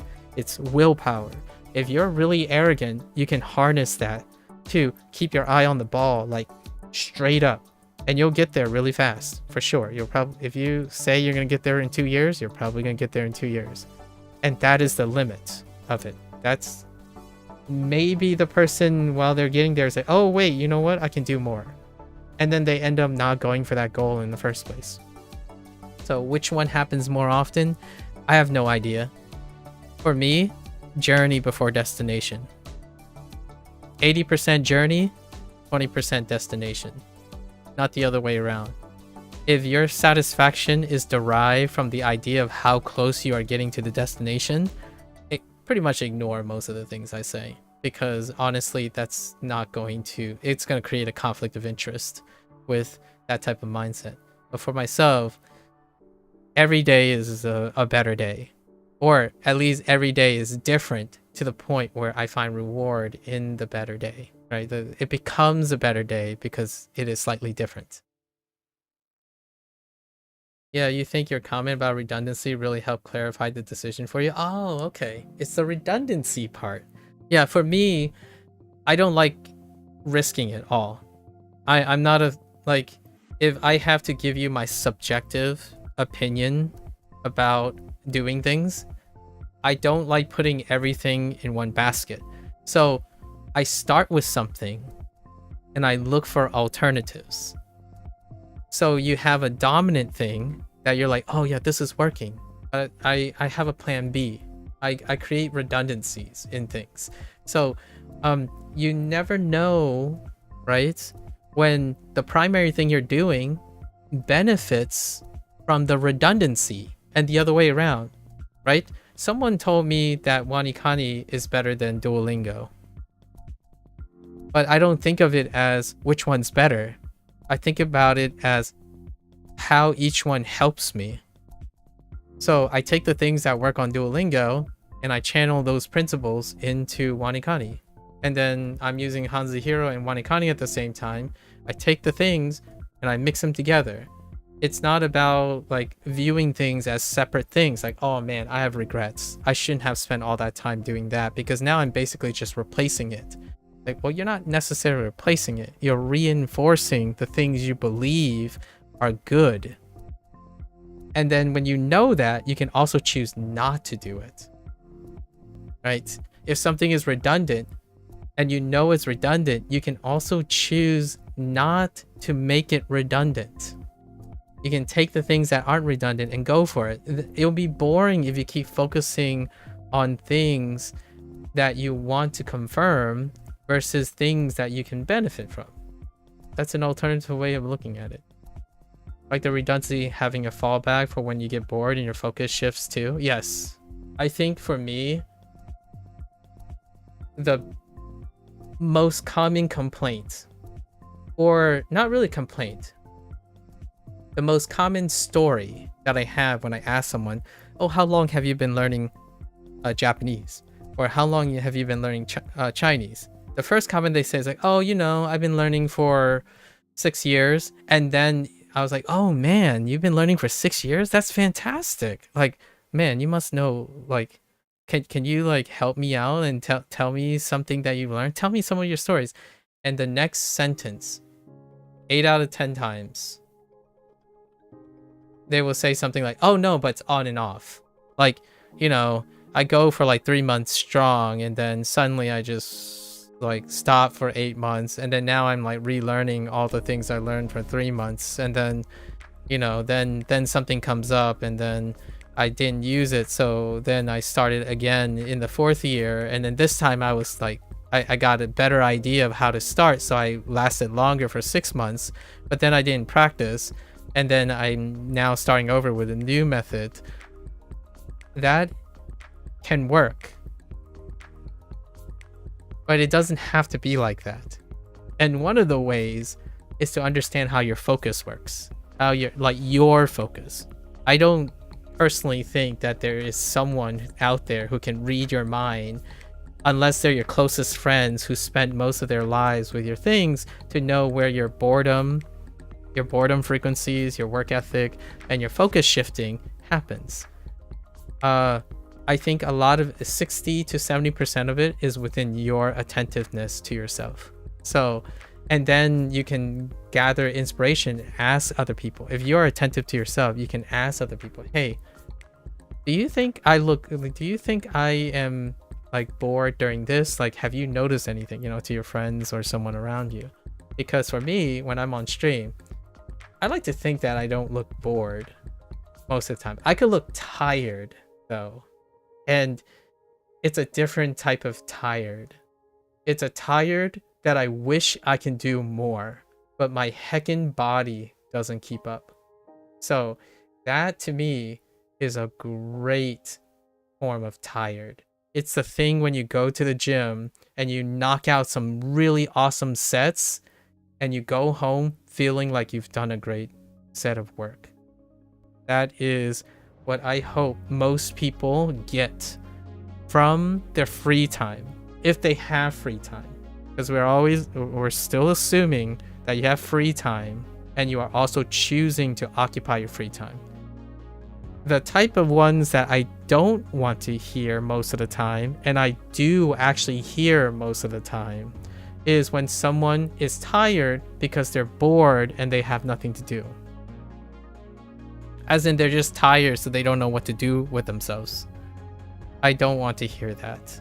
If you tell me that, I will try my best almost to nag you to the point where, like, hey, you know what's a really fun thing? Tell me what you're interested in. Let's go and brainstorm some ideas. Don't sit around and say like, okay, well, I have 3 hours every day and I guess I just collect information and brainstorm about things that I could be doing, but not do any of those things, right? And I hope, as much as I like analytically breaking down things and educating, I think the next step for anybody I talk to is like, gosh darn it, tomorrow, let's start. And then hopefully in another 3 or 6 months, you come back, tell me how awesome all the things you did, which had nothing to do with like the specifics that I have done. It's all your specifics, and we keep each other motivated, right? Yeah, that's how your Japanese went for a bit too. Like changing Aki decks, looking for the best one, trying out Renshu for a while, Satori reader, etc, etc. Yep. And hear me out. I think that is part of the journey. So if you're younger, I would say, right, this is not a bad thing. When you're younger, you are far more exploratory. As in, you have to do this type of exploration to hone in on what works and what doesn't work for you. So inherently, you're likely to go through lull periods. The more experience you gain, the less and less likely you're going to explore things. And that comes with a drawback. When you spend like 50 years doing that, you're going to become less and less adventurous. But you become more and more consistent in doing things. So that gives you that feeling where, when I hope you have loving parents. The idea is that when you go to your parents, they seem to make things feel okay. They always seem to know what is to do because they have enough experience to do it. And when you're younger, you're looking for that experience. And when I mean younger, I don't mean like just biologically. I mean younger in the craft that you are doing. Learning a language is another potential life skill. So you are starting over on a life skill. Think about what it was like growing up when you were learning your first language. There was a lot of experimentation. Think about when you were trying to find your first hobby. At least I hope this is still the case for kids, instead of the internet telling you what to like and what to do. But generally speaking, the first set, you go through lull periods. So I'm not saying it's a bad thing. Like when someone says like when I say the most common story that I hear about language learning is because it's part of the process. To feel bad about it and then quitting is another story though. When you quit, you don't follow through. And I genuinely do believe when someone continues to stop, get up, I don't want to okay? No premonitions here, but the likely case is you're slowly probably gonna get to a point where you're kind of feeling me, like you're kind of resonating with me, where like, oh yeah, I've done this and I've done this, so let's do this next time. And eventually, in my opinion, when you stay attentive to your choices, you become more and more accurate. Your precision and your accuracy goes up. So like when you did Renshu and Satori Reader, immediately when you're starting Chinese, you're gonna think of HanziHero, Anki, and Do Chinese, because Do Chinese is a greater reader. That's what Satori Reader is, right? Renshu is gamification, so Duolingo would be possibly a start from the first experience to the second experience, or Renshu, right? There's also Bushu as well. And then you can go into immersion stuff, like I keep forgetting what that thing is called, like Miraku or something like that, Miroku. Plenty of things, and you learn from those experiences. You don't learn anything if you don't use even the experiences you have. Migaku. Yeah, Migaku. Yes. So that to me is why I had a hard time communicating yesterday. Collecting informations feel good. It really does. How you use that information is the process of learning. When you learn from the information you gather, that information becomes valuable to you, in my opinion. I don't necessarily think it's still valuable and necessary for learning. It's part of the learning process. However, it can be lost. Information can be lost. So can things you potentially learn can be lost because they are of no use to you anymore. So in a way, the more you can learn to keep with the information, the more value you get out of it. I understand collecting a lot of things is great. It's kind of like materialism, in my opinion. You can have a whole store garage of things. Your attention will be split among all of them if you're willing to give value to them, right? Like collect 1,000 things, and then you want to make sure that all those 1,000 things have value. So then that means, and you want to make sure they all have equal value. So you split your entire attention to maintaining its value for all 1,000 of them.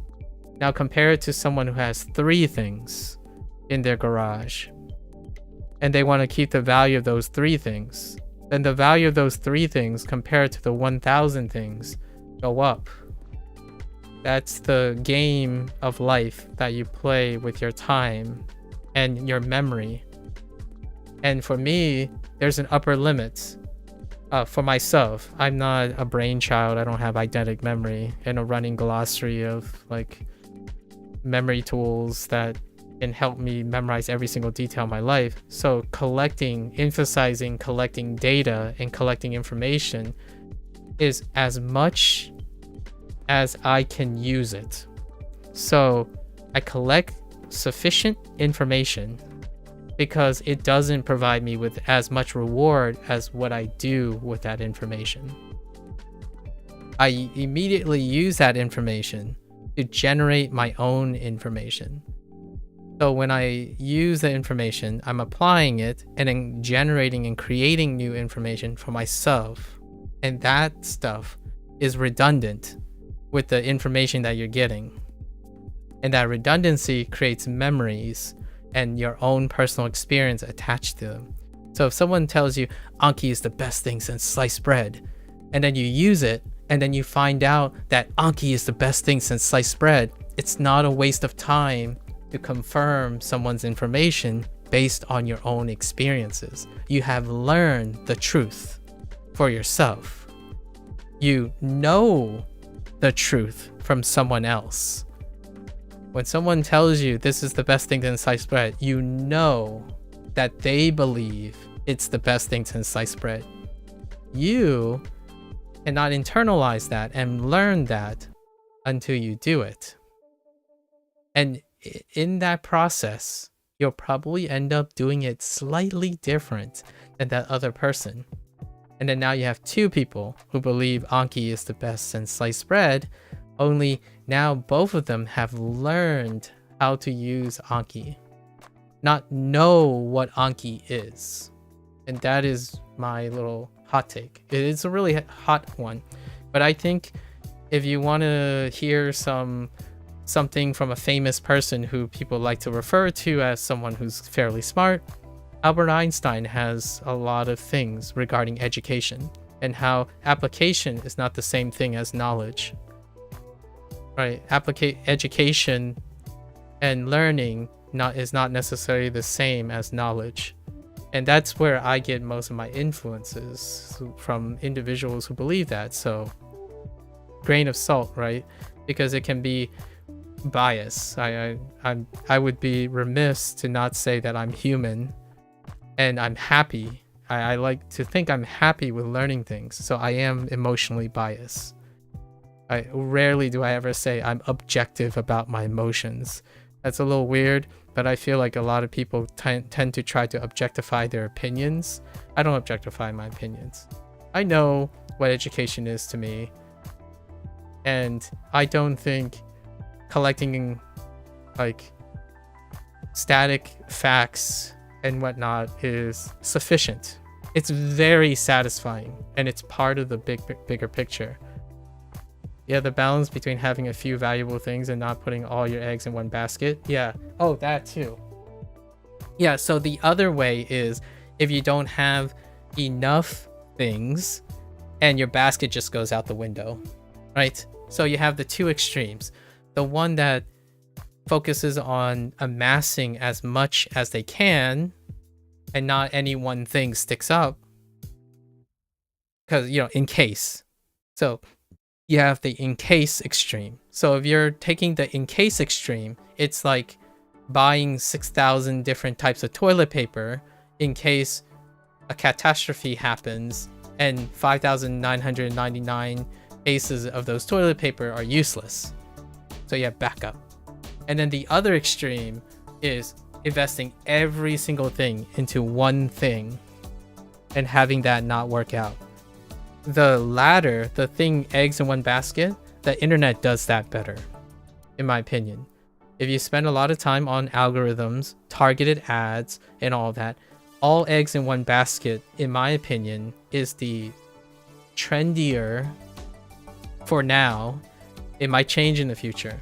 But for now, all your eggs in one basket is, in my opinion, the behavioral normal thing to do.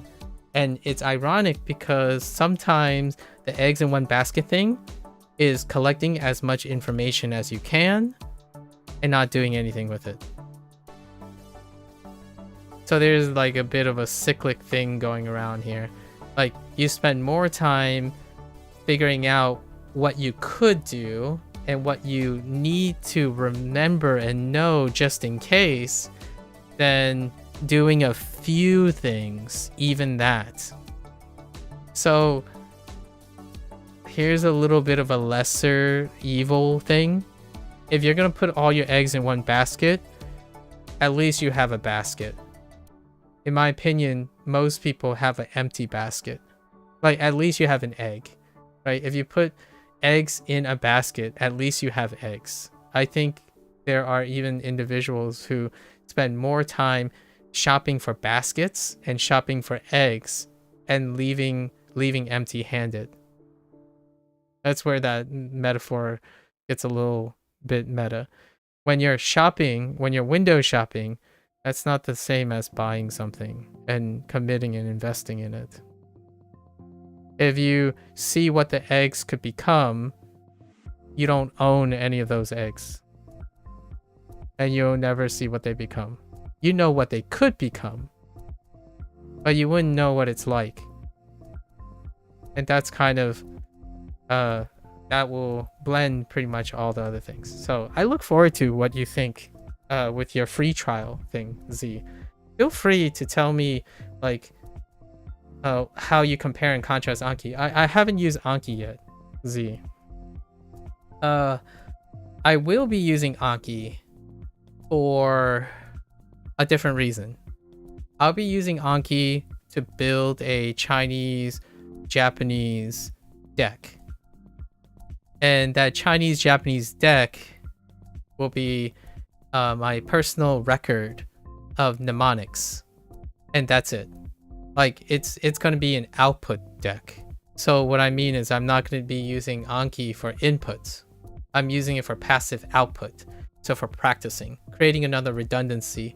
So the decks are going to be my contribution. I want to build and record and journal my journey through characters.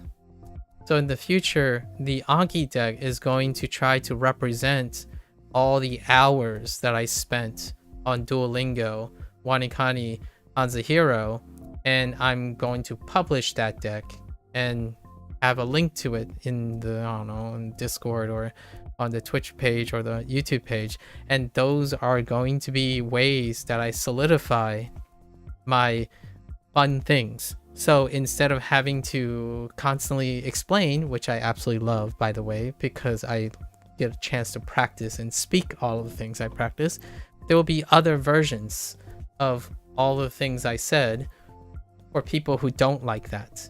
You know, not everyone likes to hear me ramble and digress and draw and scribble on the screen. So I'm trying to think of other ways to create with the knowledge I have. I might not be able to construct sentences and speak fluently in Japanese right now because I don't practice and speak to a native speaker. I can listen to Japanese, watch anime in Japanese without being able to articulate it.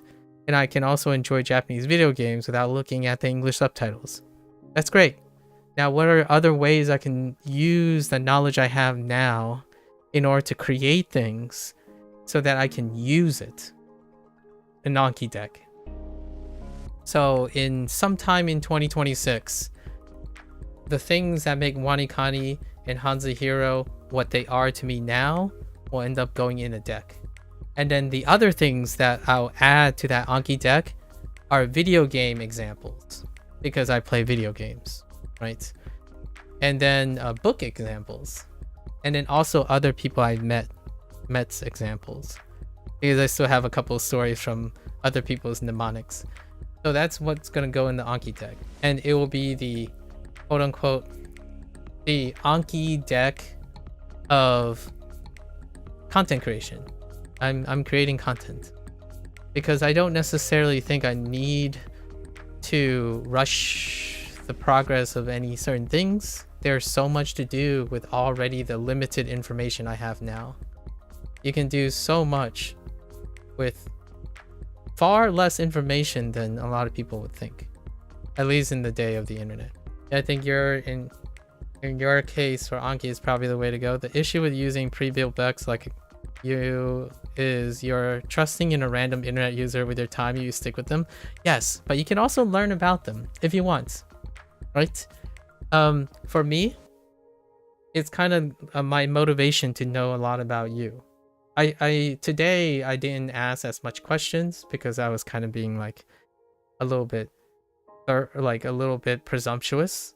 The alternative is to ask you a bunch of questions and then to get to know you, and then I would be able to like build a better response. But today I thought I go ahead and share something, and you can learn about other people, right? So that random internet user hopefully one day could be not a random internet user. I'm still a random internet user, right? To your perspective. And I hope that in the future, people are interested and engage in being less than random internet users. And that's where I'm going to leave the sentiment, right? You have to start somewhere with building a relationship with someone. One of my hobbies as a TLDR is I do enjoy using a product and trying to figure out how much do I know about this person by the choices they make through their product. So I often, when I'm using WaniKani, I'm thinking about Koichi and the people who post updates on the forums, right? The developers. And when I play a video game, it's very similar. HanziHero, their name is Kevin and Phil. And I usually say like, I wonder why Kevin chose this thing. So in an interview, I'm usually building myself up for an interview. If I ever meet these people, if I ever meet Kevin or Koichi or any game developer, when I'm playing their game, I'm prepared to ask them questions because I'm more interested in their motivations and their process of how and why they do these things and design these things. That gets you kind of a lens into the system that is not yours, right? And then if you understand the system, you can make it part of yours if you want. You know, you take the useful thing here and the useful thing here, the human parts, right? And it's like, I don't like this, but it seems like it works for you. I'll take this part though. This part is good. And that's where our current system lies. All right. And with that, that's a wrap for our WaniKani session. It was a really fun opportunity. Thank you, Z. I always appreciate it. And I definitely have to repeat, it is not a distraction from my studies. If I were to be distracted, I would not be streaming it, right? The entire goal is to demonstrate that one can be thoughtful in their studying by engaging in also exploring one's curiosity. I think now, I like to think, I hope that you will find something interesting that you discover in HanziHero and comparing it to Anki, and you're going to be excited to explain and share that information with anyone who's interested. And then I would totally be interested in hearing what your thoughts are. Like when you decide, okay, I'm not continuing with the trial, I would love to hear a detailed response on why you think it's not for you. Because that to me means that you have learned something about yourself and you can explain it to someone else.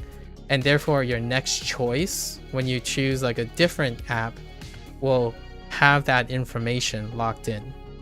So you don't repeat a mistake, quote unquote. You don't repeat same decisions because you've learned from those decisions. And one day when you know, over a couple years, you pile all that up and you become a workhorse. The idea is then you choose to take gambles with a fortress of solitude, like a fortress of solidarity. So now when you go and do that, it will no longer be, what if it fails? It's more like, could I make more profit? Or could I make more opportunities? So in the future, I would love that most people become this in some way. You will have so many things that work. You would have sufficient things that work, right? And then you start to look for investments. That's the difference between saving and preparing for a rainy day versus investing and seeing how much profit and opportunity you can make. I know this sounds kind of like capitalism, but it's kind of like capitalism in some way. And I'm also American, so you have your safe stuff. Hopefully you build the foundation, and then you can go and take risks every once in a while with your Japanese. Like, go take a risk and play a video game while your studying system is putting out, right?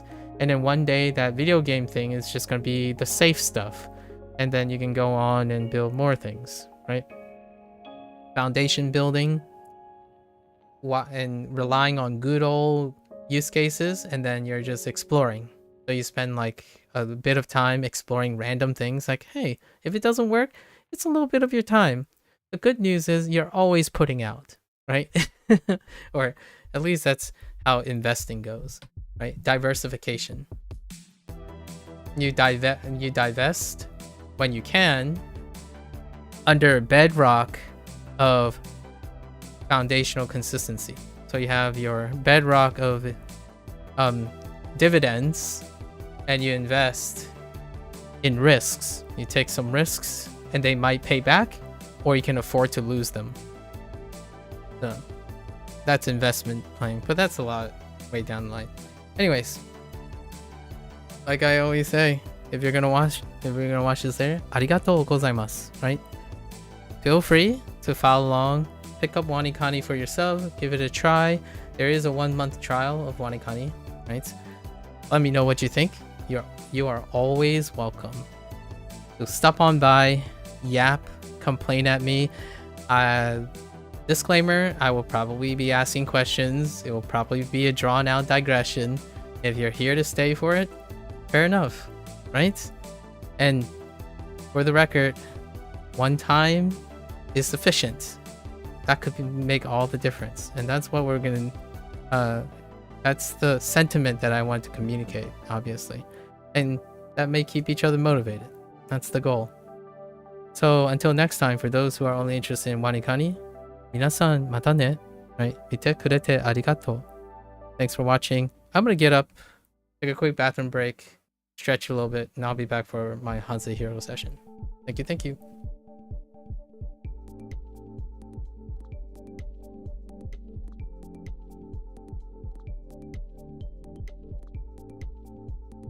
All right.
Alright folks, welcome back everyone. 欢迎大家回来。今天是第287天 is day 287. Two things. Yesterday went pretty well, right? Pretty well. Both of them are kind of disappointing.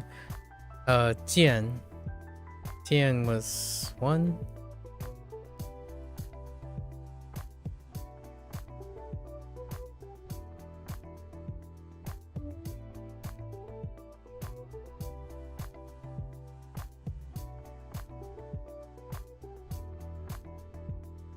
which is arrow, and fun. Fun.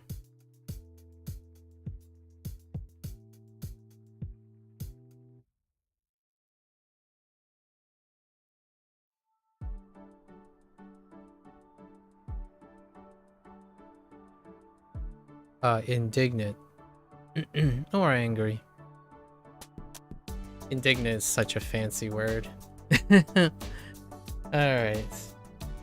That's it for yesterday's recap. We got a book it. Got two art prompts to do today. 骄傲 骄傲. 骄傲, let's see. 骄 is...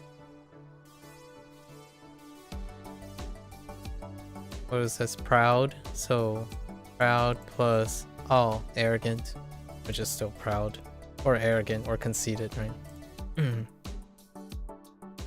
骄傲骄傲悬殊悬殊悬殊悬是suspend 殊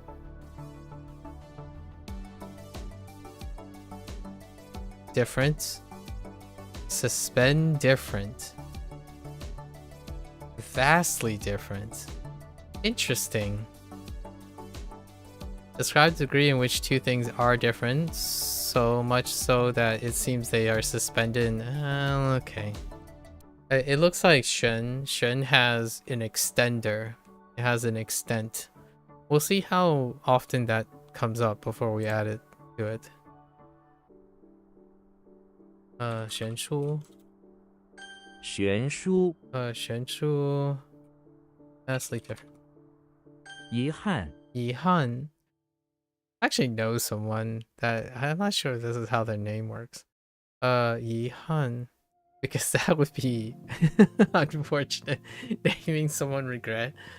No, I don't think so. I think it's yi instead of yi.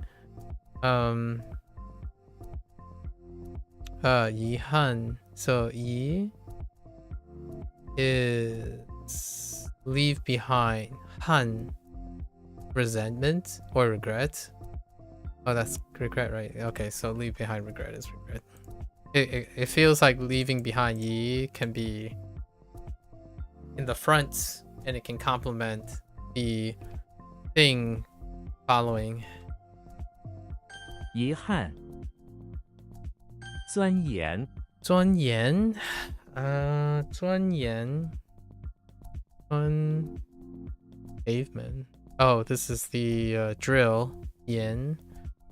Yen is build or sharpen or research. Interesting. I think I have to keep in mind of sharpen. Yen is the WaniKani sharpen does quite. I like the sharpen part.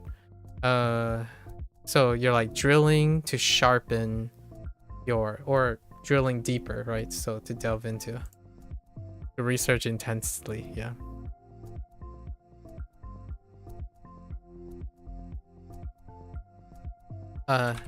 钻研研钻研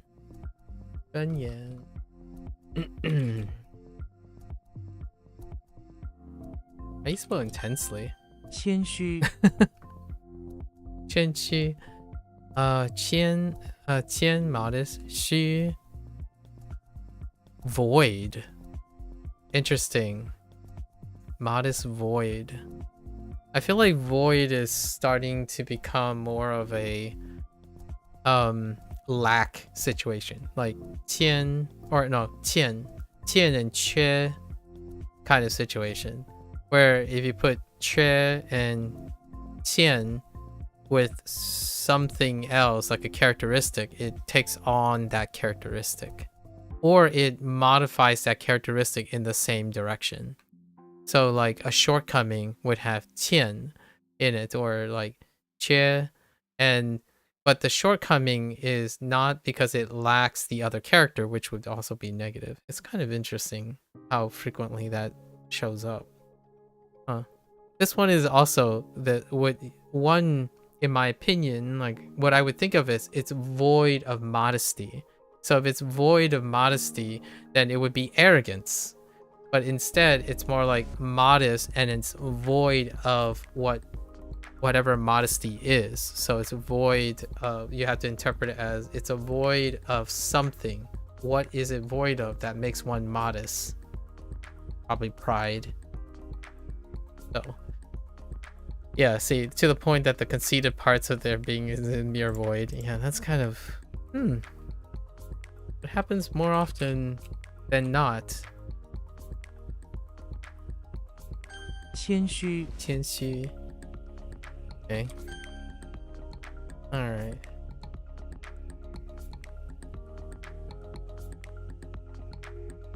骄傲，骄傲.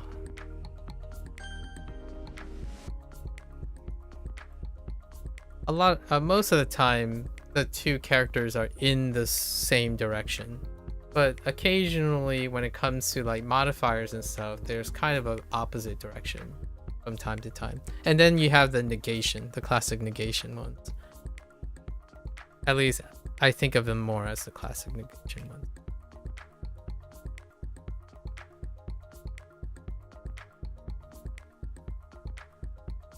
谦虚，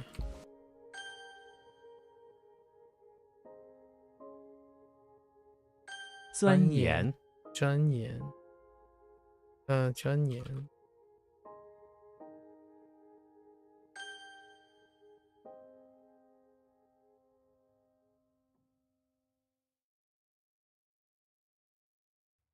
悬殊，悬殊，悬殊。This one is a little rough. It's a little rough.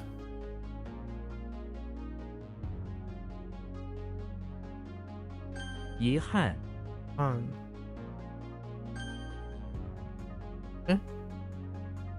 Mood, feelings, 情绪, 情绪. 绪 is thread ends. Okay, thread ends feel like kind of a supplementary character too. To get an idea of someone's overall mood, just grab one thread end of their current feelings and follow it to the end. Yeah, okay. This one can be a little problematic too. We'll see if we can get a little bit more of a feel for how 情绪， she works. Sorry, not shu. She. 情绪. 情绪 gotta figure out how 没有数 是 shu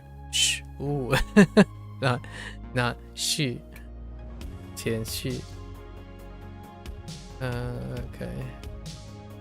海湾， 海湾 makes sense. Otter Bay, which is still a bay, or Sea Bay. 海湾，悬挂，悬挂. Oh, interesting. Suspend, yeah, suspend and hang, which is still hang. Okay. 悬挂， 悬念，悬念 to miss and suspend, which is suspends full. Interesting. Okay. 悬念，悬念. 台湾， Taiwan makes sense. Taiwan. We finally made it to Taiwan. Oops. Taiwan. 台湾， All right.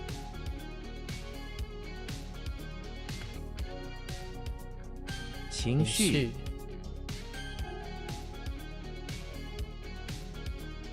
悬念，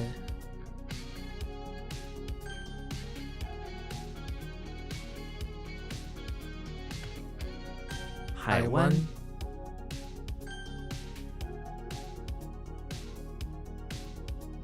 悬挂，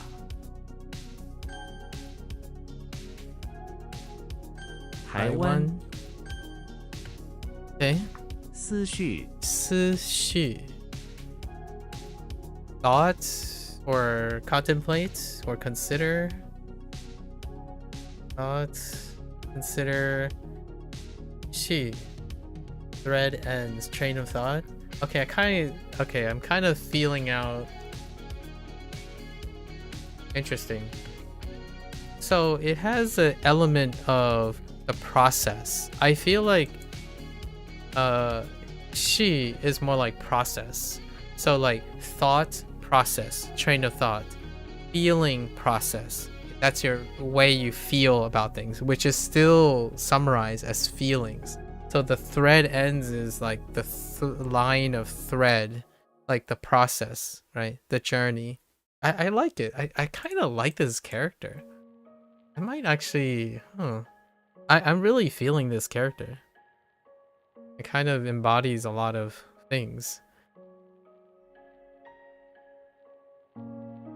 Oh, you know what it also reminds me of? Zhe. It reminds me of zhe. Like inging is the process of inging, like a gerund. But zhe is more common, but yeah, this feels like a inging thing. Like your feelings, your thinking, whenever this is it. So I guess we're gonna try to stick that into our brain somewhere to keep us consistent here. 思绪 思绪. Train of thought is thinking. 缺憾 缺憾. Oh yeah, see, this is a good example. So this is lack, regret. It's not a negation, it's a directional. So what you lack, you also, when you're lacking something, you're also regretful about it, right? So it's in the same direction. It's not a negation like bu han, like not regretful. This is lacking, but it's lacking in the sense of explaining why it's regret. I was just talking about this, which is a kind of a coincidence, but not really. I think this comes up far more common than other mechanics. The other mechanic is a supplementary character. I call it a supplementary character because the character is explaining something of the other character. So there's a dominant character and there are modifier characters, and those characters just say, oh yeah, feeling plus is. So is that feeling is still feeling, or something like that. Or like love next to feeling, but it's still love. That type of thing. Where there are certain characters that reinforce because it's kind of nice to pair up the characters, you know, the double character thing. I don't, it doesn't have to be that way because there are triple characters, there are standalone characters like shi, wo, like things like that. But the way HanziHero is doing these things, it makes it feel like you can group those things together. And you kind of feel it out a lot of times. When you're learning a new character, immediately you get into a rope. It's like, well, you know what? This character is probably paired with this character. And it can be complemented or supplemented by this character. And you can probably put this character before this character because it's usually telling you what is after. And then you can have a character that's before it. So there are two-way complements, right? There are characters that often appear before or after that complements or supplements. And you kind of start getting into the point of where like, okay, well, that character is definitely going to come before or after. You feel that sort of in Japanese as well, but it doesn't happen as often. Usually it's the formal terms that overlap with Chinese terms, which still translates to Japanese. So some of the things like, okay, these are probably two kanji that pairs up as a jukugo, right? Many of those jukugos are going to come up here and vice versa. It's kind of neat to see them happen as you're going.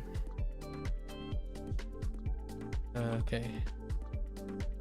缺憾缺憾 eh? 履 The spine. Was it spine for... No, it wasn't. I think that's bath or WaniKani. Okay. Lü. So we finally got Lü. A single character. And I'm gonna do one thing that WaniKani does, and we're gonna retroactively use this meaning if it's not the same, but this happens to be the same meaning. But others, like others where there's you learn it and then you can retroactively use as components. I think I like the way WaniKani does it, where they go backwards and they introduce the radical once the character is obtained that's made up of other radicals. I actually disagree with a lot of people who say that there's no point in the redundancy in either way. Like there's no point in knowing the parts that make up spine, for example, like 2 mouths and a drop or something. 2 mouths and a drop could be seen as spine, and then the other way around. I kind of like doing both to see what else you can pull out, right?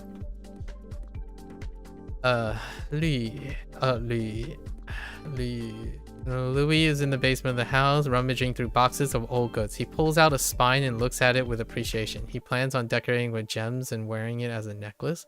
What the? I mean, I got nothing. I feel like it's more like spines of his enemies situation, but then it starts sounding like Napoleon. No, not Napoleon. There's no Napoleon. Julius Caesar. I mean, it ends up sounding like Julius as well. What can we make Louis into? The decorative thing might be the angle that we're gonna use for Louis from now on.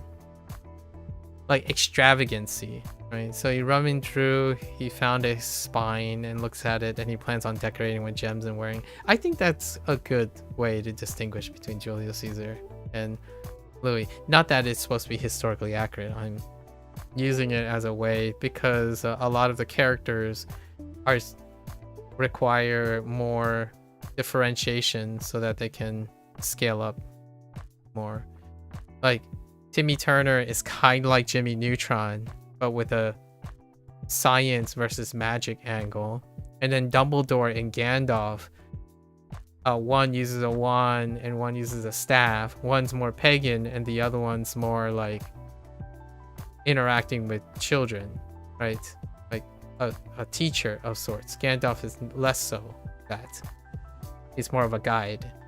And then we have like the Hulk and Shrek. They're both green and they're kind of strong historically based on like the ogre versus the Hulk. So I don't know if Kevin intentionally did that or not, but they seem to pair up very regularly. Like Link and Zelda, Link and Legolas, right? Pulling from pop culture, a lot of times they came in pairs. They have different versions of fantasy, different versions of magic, different versions of children's cartoons,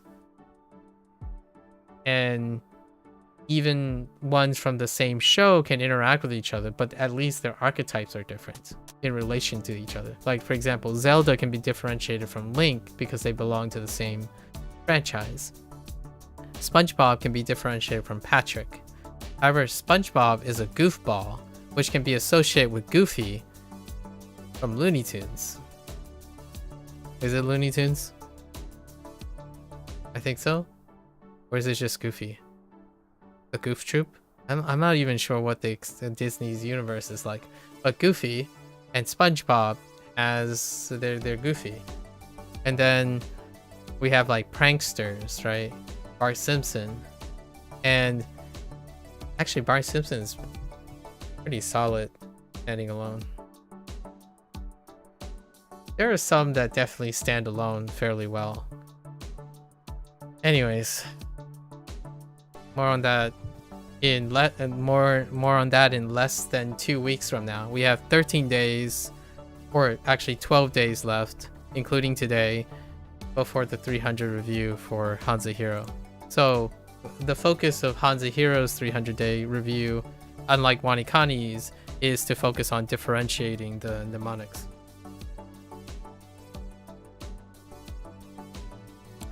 In WaniKani's side, we're doing the kana stuff. We're creating the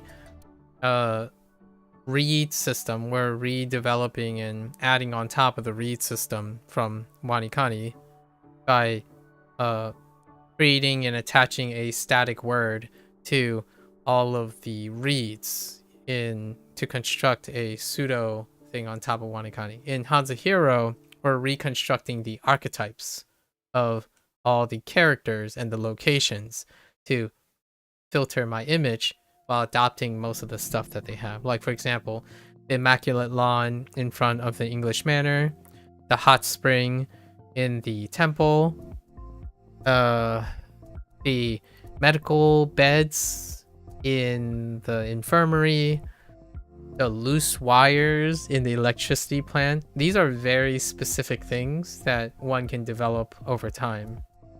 And they create enough nuance that you don't get it caught up. Like electrical skeletons is a very specific one that is reserved for Link. The electrical skeletons, right? Things like that. Yeah, things like that. 吕 Okay. 轰 Hoang. It looks like we've changed the balance. It seems like we're getting 8 characters each day now. So we get 8 new characters as opposed to 7. Hoang, let's see. Wow, that's a lot of cars. Rumble. Hoang. Harry Potter's in front of the temple in the rock garden, running from 3 monks, each driving a car. Oh boy, that's not gonna fly for me. Are chasing after him. Their cars rumble as they chase Harry Potter. Harry Potter casts a spell that makes a gigantic rumble noise and flips their car over the right. Gonna be the reverse. So Harry Potter is in front of the temple, right?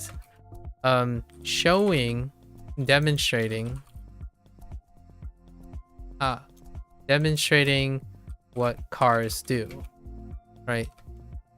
To the monks. It's like magic. Although this could be seen as a Jimmy Neutron thing.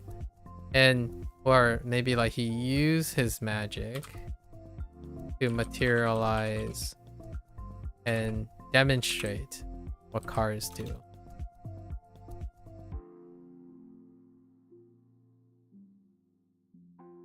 Like magic. Practically is. Hoang. What? Hongjia. Rumble. Explode. Bomb. Interesting. House party. Oh, that's kind of cute. I don't even know what that right character is. Cause a sensation. Ooh, rumble. Move. Interesting. 轰 图 Ooh, oh, we got convex. Okay, convex. I mean, it looks like convex, right? Like, it's convex. 图 This character is at the butt end of a lot of memes, especially with Japanese and Chinese. So, fine. But we didn't get this character in Japanese yet. Oh, wait. Tool? Is inside the living room of the house, partially buried. His head stick out of a huge convex pile of dirt. Nice. That is on top of the carpet. And his face is all bruised from Jerry. Okay, I got you. So we can just imagine that as a pile of dirt. Nice. 图 Tool. The reason why it's tool is also tool. Tool is dirt.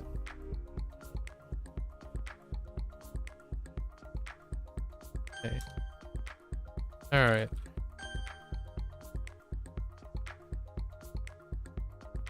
思绪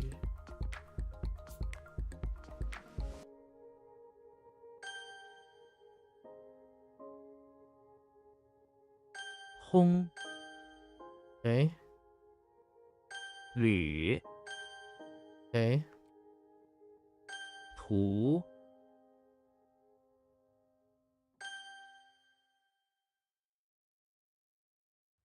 缺憾 缺憾. Alright. Did we get concave? No. Tortoise! Oh my gosh. Tortoise is only going to be ever used for tortoise. Will I ever write this character? Let me look. What do you do there? Maybe... I feel like this way is better, and then... Wow. Maybe you do this, then you...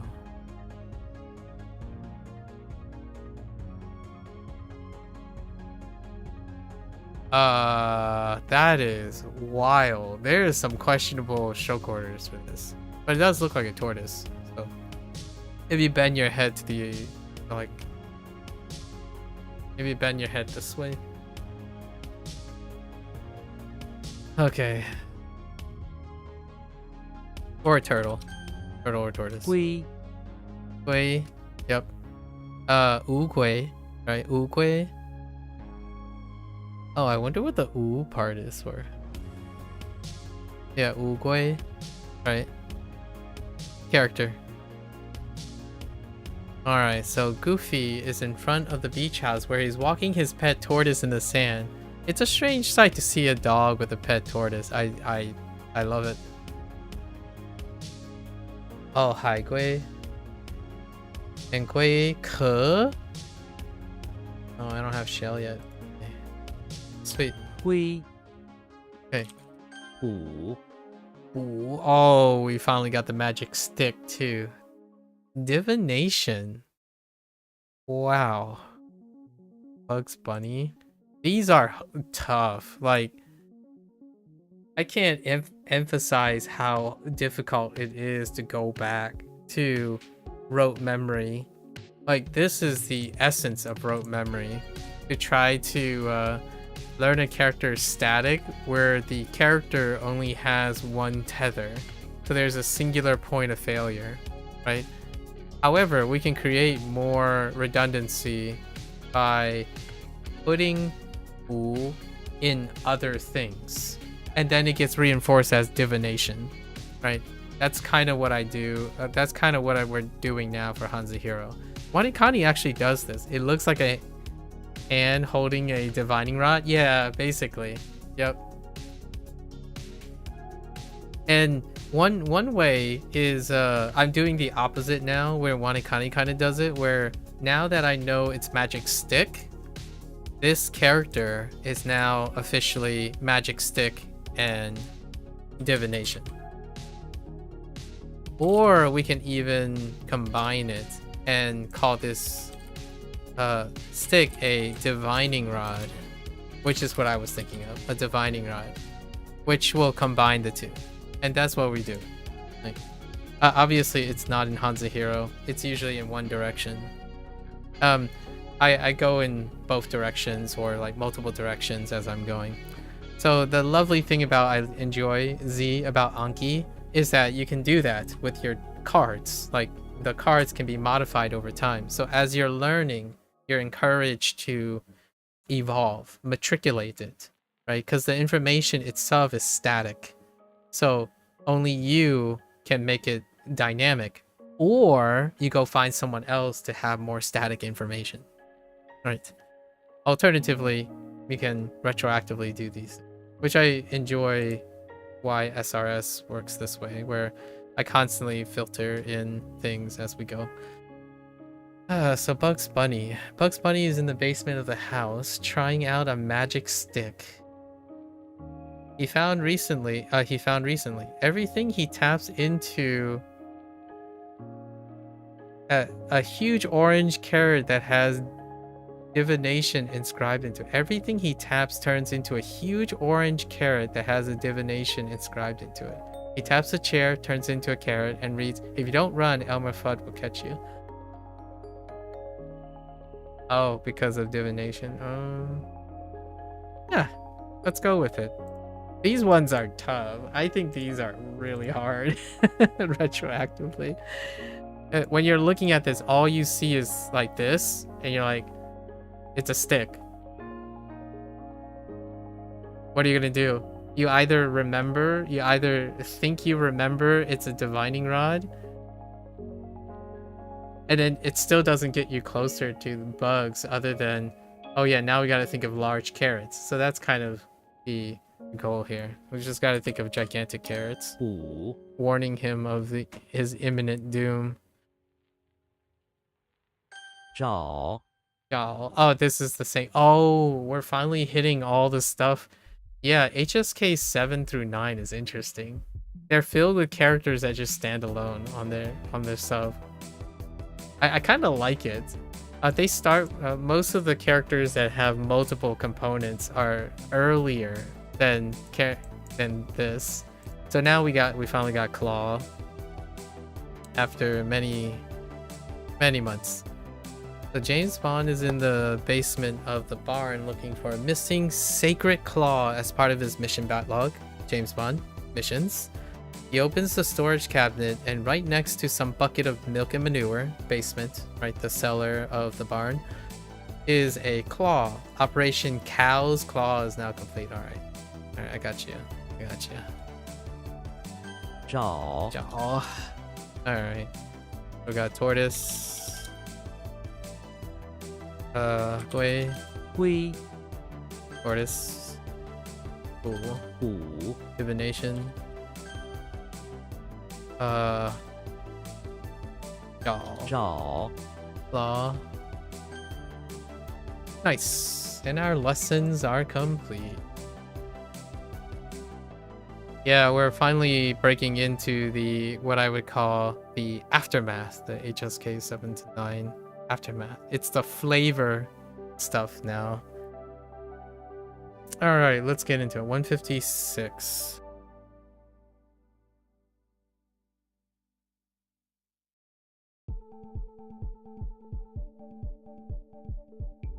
I had to blow my nose. Let's get into our reviews. All right. 孙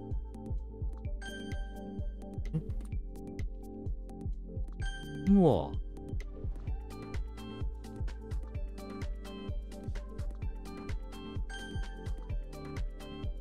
All right.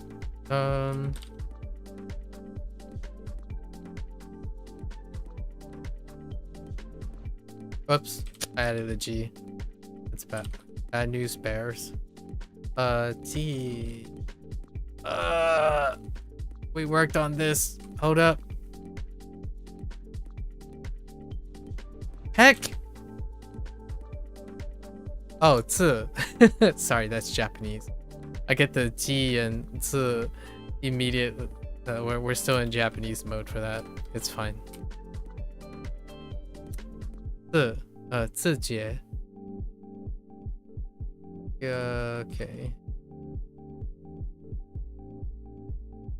字. Oh, 连字. 的 帘子 Whoops. That was a little quick. 焦点 放大镜的焦点 How do you overthink? It's like doing too much.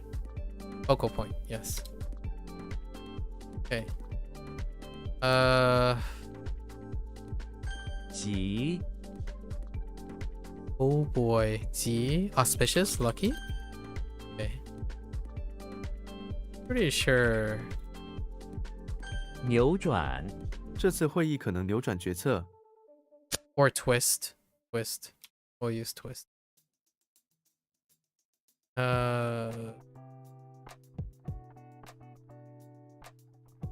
Heck. Oh no. It's oh yes. 海拔这座山的海拔很高 Since HanziHero includes sentences, does it teach grammar at all? It does not. Yeah, no grammar. Yeah. One thing is very excellent about Chinese though. I'm not sure if if you connect the stuff. When it comes to Chinese, a lot of the words and phrases have implicit grammar. in them. So there's a possibility that when you're learning enough vocabulary, you might end up internalizing the grammar. Especially if you're really attentive in English, like with your English structure and stuff. So it can click to some extent in Chinese. Now, it's very hard for me to know if that's because I grew up around Chinese or that it's true for others. As far as I know, for some people who like do focus on vocabulary, when you see this type of thing over and over again, it actually can end up being intuitively internalized to English. So like, because it's relying on your context. No, yeah, like you're an English first language speaker, so a lot of sentences just make sense grammatically. Yeah, so you might end up getting used to hearing that melody, the tonality melody. So like 这座 right 这座香的这是什么海拔很高 right? So you already know like this 座 this has got to be like this. It has to be that has to be a counter. It doesn't even matter what type of counter.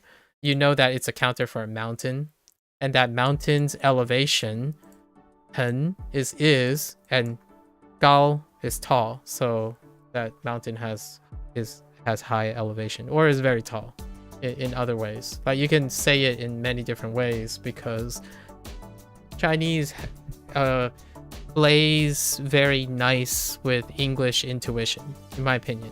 Like you can say this in many ways and you'll still get the same point to you in English. You can interpret this like literally if you want, and like this unit mountains of elevation is tall or high. Or you can say the mountain is very tall. Like the mountain is tall. Or the mountain has high elevation, whichever suits you. So I feel like, yeah, it doesn't teach grammar, but if you activate like the sentence thing and then you hear it often and you see it often, the tonality and the sounds and the arrangement kind of allows you to really play nice with English first language speakers, in my opinion, right? And it's really hard to know if it's because I grew up around it. I actually speak English in Chinese structure to my parents. So if I have to inculcate, like my parents don't speak English or they don't understand English like in a way of constructive and input. So what happens is when I speak and I need to replace words, my English is already in Chinese format. So whenever I like speak a certain word, that English word that inserts where it is, it fits and the English still sounds okay. So that could play a role in it. However, if you're learning Chinese like that, so like you're just saying English words here, like this counter mountain of elevation is tall, it still works. In English, it still happens really, really well. Now, the thing I would say is, of course, it's still useful to learn some grammatical stuff because maybe you want to start making your own sentences sooner rather than later. Then learning some grammatical structure allows you to start constructing your own sentences out of, without reading and stuff to your own, which that means output is not the same as like inputting from native response. So if you're really concerned about sounding native and native order, that's something that requires a lot of this type of practice, like looking at examples. But if you want grammatical stuff and just want to play around with it, to me, it's still understandable. My parents, when they speak English, they speak in Chinese order. Like, so what I mean is, even their limited English, they would place it in this order, and English still accommodates that. So it's one of those things like, are you a doer? Or do you like to wait for the ideal moment in which you can speak native things? I would say you can do both. It's really fun to do both. Like my favorite, one of my favorite techniques for outputting, if you're only learning characters, is understand and try to play with the relationship between the character. So like, what does this make you feel? That feels like ocean now. Like if this is anything to do with water. So if you're thinking, huh, so what is a water fountain? Like a water fountain, you're like, I don't know what a water fountain is, but hai could work, or shui, maybe shui, and then a spring, shui chen, and then, you know, like occasionally my someone would say like, what the heck are you trying to say? Water spring? Oh, you mean fountain. And it could actually be fountain. Actually, now that I think about it, I am actually kind of curious. Oh no, it's not.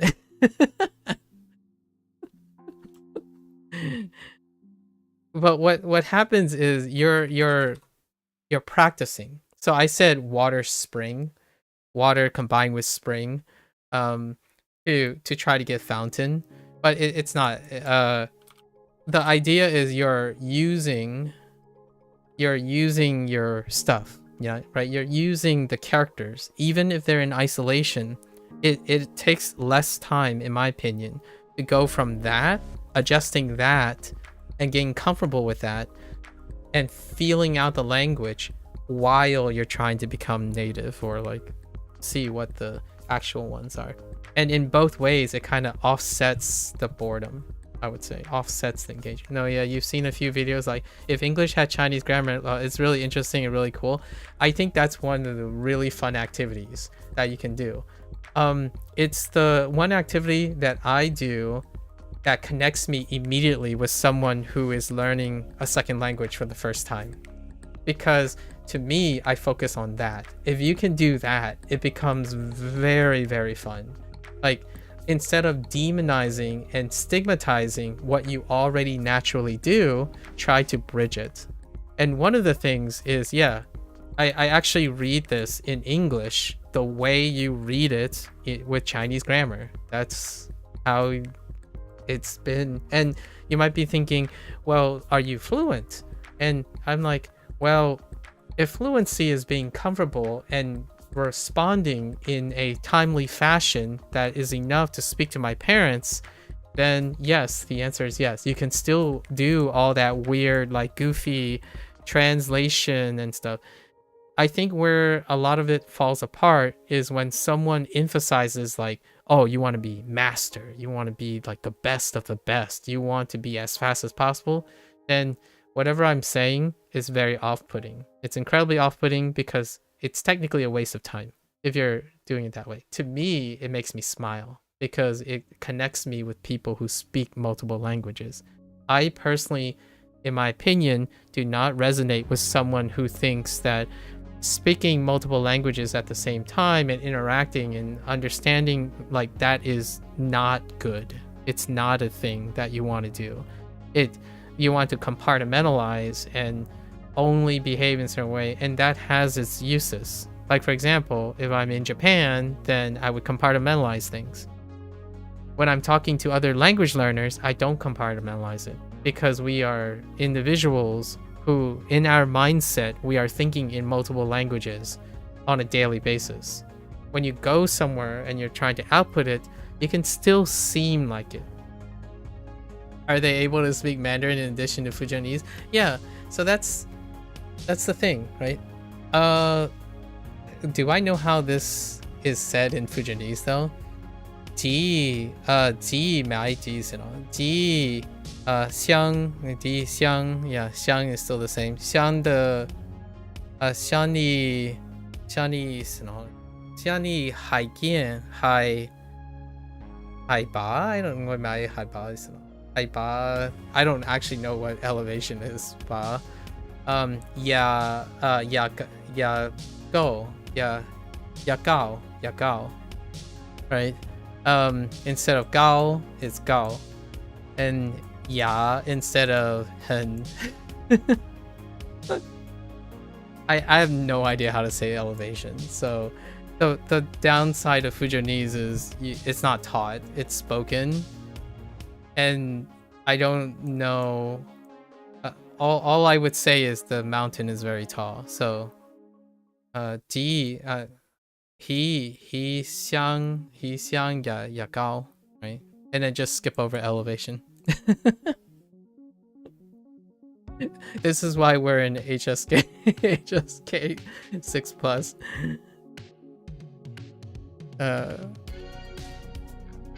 But I think a great silver lining is that an English first language speaker will kind of be really at home over time.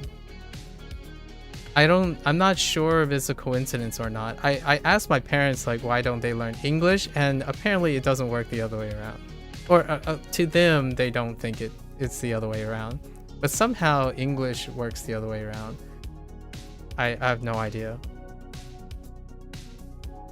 It's one of those things, like, people often get used to bending English as the vehicle. So because you're so used to using English as a vehicle to bridge other languages, that expectation produced a lot of routines in you that expect to do that. Meanwhile, the other way around, Chinese is not the same. Like, when you have a Chinese speaker, they are not incentivized to view their language as something that would bend and need to mold into another language, right?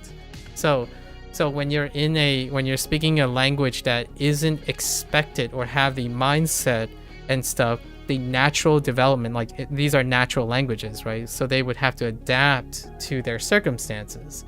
So oftentimes, instead of a language like Chinese and Japanese to adopt English, as in like mold the Japanese into English, they use borrowed words.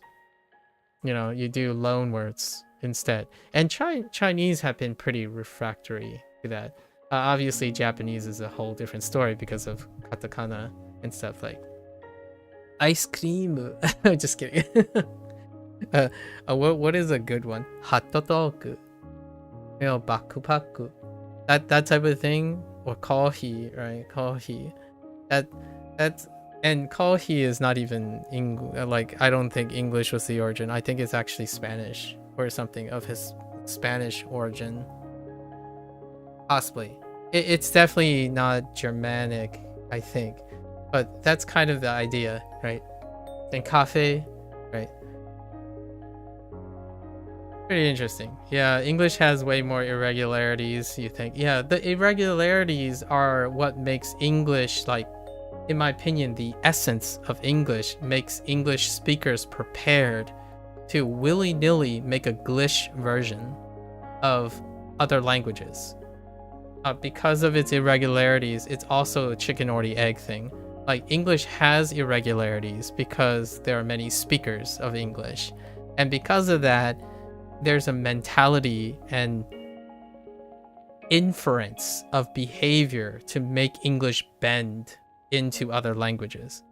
The reverse is rarely true, and I think is largely not necessarily due to its mechanical complexity, but more of the mindset of the people. The culture does not anticipate that. Like, adulterating Japanese by a mirroring or adopting English grammar is something preposterous. Like, the moment someone says, oh, this is what Japanese is understood with English grammar, here it is. And like, no, the system is so in a way that it can be very unintelligible, like further unintelligible. So Chinese happens to be that way for my parents, and yet when I'm using English and I'm learning Chinese, I don't feel the same way. So it's one of those really fun little, is it mechanically difficult or objectively difficult, or is it subjectively difficult? That's a great question, and I'm sure that there's $1 billion answer somewhere in there in the future. But for now, I do earnestly believe that if you're English first, I use English as a common language most of the time. Hearing this over and over again, and you know the parts, you can connect.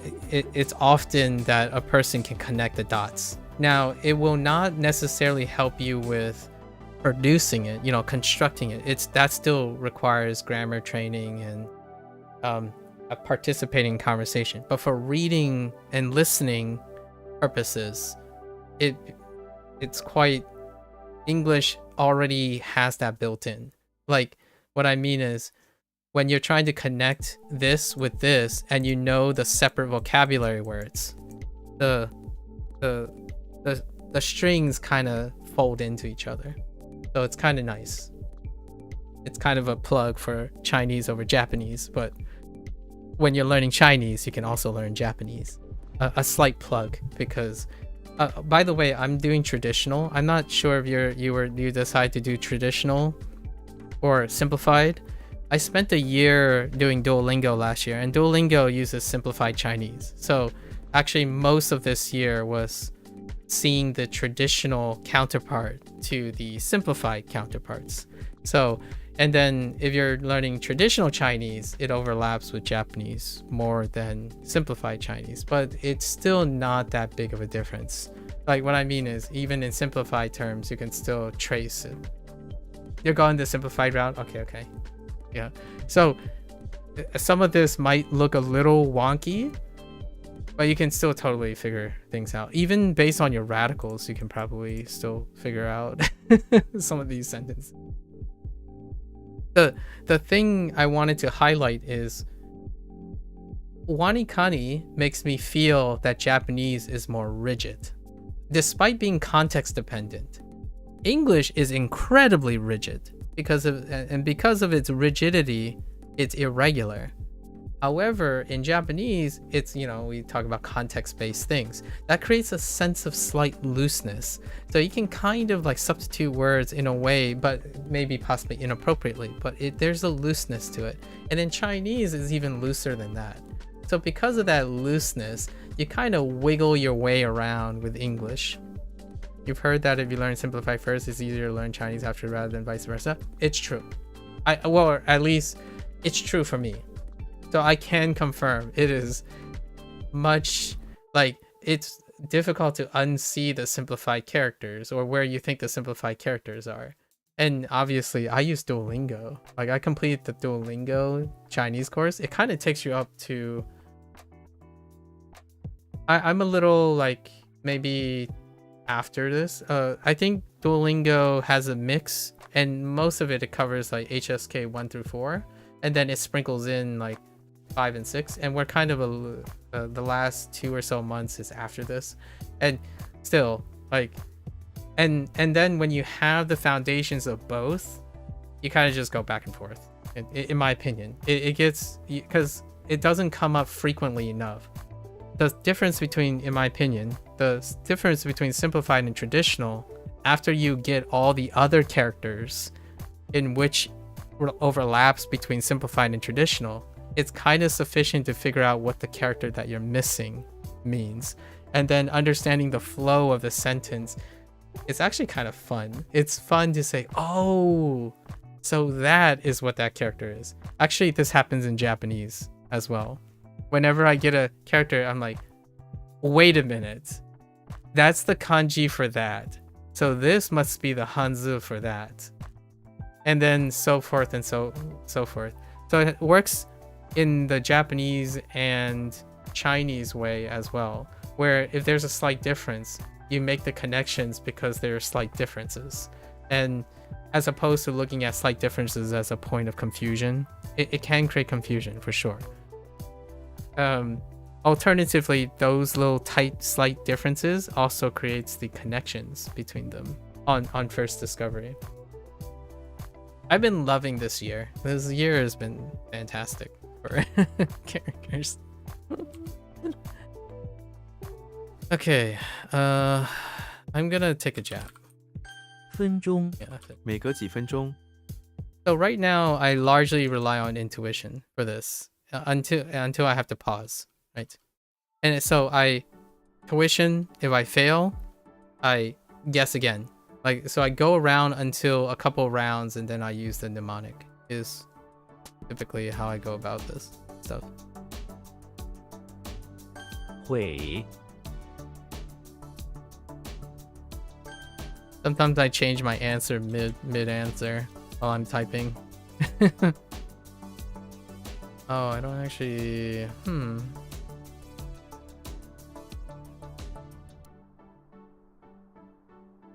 Okay. We gotta use mnemonics with this.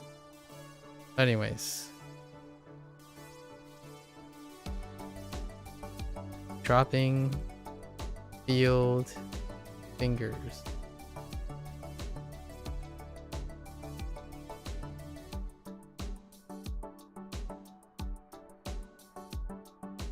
我们三分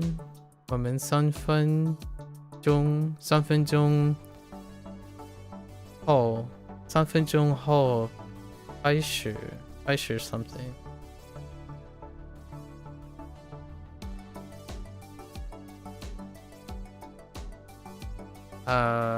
开始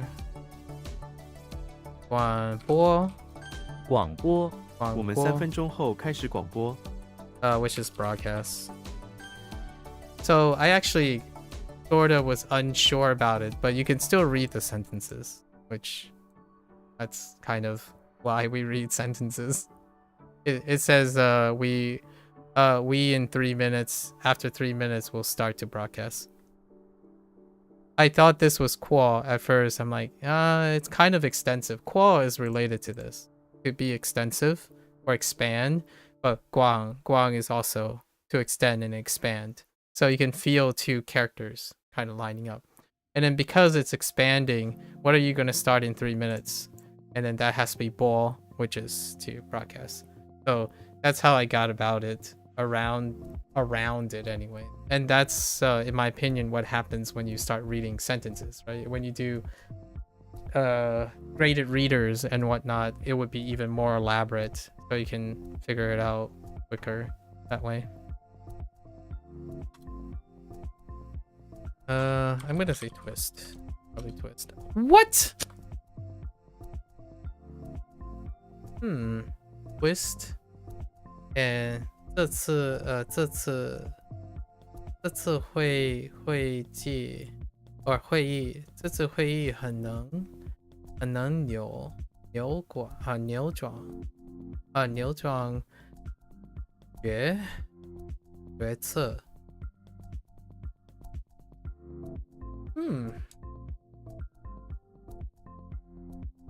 会 or meeting. Do they go with meeting? Okay. Fine.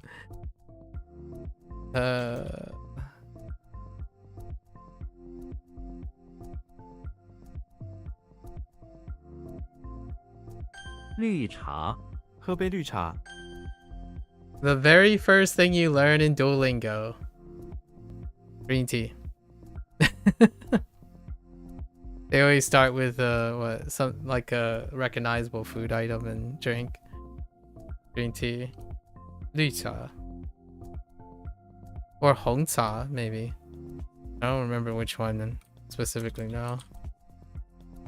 This is focal point. Whoops. That's moody.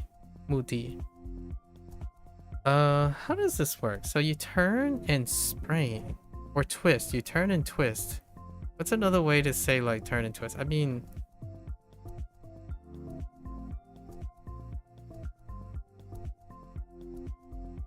the way to... maybe like a turning...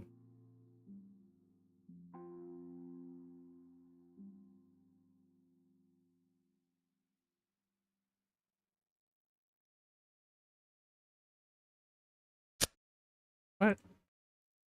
Oh, it's just to turn. Okay. Alright, that's fine. We're good. Like, how do you turn and twist? Turn. Okay.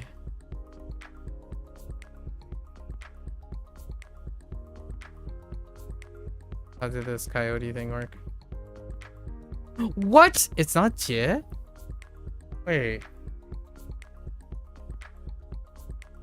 Oh, Lian. Oh. 4连 Dang.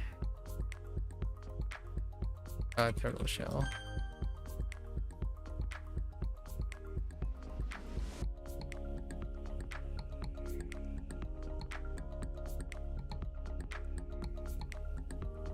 穷困，这个家庭十分穷困。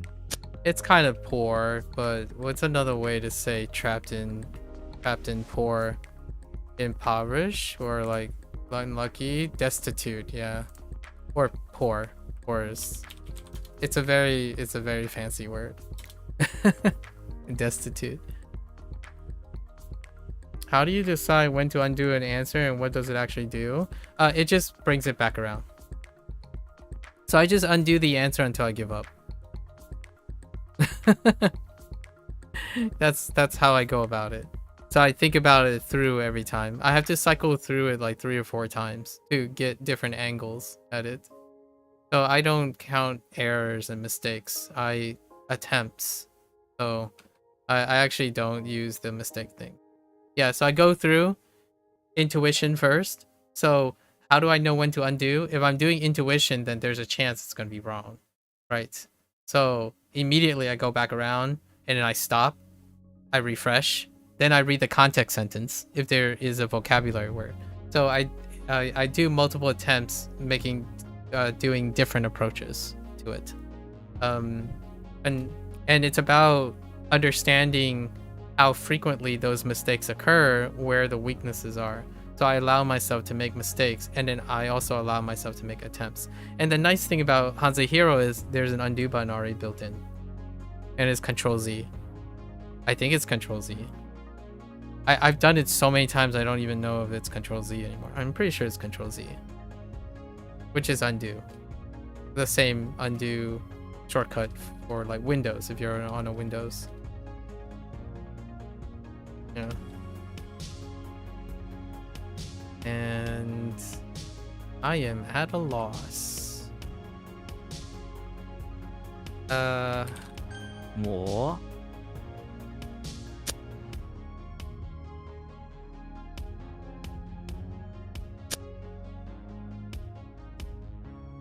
Okay, I gotta think about it. So that's when I gotta think about it, and we're gonna do like some deep diving. Heck, that's a loose end.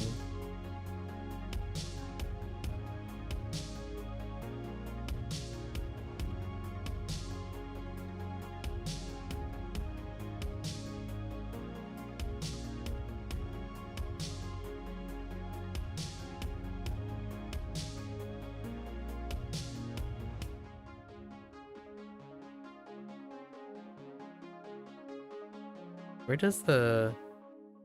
I think the whole thing is something, and that's what's making it a problem.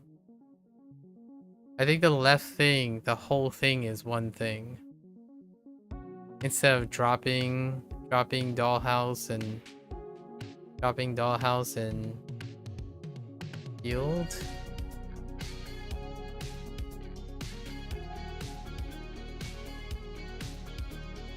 It's next to discuss.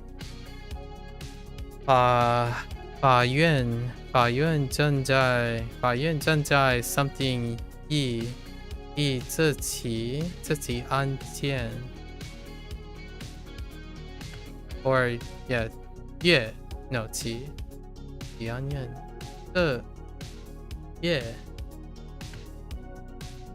no that's 这起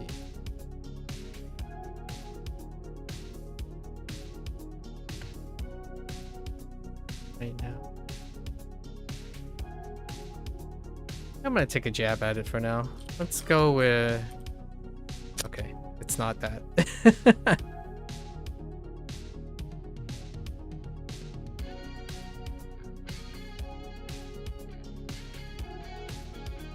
作废，我的签证已经作废了。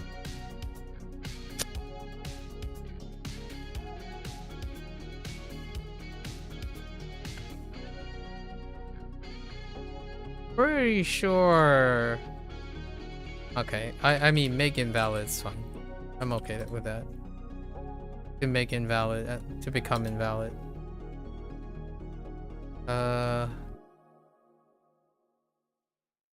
自怜，我们需要勇气，而不是自怜。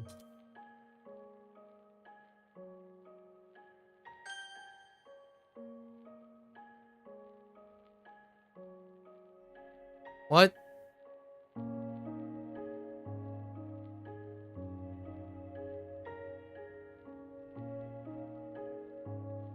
电源，没有 Oh, 电源的电脑是无用的。 okay.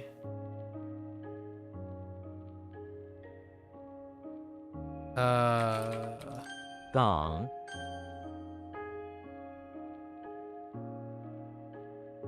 heck.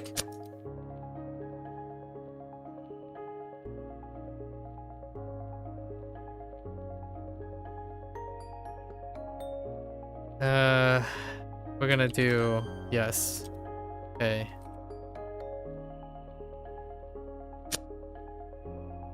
Oh, that's probably not. 农，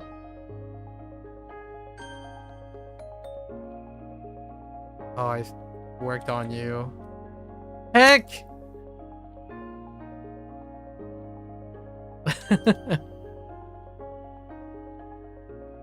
I don't want to talk about it. 欺负，同学们不应该互相欺负。 Oops. 墓地，墓地里有很多墓碑。 旗，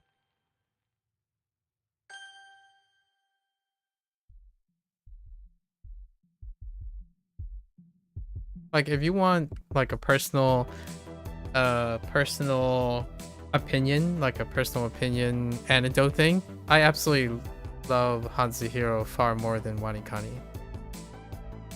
And one of the major reasons is probably because of personal bias. And the personal bias is like it's a system I'm familiar with. So the way HanziHero went about creating the infrastructure, despite having a learning curve for the information, the way the things are being built is the way I build things. So in a way, it allowed me to catch up really quickly, and then I started creating my own things with the information. So I spent less time learning how to use the system. Just like it wasn't convoluted to me, but the learning like SpongeBob and all the actual learning like rote memory stuff does require a bit of time. But WaniKani is like, it's fun as well to some extent. However, here's the flip side. I love HanziHero's things, but I learned more about things that challenge me in WaniKani. So actually, HanziHero is less rewarding learning the system. Making WaniKani work is more rewarding.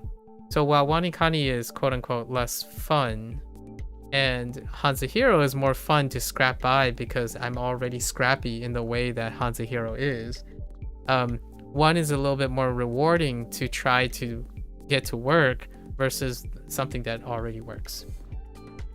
Also, to clarify, you meant convoluted in a technical sense, like not with a negative. Oh yeah, no, that's what I mean. The technical side of things are convoluted because it's things you have to get used to, right?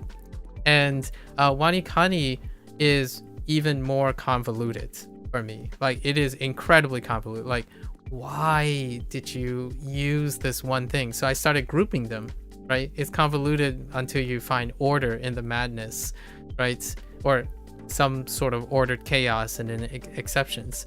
And WaniKani is more rewarding, trying to make the convolution less convoluted and then ironing out the bridges and stuff. Especially at later stages. I said this before where WaniKani has a lower entry point. One of the things about their design is it has a lower entry point. HanziHero has a high entry point. So to individuals that I would say, and this is the measure of convolution. like the measure of technicality. A high entry means that you have to get over the barrier, the learning curve is higher for the person. More people, like we're talking about statistically, it's more likely that HanziHero feels like an early investment. So you need to early invest before you see how it picks up, because it addresses something down the line. It addresses scaling and building down the line. And then WaniKani is like, it's fast, it's faster because it's relying on your intuition. Like for example, what do you think Sen is? Centaur. Okay, Centaur sounds like Sen, but it doesn't account for the idea that eventually your mnemonics are going to be hammered by needing to look for near rhymes, right? And then the near rhymes might not check out. And so when you get into like the nuances of stuff, that near rhyme ain't cutting it. It doesn't cut it as well. So what I'm doing now is I'm like adjusting for each other. There are things that I like to take from WaniKani that I'm gonna do in HanziHero and vice versa. In the end, I think HanziHero will take you to the end more than WaniKani, but WaniKani will be more popular in the beginning. So it's kind of like Duolingo. Duolingo is even more popular because it takes a system that works really low entry. It's super low entry. And then what it does is it horizontally adjusts that entry. So basically, it doesn't lead to maturation.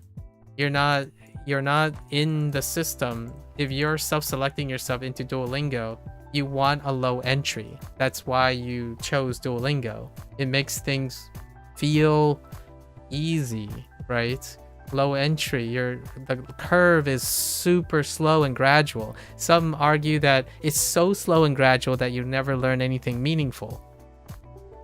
I suppose, I guess. And then WaniKani is like you'll feel great, in my opinion, up to like level 20, and then you start having to develop your own ways. And that's usually the common thing. You start to read stuff, and then you start ignoring and cherry picking the mnemonics by the time you get to level 20. And for me, HanziHero, instead of cherry picking the mnemonics, you literally, in my opinion, start using the build that they have to create your own mnemonics. You can adjust it on the fly. It's really fast because you had to do it in the beginning. So just replacing things is a lot easier. In WaniKani, there's no structure. Like there's no structure to the mnemonics other than finding something that sounds like something, and then how it repetitiously occur. So you remember most of the kana because you have to use them. Every time ka comes up, you think of car. Every time sen comes up, you think of centaur. And then you try to bend it into it, which is very similar to HanziHero, with one big exception. HanziHero is organized. It's structured. So you're always thinking in the same order as well. And that's kind of the thing that I'm probably going to adapt for just the trouble words. So much like not doing everything over again, I take whatever I practice in WaniKani and I'm only going to apply it to the trouble words. The words that will fall through like, 10% of the time. And vice versa. When I don't have an idea to expand HanziHero, for example, we just got a stick today, right? Our boo. If boo fails, I can use WaniKani's approach, which this is to, by the way, for WaniKani, because it looks like the kana for to. This to, not this to, but to is also a to. So if I thought about Bugs Bunny and have something to do with a toe, I can still get to toe, which is boo. So you can integrate the two if they're related. And I've done that a couple of times where there's not enough information here, so I'll just take it from Japanese. And I'll put the Japanese into the mnemonic.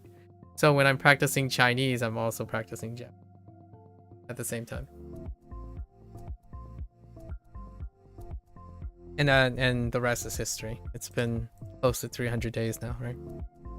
That was the plan all along, by the way. When I started 2020, when I started Duolingo, it has always been the plan to do Japanese, then stagger Mandarin, and then top it off with Spanish. Although Spanish kind of fell by the wayside at the moment because turns out I didn't have enough time.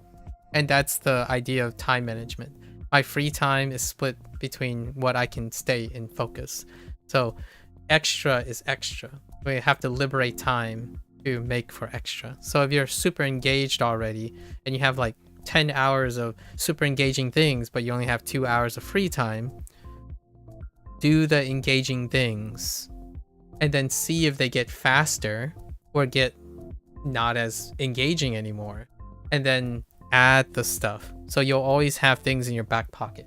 So whenever you get bored and something makes you feel awful or like you're not feeling the day, you can fill that time up with something else intentionally engaging. And that's how I think about learning, right? When you're learning something and you're not engaged and you're like having a tough day, sure, you can power through it, knowing that you're gonna feel better the next day. That's different for people who power through things knowing that tomorrow is going to be the same thing. That's burning out in a negative way. So there is often this like thing about being consistent, right? Like working out, like, oh yeah, you know, you're sore, but try to get a workout in. Consistency build the strengths, the foundations. I agree with that.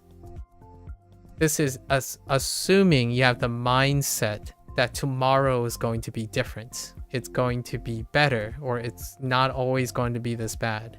I think when it comes to learning, it's not that. When people say you have to power through it, they know it's only going to get worse and it's going to get suckier. But what you're doing is you're powering through it because you wanted to get it over with. When I mention about powering through things, I mean you're powering through it because you know it's getting better because you're doing it. And I think that's one of the bigger parts and points that consistently hammers language learners, in my opinion. At least from my experience, the one talking point is staying consistent.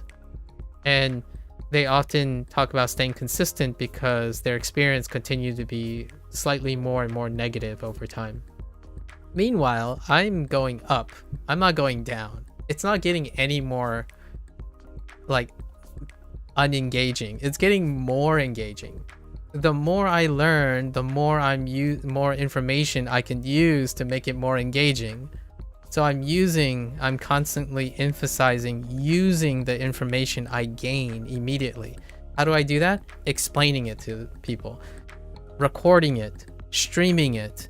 I am actively holding myself accountable to the moment I learn a thing. I am also responsible in producing and outputting the thing. So whenever you mention about speaking it out loud or hearing it to yourself and whatnot, that's a way to show that you're producing something.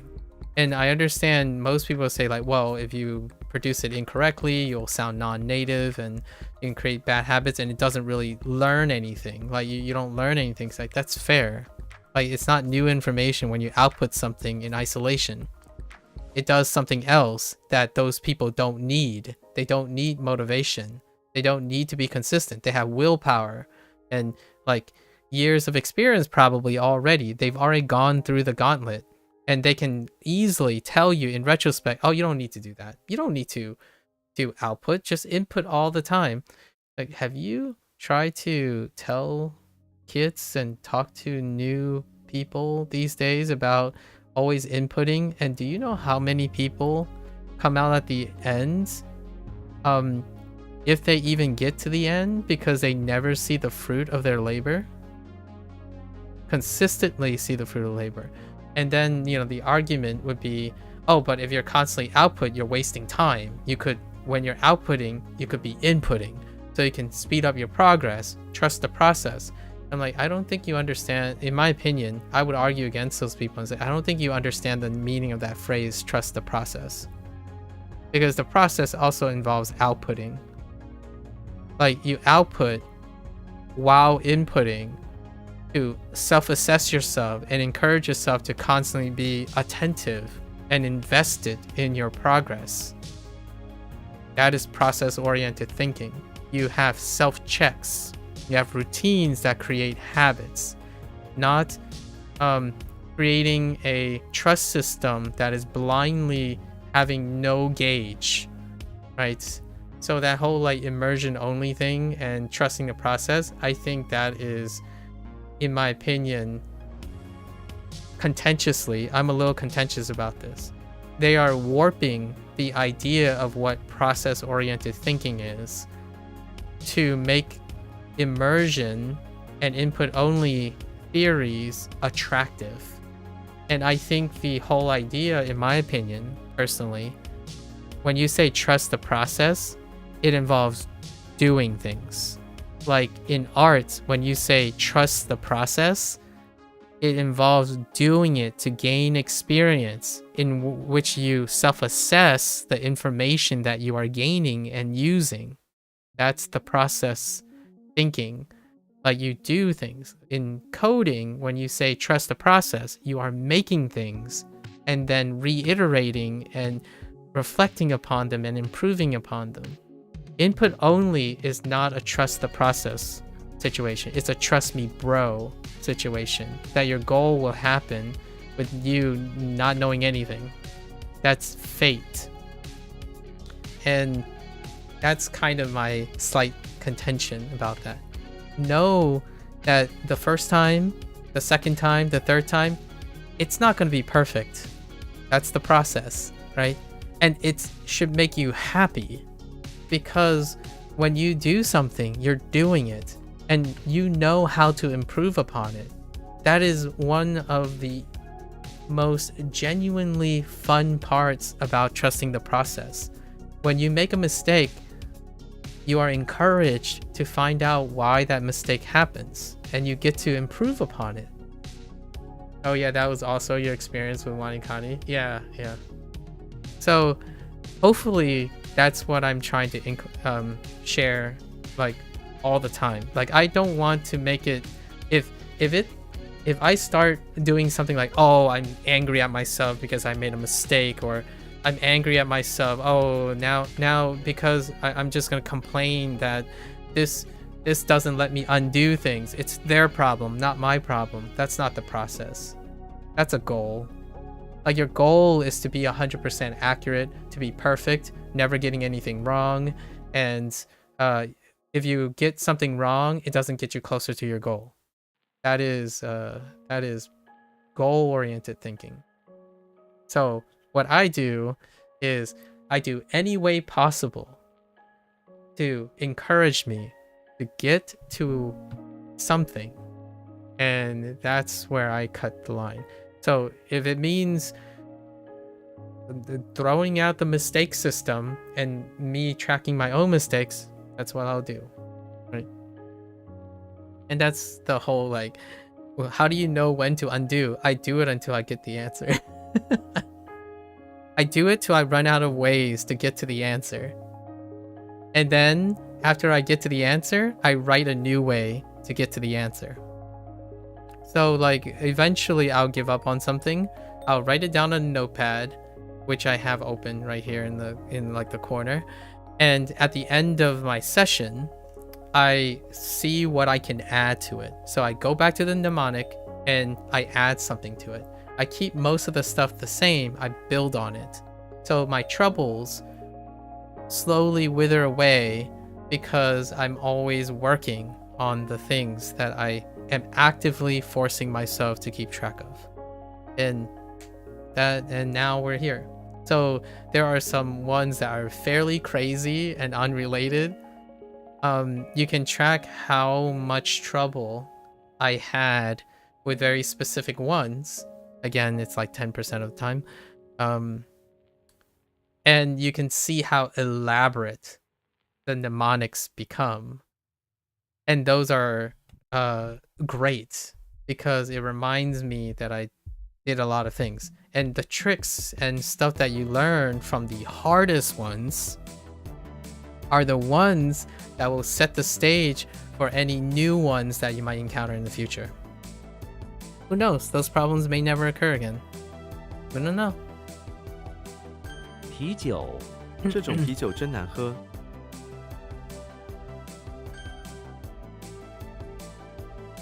It's fun. I like it. 猪，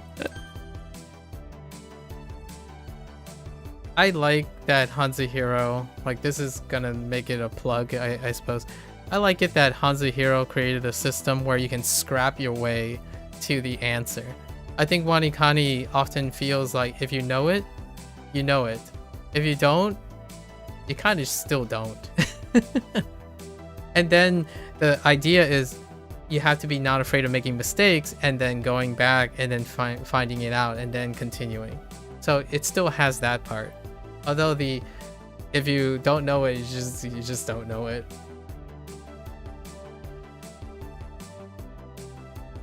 The Chinese can help, and then vice versa. The reverse is true.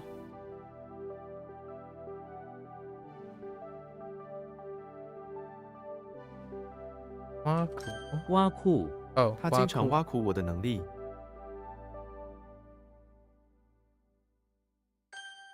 No, yeah. You like the regularity and comprehensiveness of their mnemonic system? Yeah. It takes a time to get used to though. And I'm not gonna beat around the bush. The mnemonics that don't work, like the mnemonics that I tweak, the nice thing is if you understand the mnemonic system, you can rewrite it very quickly. I think that's the thing that I really enjoy about the matriculation of HanziHero. In WaniKani, it's still very difficult to write a mnemonic. It doesn't encourage people to write their own mnemonic. And if you think about Mandarin Blueprint, they full stop in the other end. They give you the system, they emphasize the system, and then you built it from day one, right? Day one or day two. So you could have an experience that's even further in the deep end, where they'll give you the system and encourages you to build it.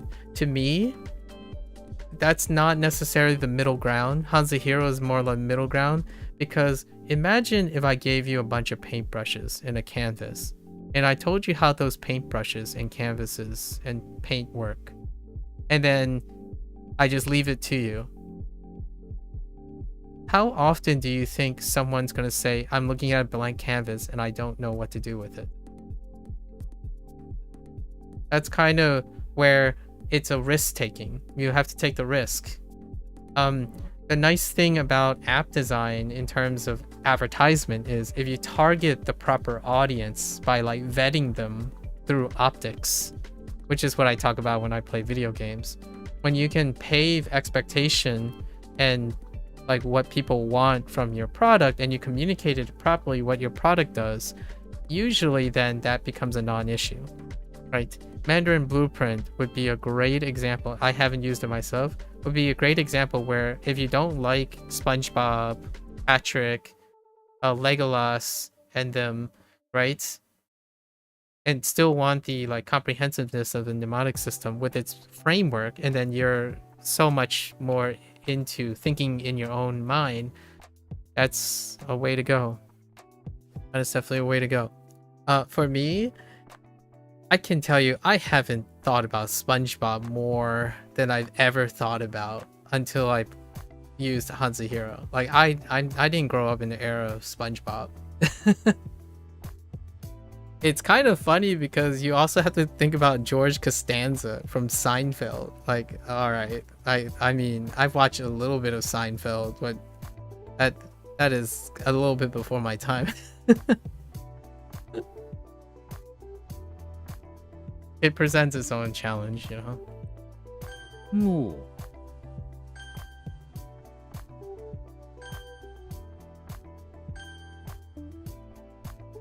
那， What the nah? Let me see.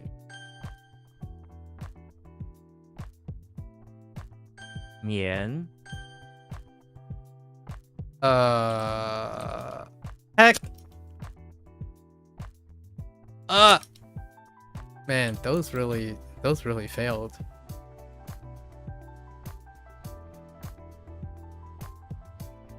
What?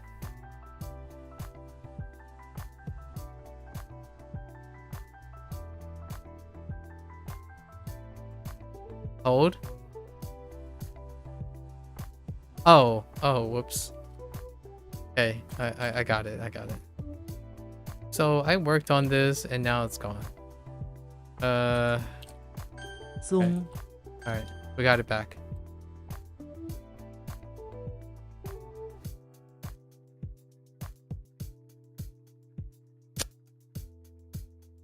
That's not working. 底 Oops. Resist.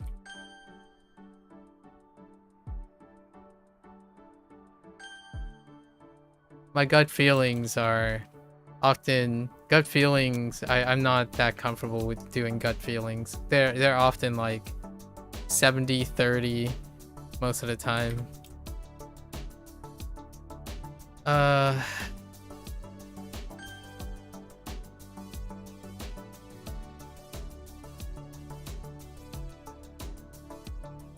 藏品它有很大的艺术藏品。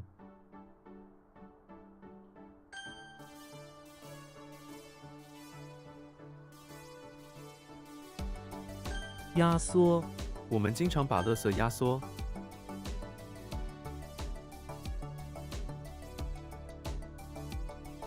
乳头乳头是胸部的一部分。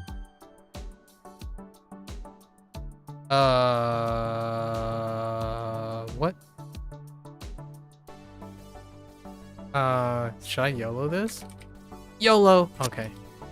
My feelings betrayed me. 细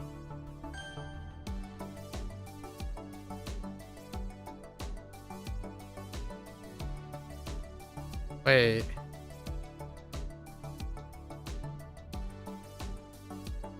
晒太阳 Okay. 在正午的太阳下晒太阳。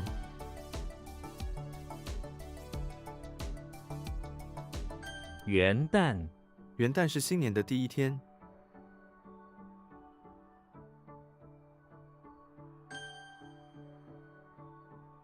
Oh, we're back. Did this help me at all? Seeing it again.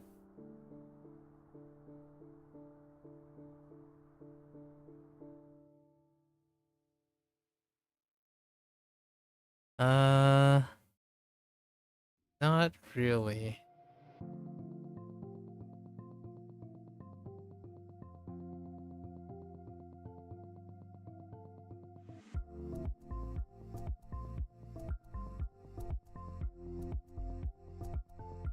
No.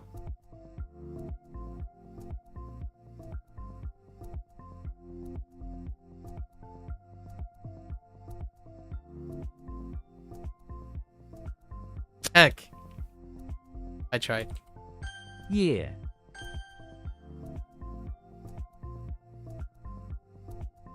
调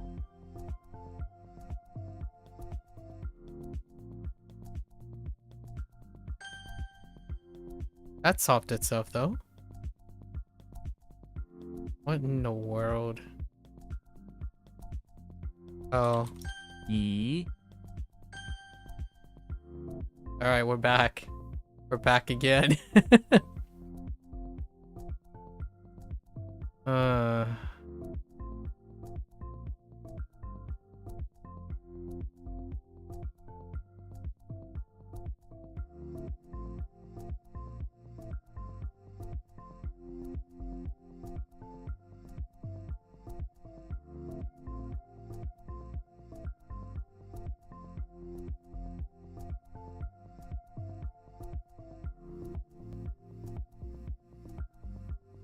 Yeah, no.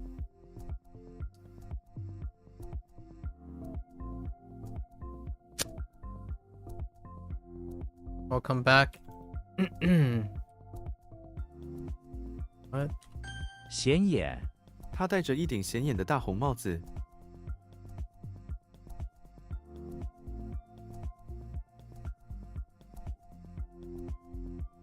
obvious. See? Conspicuous. Oh, in a somewhat of a negative way, conspicuous.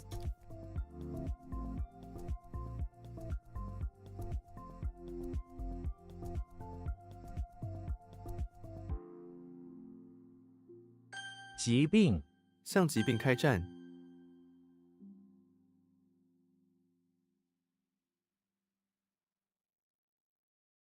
Heck. What is the moon door? Oh no. Not again. Oh, maybe it's 休闲，我们周末会去公园休闲。 it's kind of like pleasure vacation, relaxing vacation. How do you relax vacation? Relax. Yeah. That would make sense.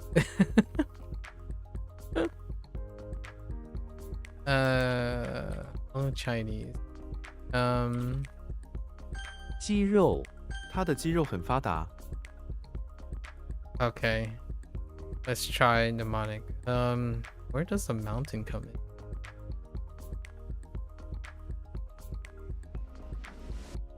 Oh. 虫，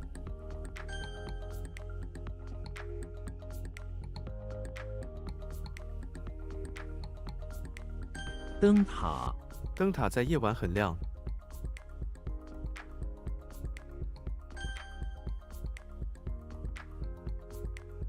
薯片，这些薯片很脆。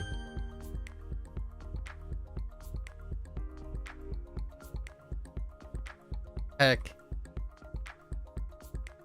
Oh. 嫌疑，他的行为让人起了嫌疑。 亮，亮是什么？亮。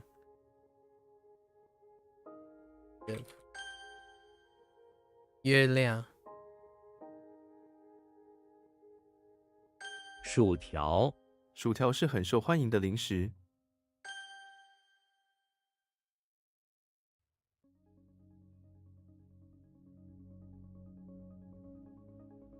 细菌，这里有很多细菌。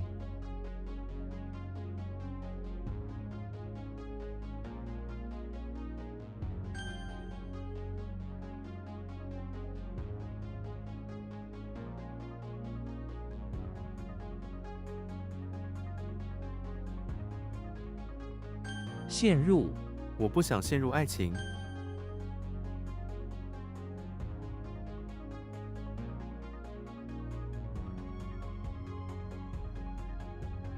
Heck.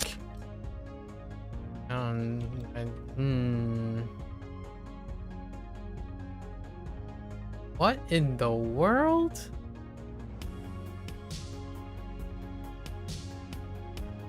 It's probably. Oops. Oh. 肿， Oh, that's swollen.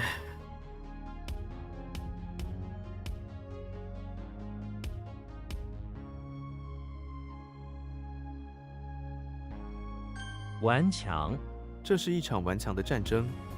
顽强的战争。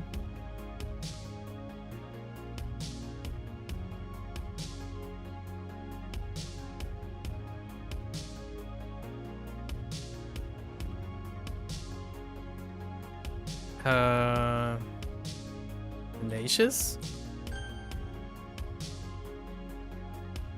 爽，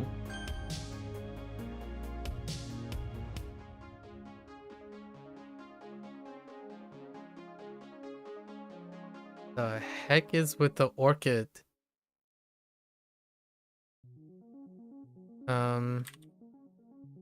护士，我爱上了我的护士。 I'm gonna say. 桥，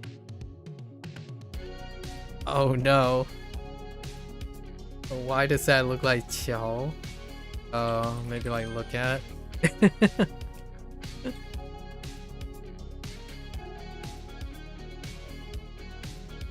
most satisfying thing is especially with kanji and hanzi, is when you start looking at the characters like, that's just what they sound like. Like, what do you mean? What do you mean what I mean that I know what the character sounds like without knowing the meaning? It's like that's what they sound like. Look, this is a woo. Like, how can you make that mistake? It feels like a woo. I'm kidding, obviously. I'm being a little cheeky here. It obviously takes many hours and days, months, and years before that happens. But when you start feeling it, it's kind of nice. It's difficult to go back. I don't even know why you would want to go back, but you know, take a break from it and then forget, and then come back and probably. I was gonna type ko here, which that would be ko, but not what I'm looking for. Probably 无缘无故，他无缘无故的哭了起来。 What? Wait, 无缘无故. Oh, is it without cause or reason? It's backwards. All right, buddy. All right.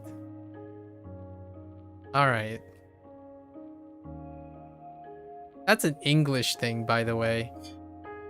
Whenever someone uses an or statement, English has very specific ordering, and that makes me laugh all the time. Like, it's not without rhyme. It's not without reason or rhyme. It's without rhyme or reason, right? And then that's kind of the same thing, without cause or reason versus without reason or cause. And then there's like peanut butter and jelly versus jelly and peanut butter, or cheese and mac versus mac and cheese.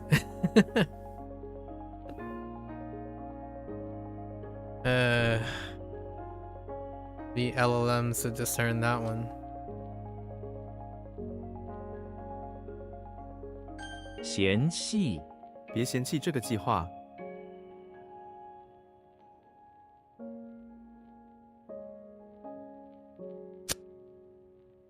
So you quit?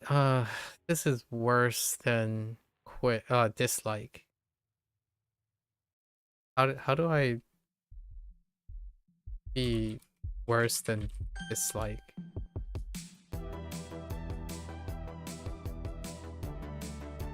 Hmm.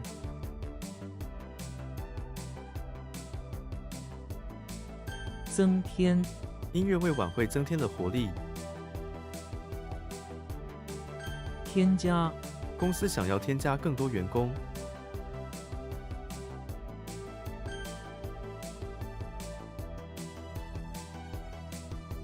爽快，说话爽快的人很受欢迎。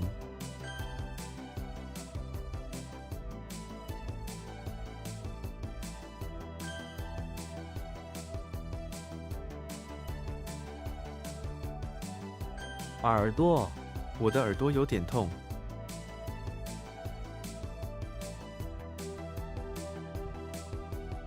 The what?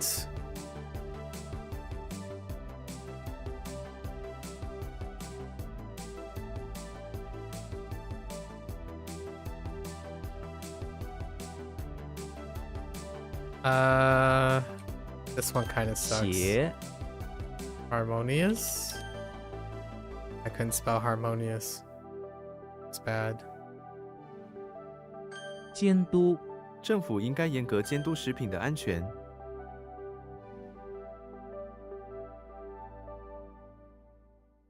震，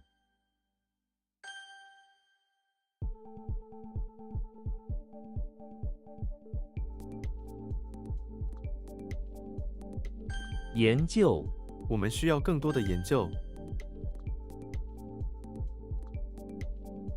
YOLO? 见， Oh no. What is this? 同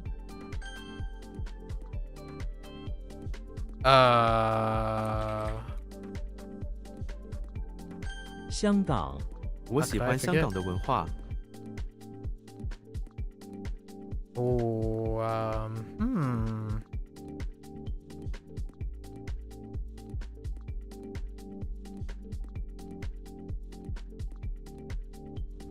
One part of me want to say Nyang, but that doesn't make it. Yeah. Like Xiao Nyang. But why do I... Oh, is this like... 小肠 小肠是消化系统的一部分。 Okay.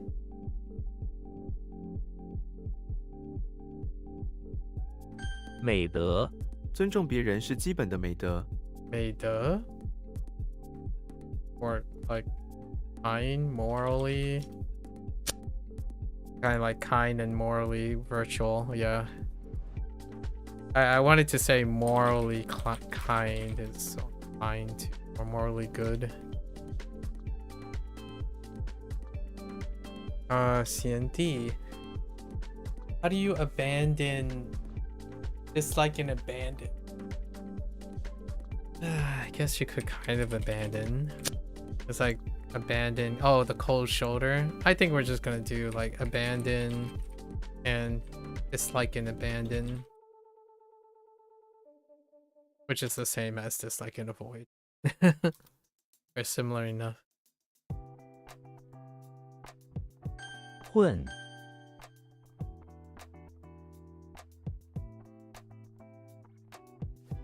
How did it work? Moral excellence? Oh, virtue. That's right. And we're back to this again. Do we get more inspiration?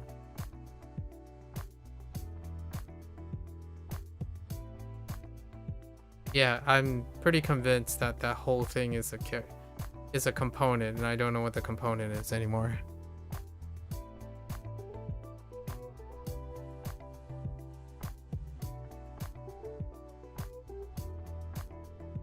And I only encoded that component.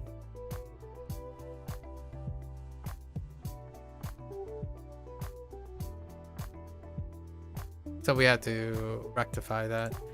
So this would be one of them. Shun. What was shun? Examine? Pretty sure. Oh no, it isn't. It isn't the component.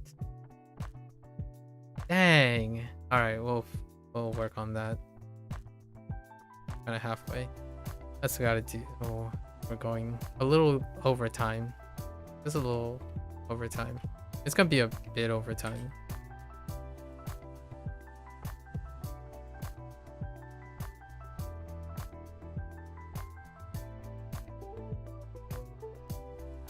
"牵动 每个人都会被牵动。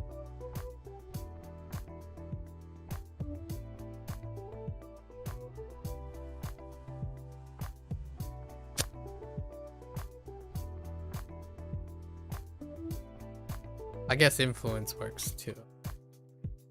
兔子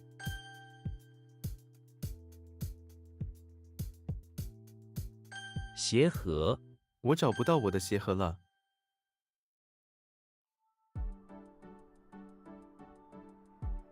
驾驶 驾驶需要专注和耐心。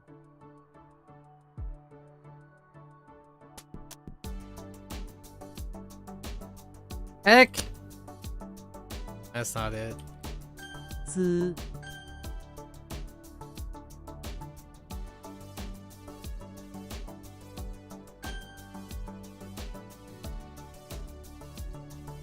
What?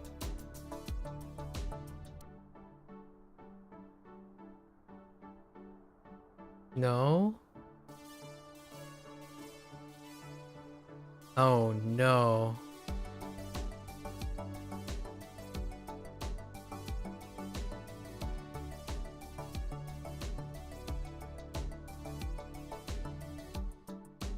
Oh no.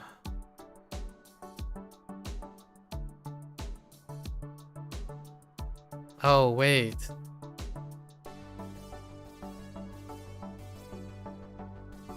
拖欠，他的房租已经拖欠2个月了。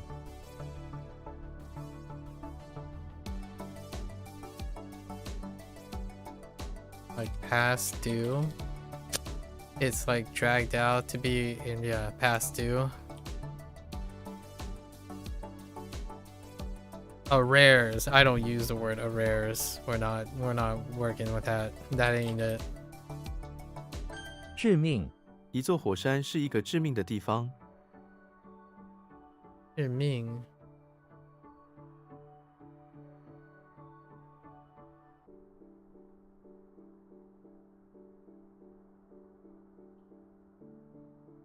Be life. Until life? Deliver life? 致命的地方? Oh, like deadly? I thought this was Sashay. Is that not Sashay? Sashay who? 洒水壶， I don't know. 洒 what 水 it- 壶里有水。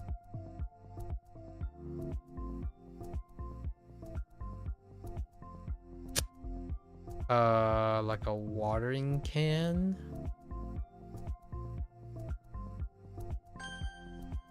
Okay. I was thinking of a sprinkler can. Okay.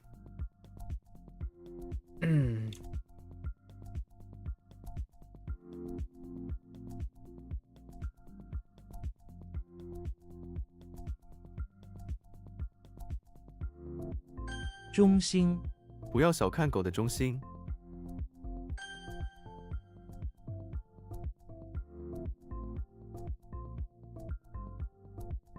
市场，国际市场，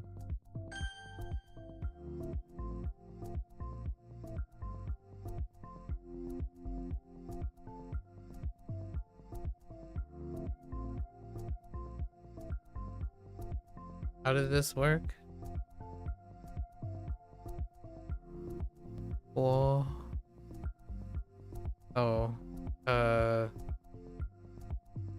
Is what they want to be in arrears or past due or be in debt, like not making payments on time.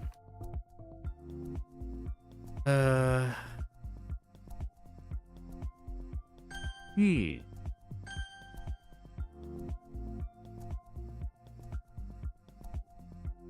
审议，法院正在审议这起案件。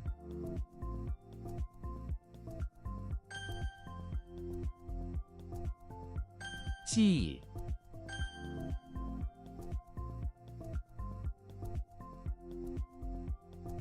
What incarnation?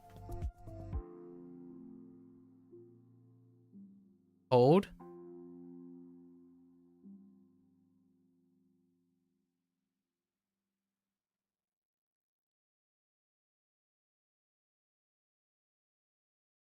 No.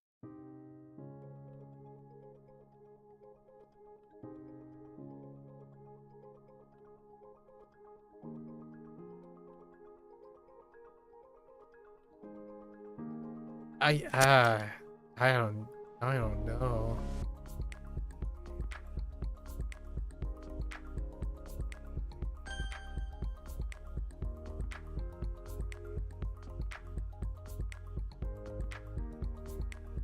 虚构，这个故事是虚构的。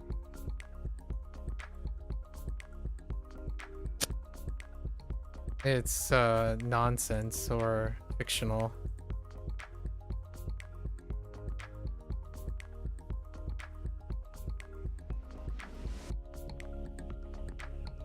听写，请听写我说的话。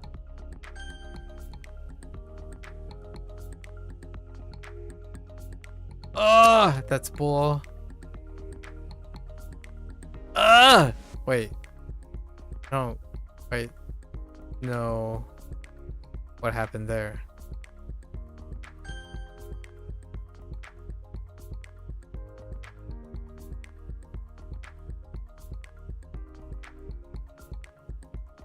Wait. Oh, Zhuo. Whoa. Zhuo. Yeah, Zhuo. Oh, I got the wrong characters.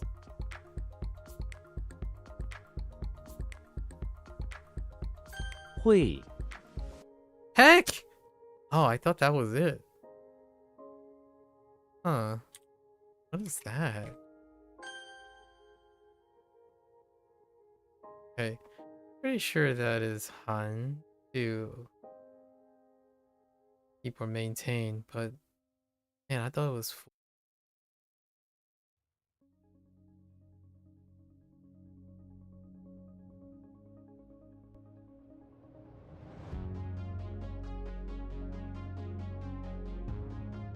Nah, no dice on the left.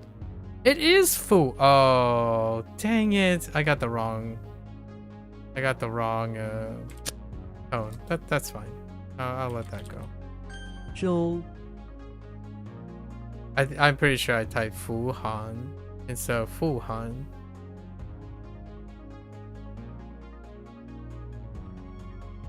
Oh gosh, the iron. 聊天 请不要在工作时间聊天。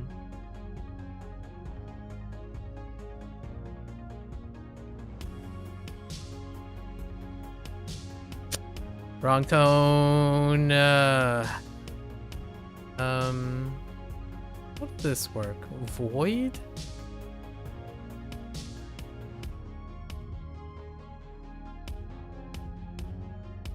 Wait, void and approximate.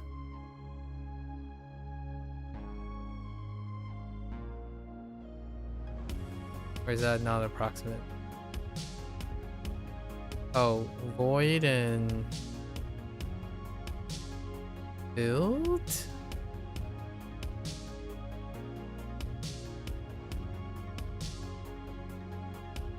Yeah, void and set up? Took a yeah, fictional, right.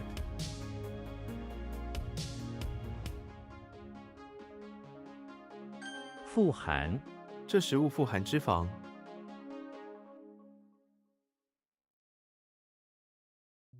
Riches. Pretty sure it's to be rich in, yeah. I actually, instead of richness is what I was going for. 家乡 我对家乡很有感情。 家乡? I guess home, maybe? I was thinking of like a homey place, like the countryside. What? Oh no. I'm gonna say 我 it's not a void?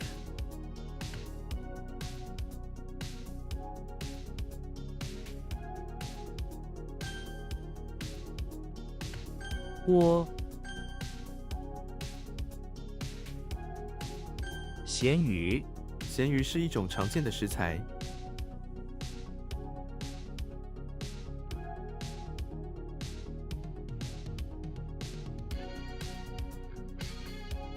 棒球 我觉得棒球是一个很无聊的运动。 Uh-oh.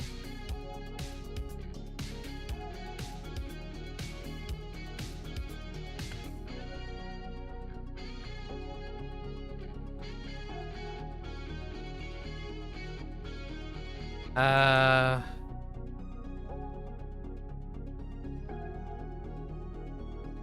轮椅 Okay. 他必须使用轮椅。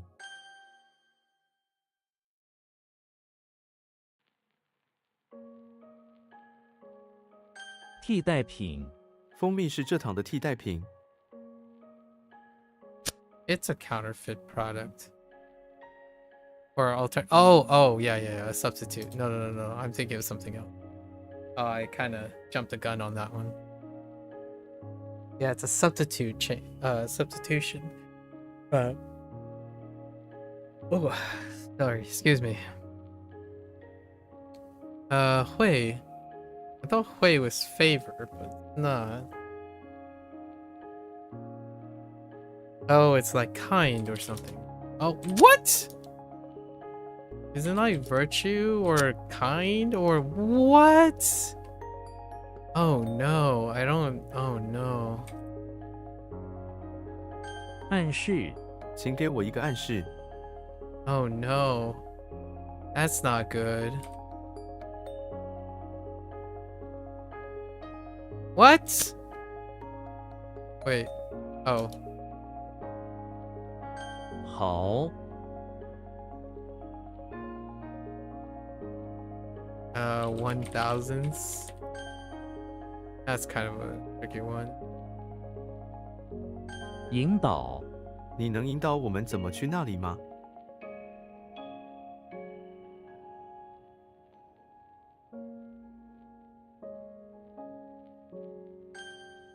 Guide. Fair enough. Ooh. 促进, no? 促进促进文化交流。 Like push forward or urge to push forward or progress. Promote, yeah. I haven't thought about promote as push forward. That's interesting.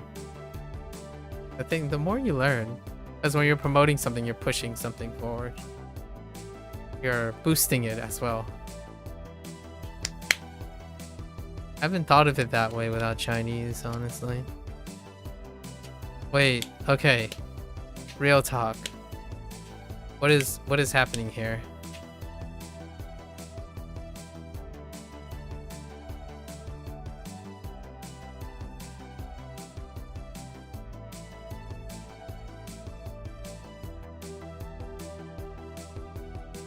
I don't understand where the turkey thing is coming from. Oh my, converge? Wait, how does converge work on Hui? Oh no.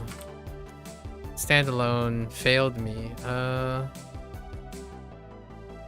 Oh, because it's part of the converging thing. Like the water spraying into the box. Dang it.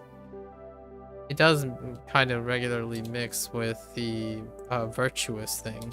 Being virtuous and kind. Alright. We might. That's a lapse of judgment. A feel bad lapse of judgment. What in the world? 组建组建老年合唱团。组建老年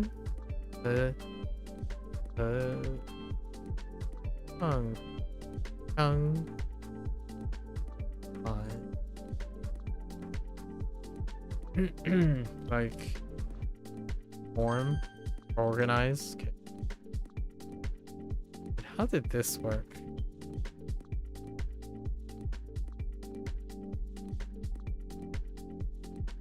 Kind of like avoid and dodge, but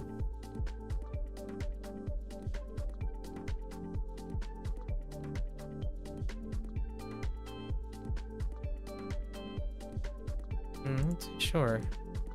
Oh, ouch. Yeah, I forgot. Dang it, it's earlobe. I even did Ardual. No, skipping.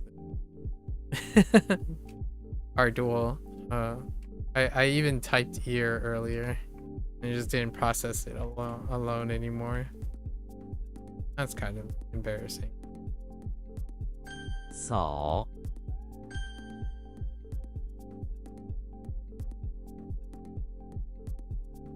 Wait.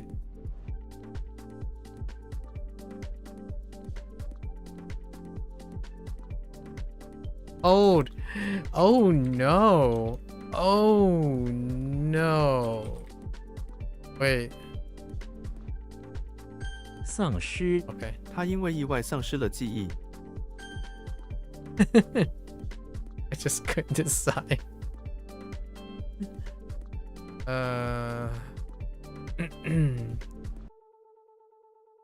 What in the clay pot is this?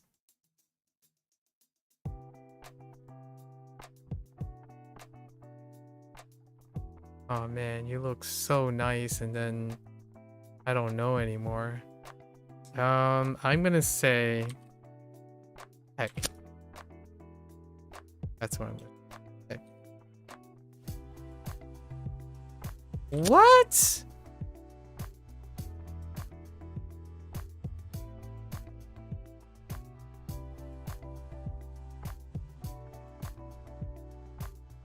What? Wait. Oh, no. 污水. "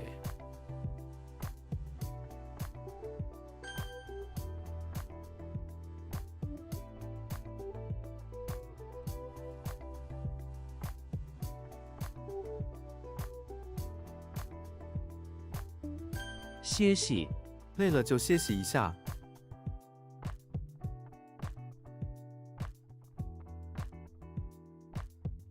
傻瓜只有傻瓜会那样想。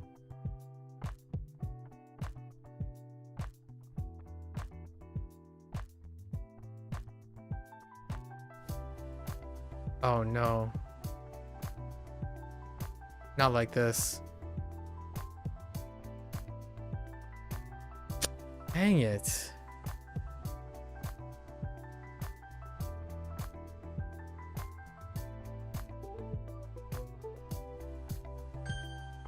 Okay. 胆量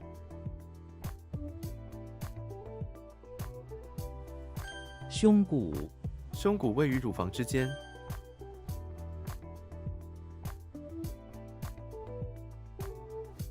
Ooh. Wait, how do I screw this up? Oh. Oh.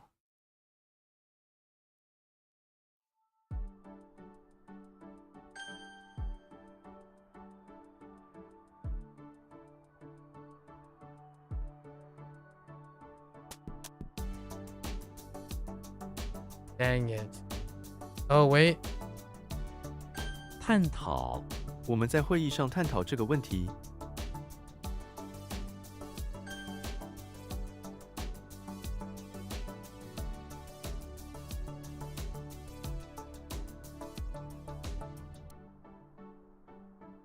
What?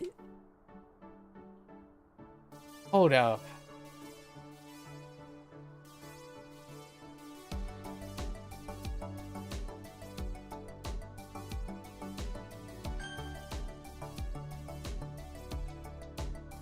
活跃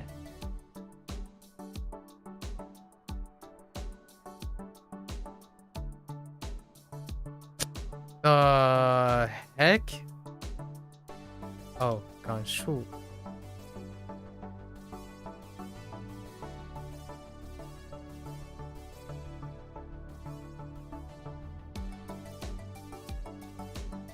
宿舍这是我们的新宿舍。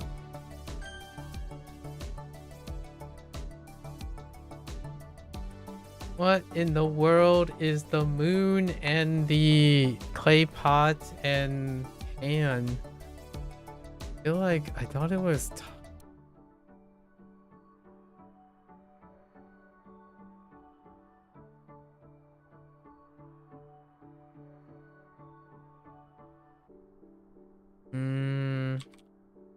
Heck. 污水下水道里有污水。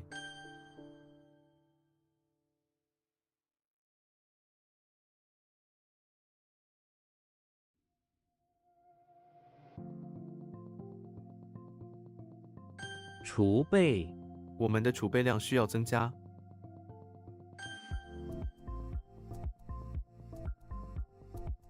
描绘他用词语描绘了这个城市的变化。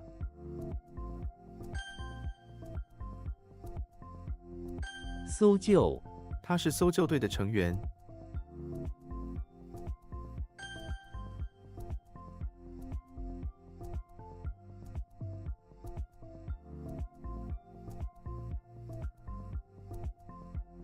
赚钱赚钱不容易。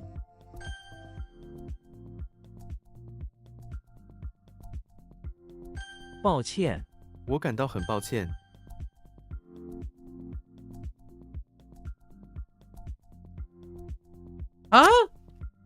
Wait. Countryside. Home? Isn't that just hometown? Ah.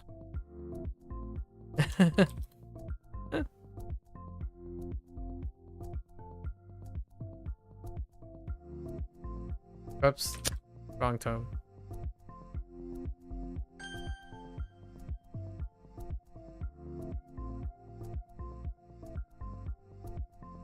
Wait.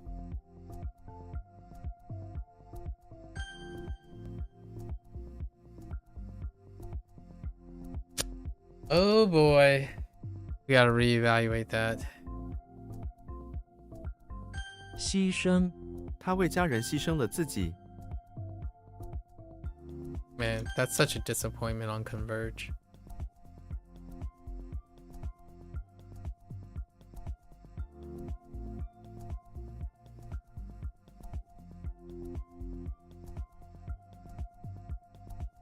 I lost it. I lost it. We just had this. I lost it. Okay, I got it. 储存，他把资料储存在电脑里。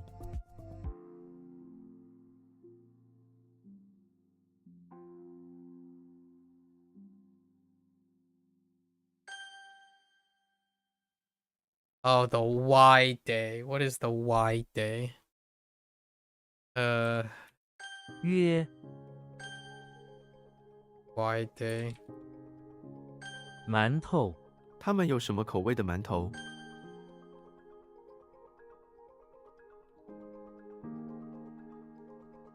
绘声绘色，一幅绘声绘色的校园画。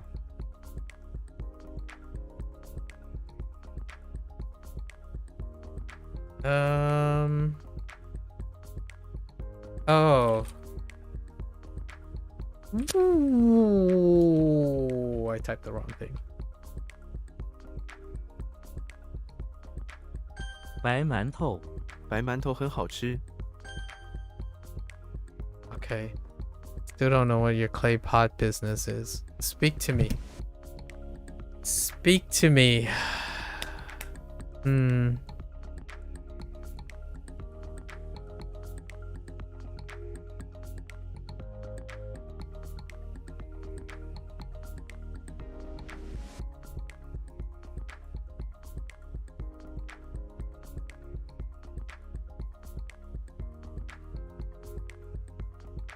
I swear this is like take.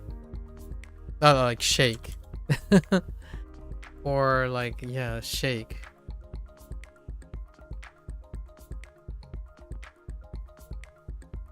Maybe not.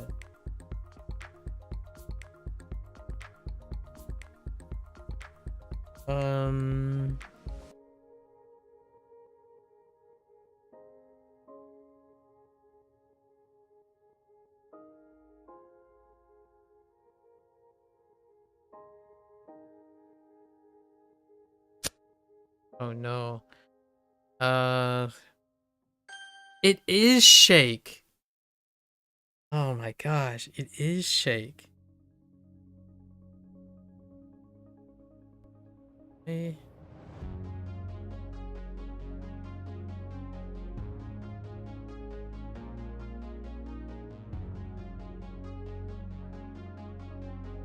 咬， I typoed. I typed yo instead of yao. That's fine. 精， I guess.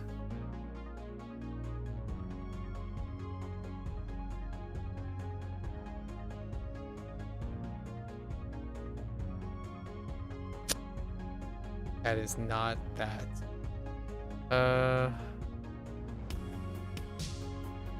How did I screw this up? I had a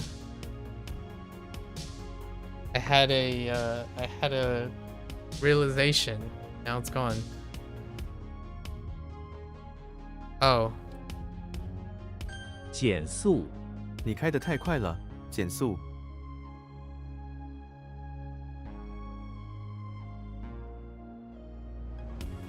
Oh What the stairs, man?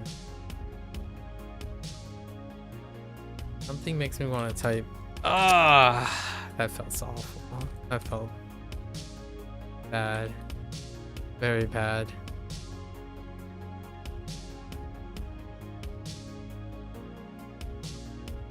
彩绘玻璃，教堂的窗户装有美丽的彩绘玻璃。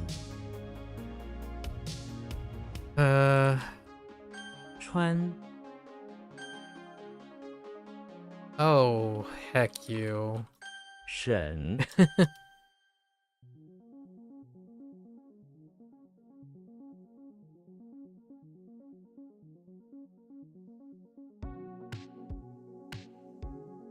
周 This is from yesterday. Yesterday had a lot of these. Stairs.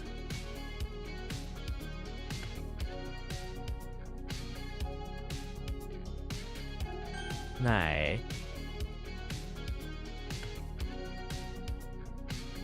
Oh wait, this isn't stairs though.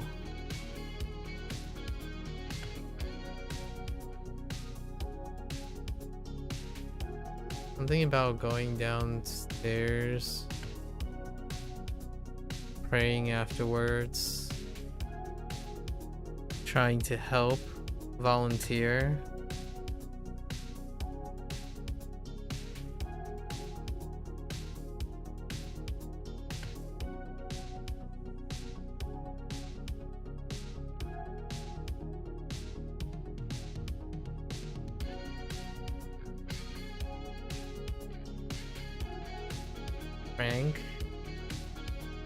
But luckily, I think this is gonna get a pass. Yeah, it's 2B. Yeah, that's not great for 2B. This one's okay from 瓦 yesterday. One's okay. 沉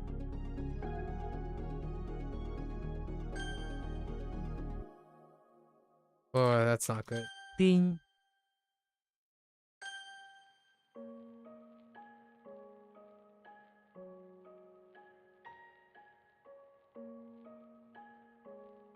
愉快 这次旅行非常愉快。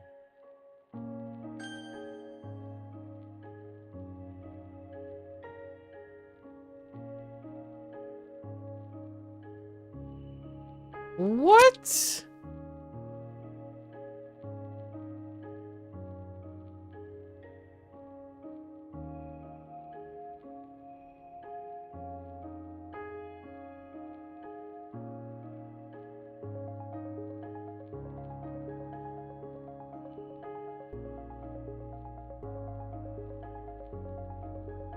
Silenced? I don't feel like that's silenced. 道歉 我向你道歉。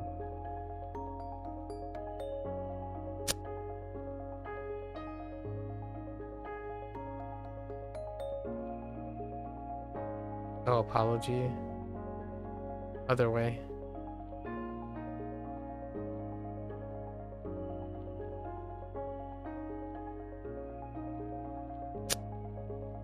Dang it. My feelings failing so hard on those.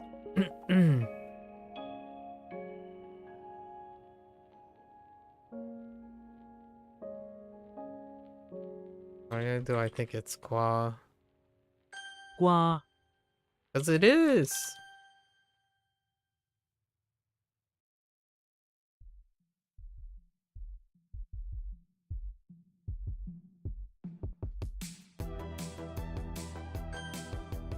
Not great.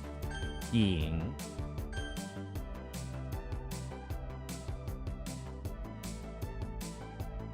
小的 我们晓得他的计划。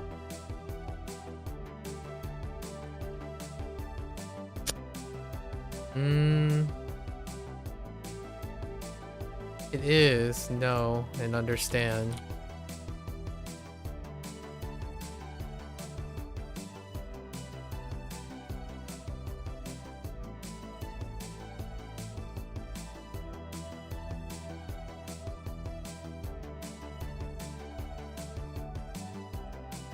Oh. Wait.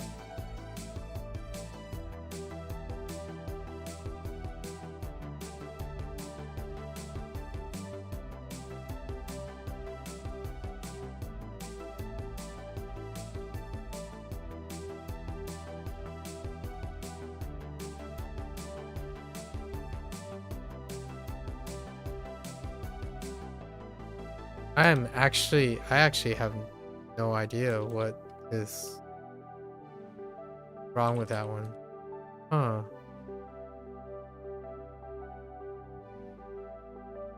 炒饭、这家餐厅的炒饭很出名。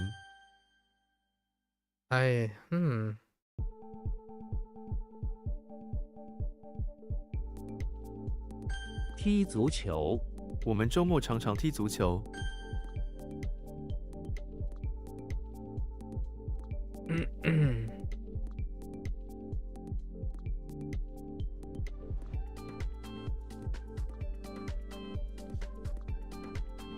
What?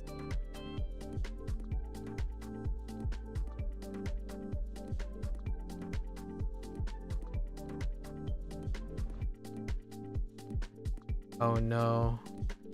Not like this.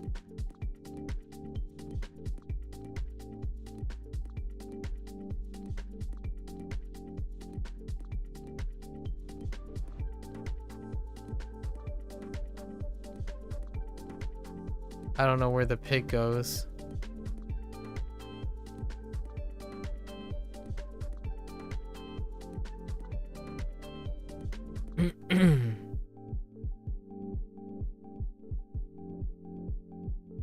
And maybe like the pig stole the crown or something. Flower goes here. Oh wait, I do know. 蒙受、他因投资失败蒙受损失。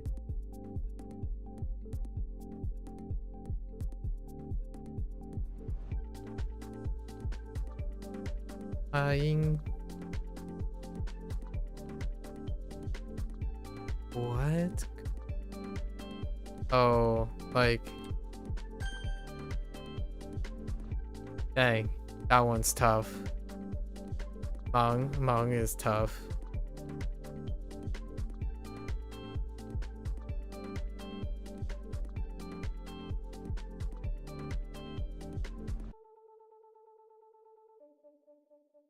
What in tarnation?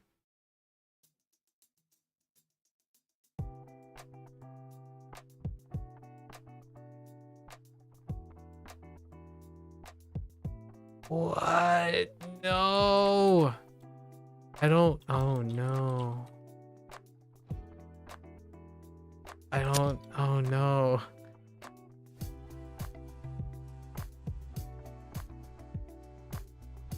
Heck.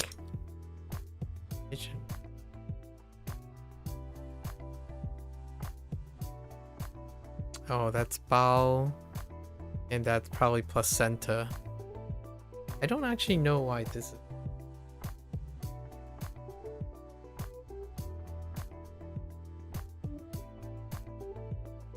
Oh, that's trombone. Okay. So it's not fur. Trombone. How does that work?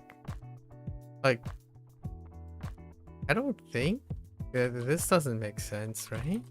宇航员、宇航员在太空舱中生活。What the heck is 宇航员?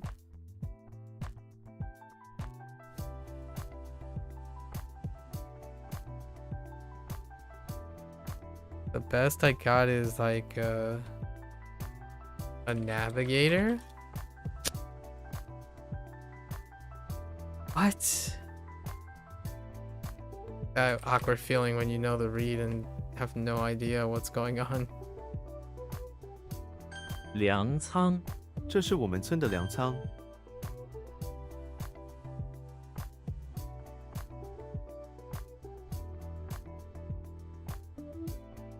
微信、建立微信需要时间。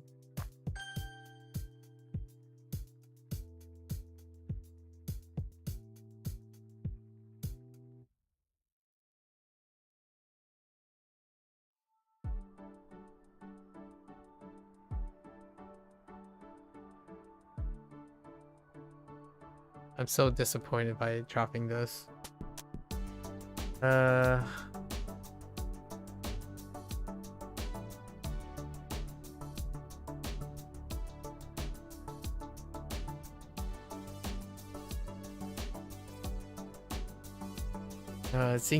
今年 something 说很低，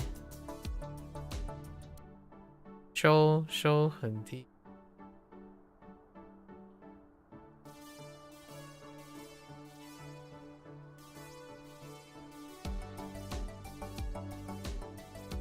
哦，税收今年税收很低，很低啊，很低，很低。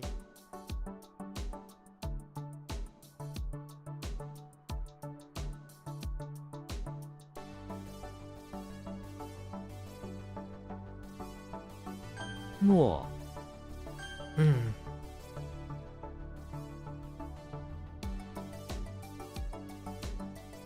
军舰军舰上有很多士兵，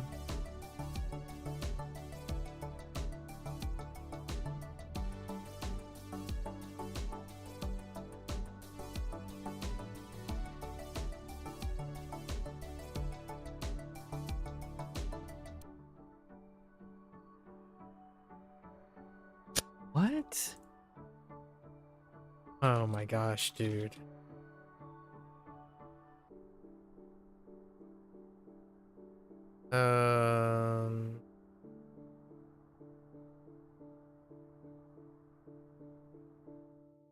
Oh, like regain consciousness?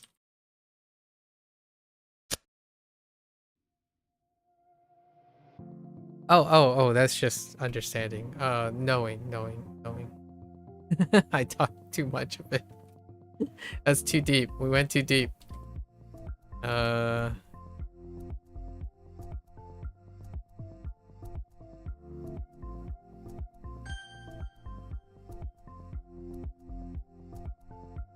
Oh, is it astronaut? Oh my gosh, is it an astronaut?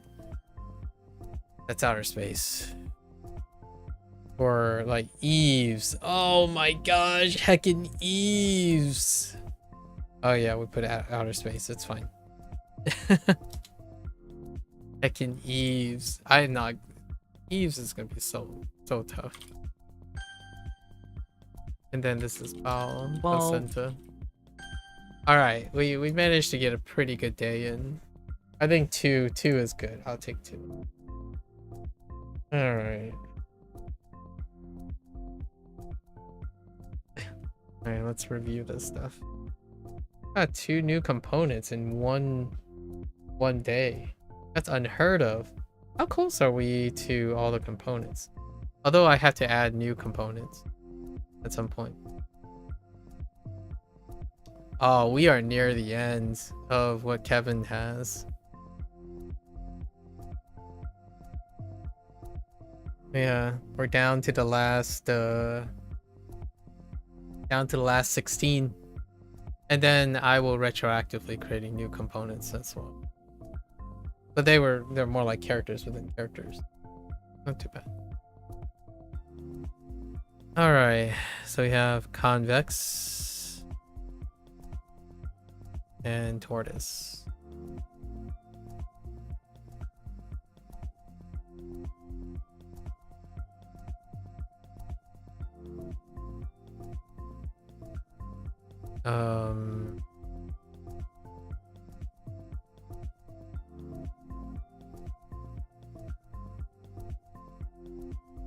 No, Hoang.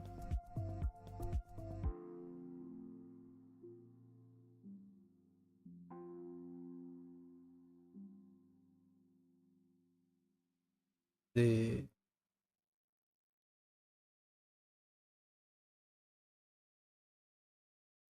Wu Wei Wu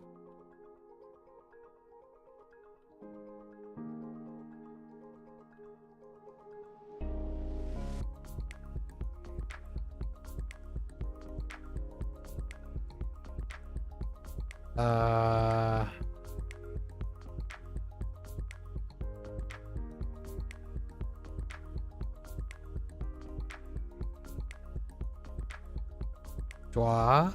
Dua. Oh no, it's Jiao. Okay, sorry. I hit the wrong one there. Didn't mean to click. Yeah, Jiao. Ooh, Jiao is weak. Because there's not a big reason to find a claw in the barn. We need to establish a location specificity.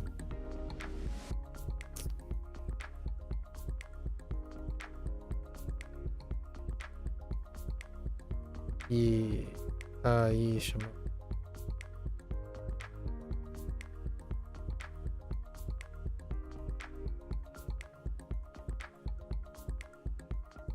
一看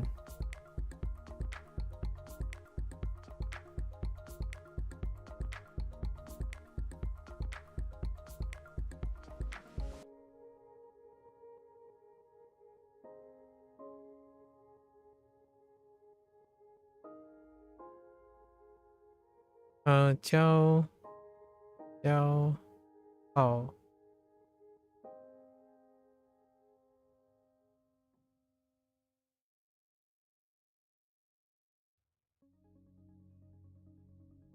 跟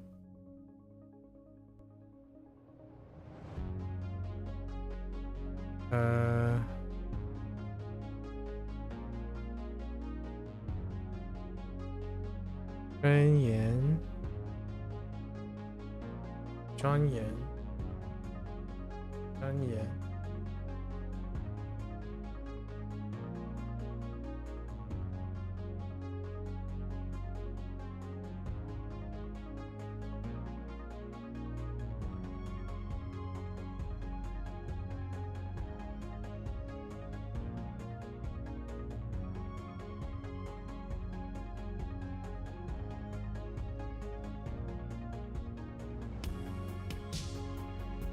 谦虚，谦虚。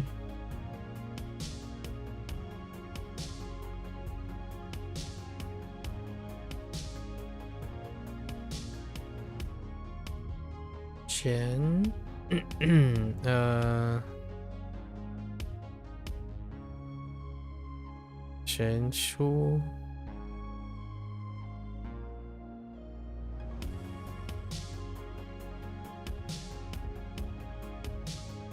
全念。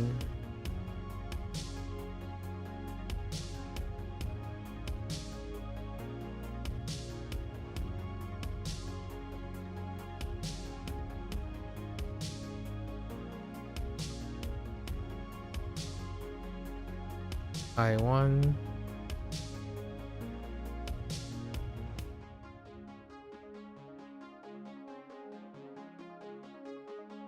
悬挂。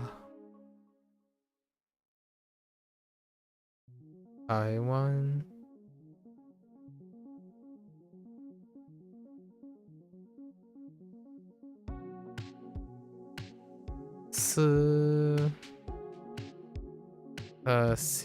思绪。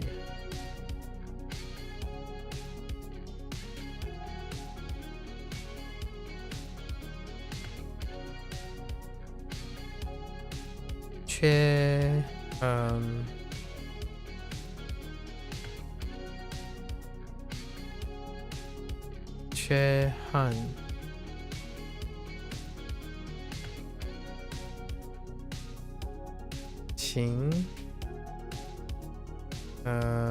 情什么？情绪。Right. Okay. All right. So we have Harry Poppers, who is in front of the Zen garden, right? The Zen garden of the temple. He's using his magic to summon a bunch of cars. And showing how the cars work, how their engines rumble, right? Like magic.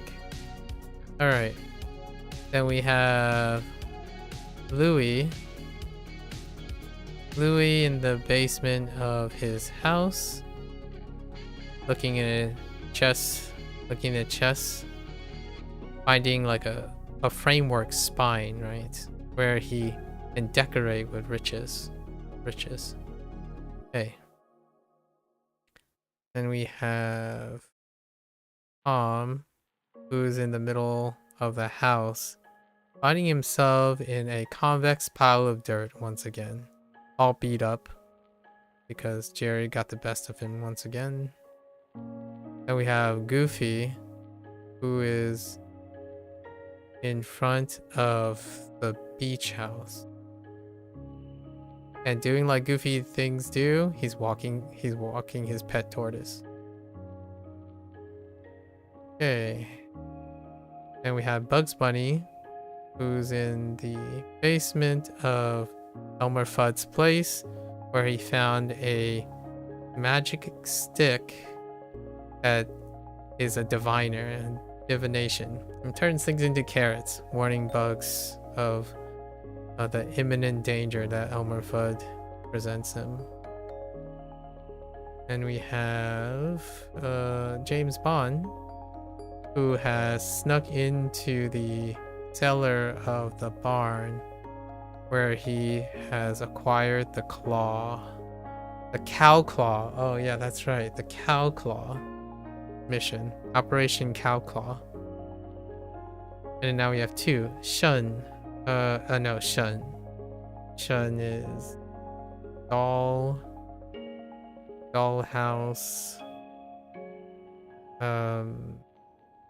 No, it's just, yeah, dollhouse. Droppings.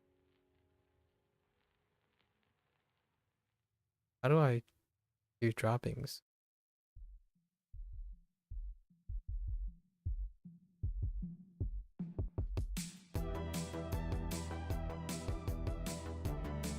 Droppings in field. The problem with Shun is it's in the infirmary, which is very, very weird. And I kind of remember it, sort of. And we have Hui. Converge. This one was really disappointing. We worked on it before because it's kind of a weird one. He's it's converging as opposed to diverging. Okay. So let's look at Shen. To examine. It's about the miracle drug, or the miracle rice patty, super healthy rice, right? Yeah, so Shrek is in the basement of the infirmary, or works alongside. Okay. Alright. Shrek, basement, infirmary. Working alongside nurses, right? And doctors. Maybe he brought magical seeds to create and then dollhouse and special job. Gotta convert dollhouse into enclosure or something. Or maybe brought magic seeds that dropped from a fairy dollhouse out in the forest and brought it in the field somewhere, right? In the rice field somewhere to be examined for potential health uses. That's not great either. Everything kind of takes place outside of the infirmary. And then Hui. Hui is kind of rough because I think of it as diverging, not converging. Where's converge? So by the bay, there are two spraying streams coming from one of the pipes. He places a box under them where they converge. See, that doesn't make any sense. Slowly filling the box. I mean, that's fair. It's a disappointment. I don't think it'll be fine. It's just converging springs, right? Although it's the Hulk. Gentle Giant?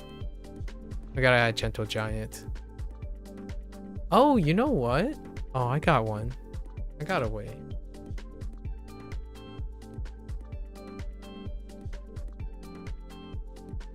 So let's say Hulk is in the bathroom of the beach house. He noticed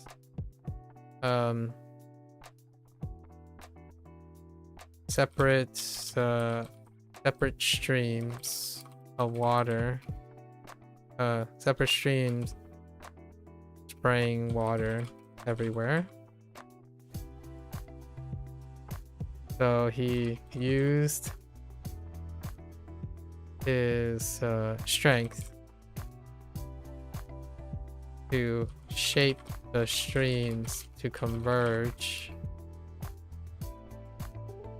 to fill a box with water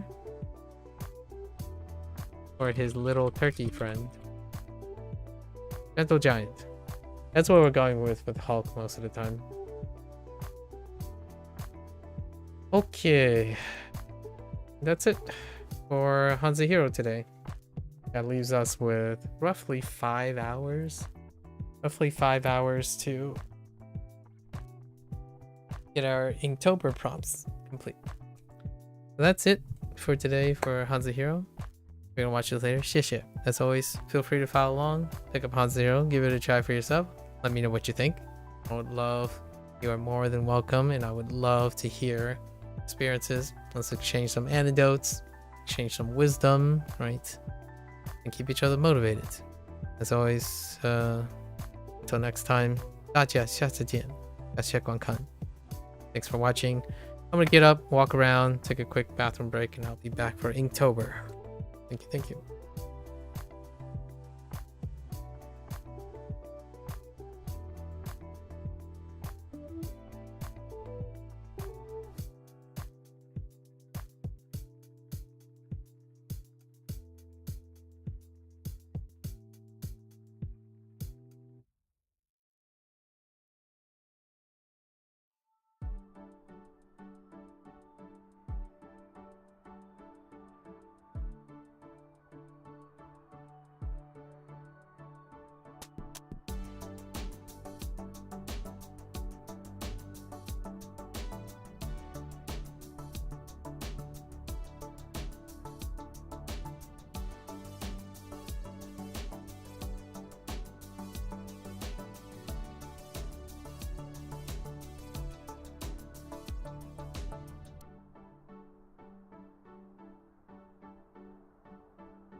All right, folks. Welcome back. It is our 23rd Inktober prompt. Our 23rd Inktober prompt is... I had to adjust it. I didn't update it properly. So the 23rd prompt is Firefly. And I kind of do Firefly quite a bit when it's in the forest. So this one might go fairly quickly. I like the ambiance of fireflies, especially when you're like in the forest or in the meadows, especially meadows in a moonlight sky. So we're pretty much going to do that. It's a very stock like thing. Can't pass up the opportunity to draw firefly, to do something around the idea of fireflies. So let's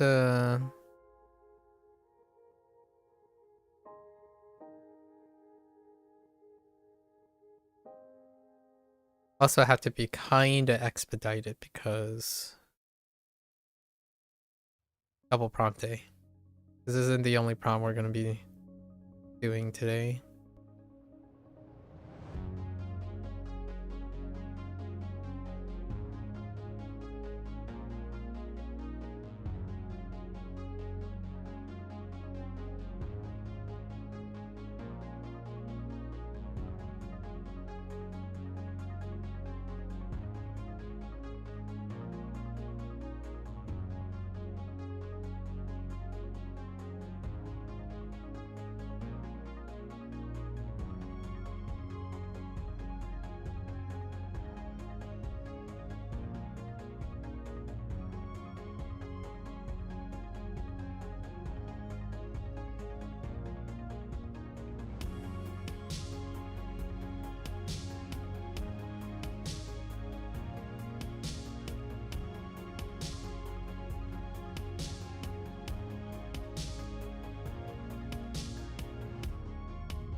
Eyes are too close.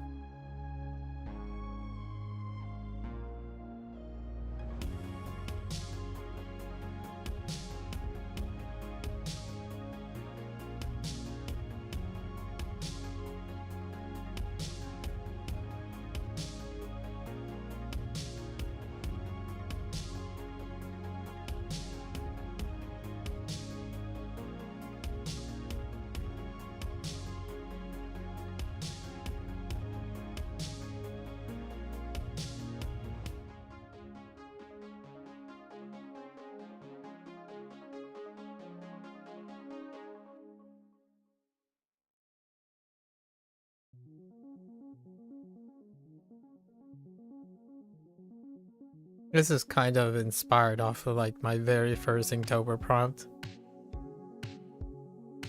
Redrew a sleeping goober. But it was a crystal prompt, so we did it with all triangles, or largely triangles.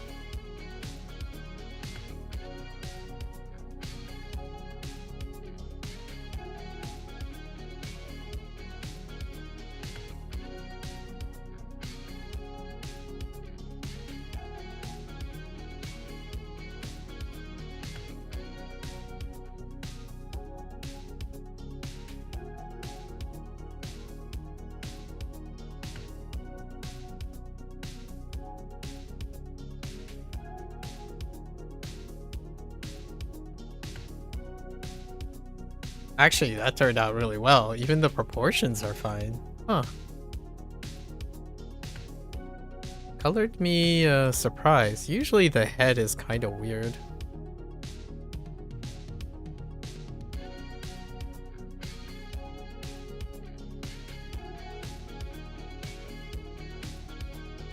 Okay. And then it's really the background.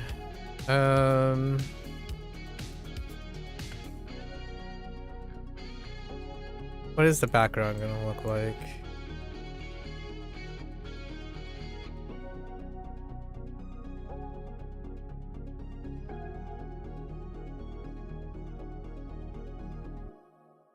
So have like a bunch of stuff here, right?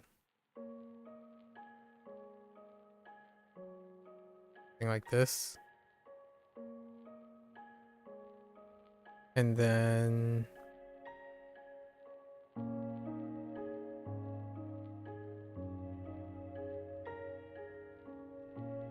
or like smaller, like this.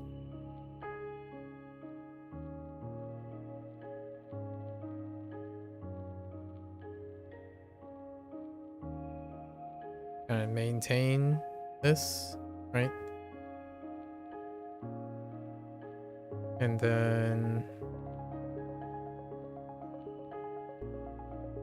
that will be smaller yet.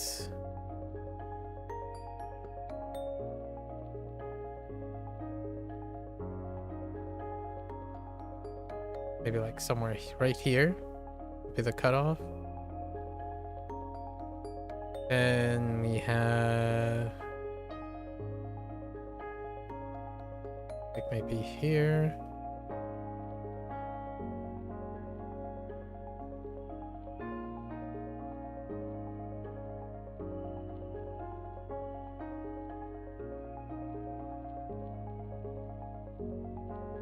Something like that.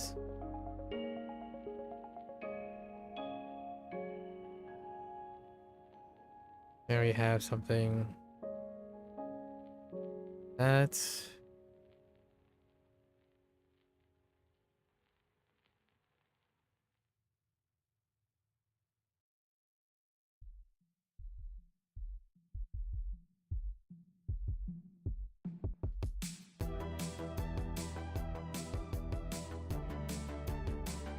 something like that.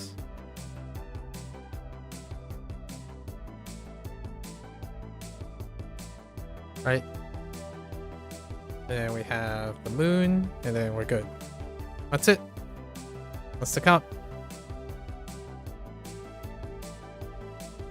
Maybe I'll clean up the subject here.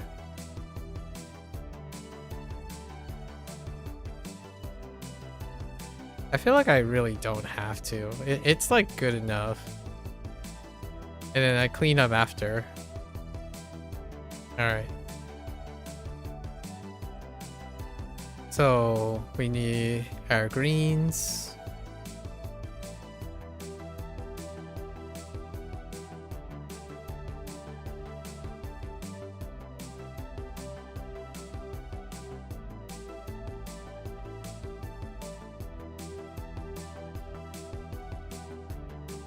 And then let's try like a bluer green.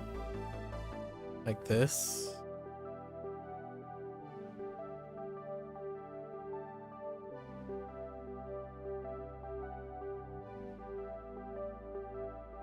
Yeah. For this part.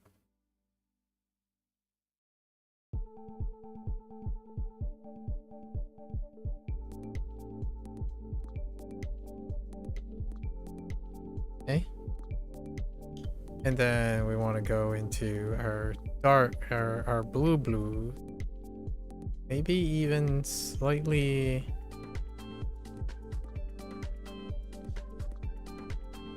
This looks good.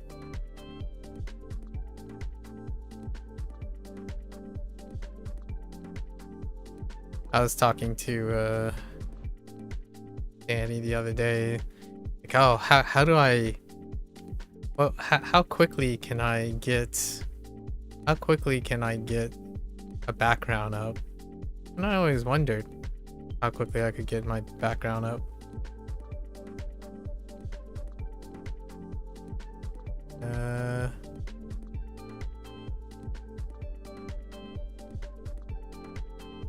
Okay.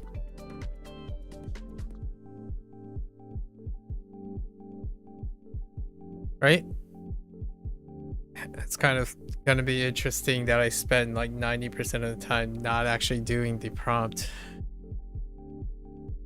But it is what I think about when I think about fireflies. So it's what I'm trying to capture how I feel when it comes to fireflies. Now, I'm gonna save some time.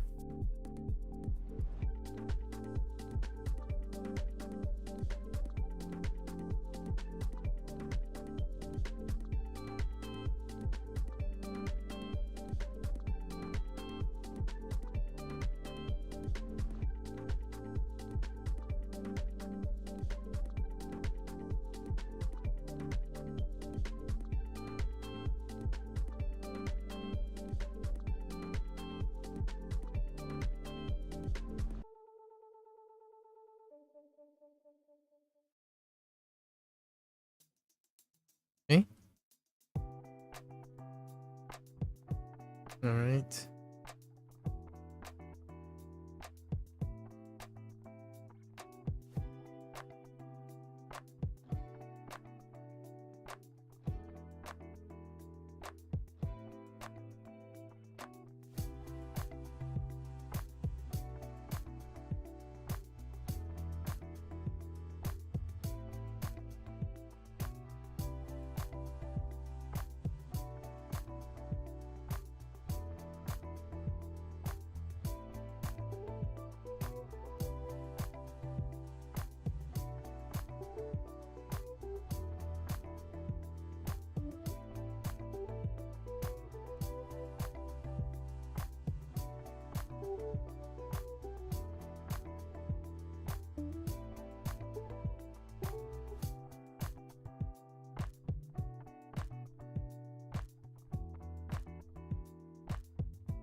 Okay.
Oh wait, that's not the right color that I'm looking. Is it this one? Yes.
Whoops.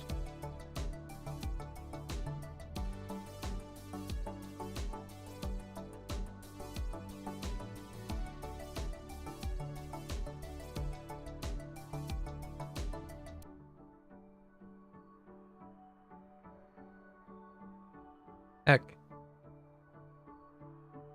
That's fine.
Okay. Alright. Our background's finished. And now we do our little guy.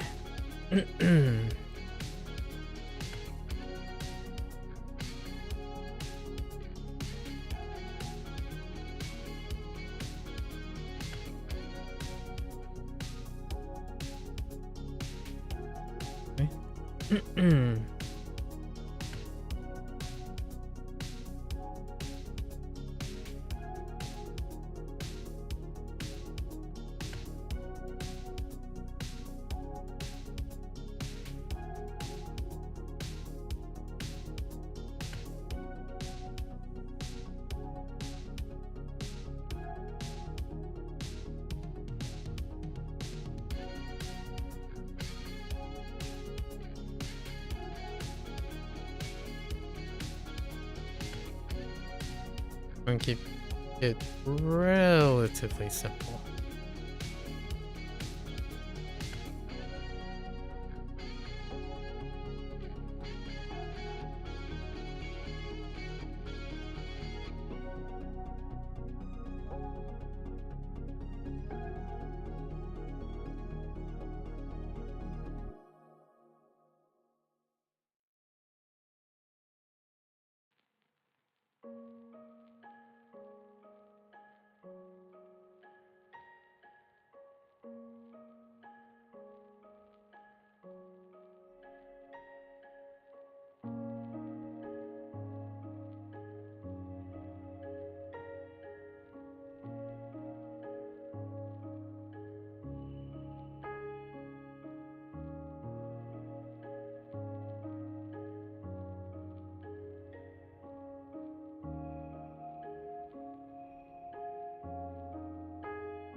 All right.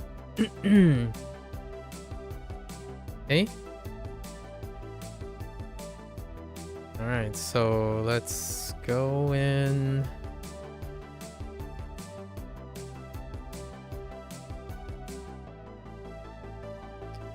Okay.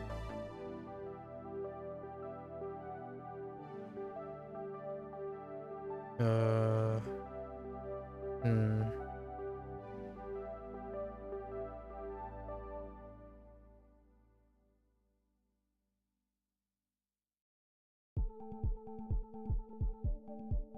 Oops.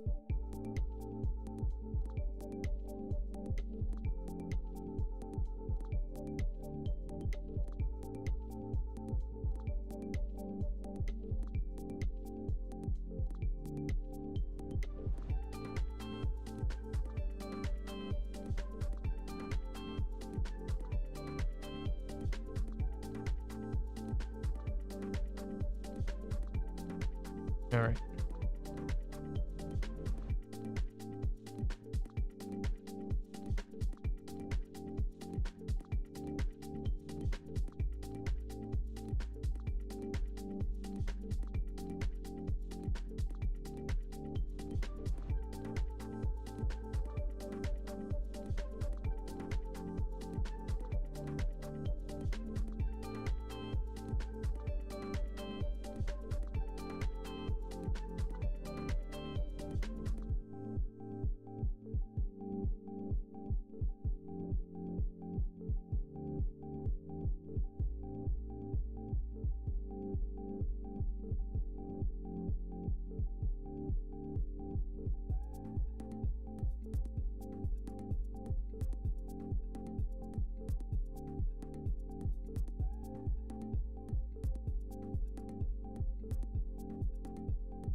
Okay.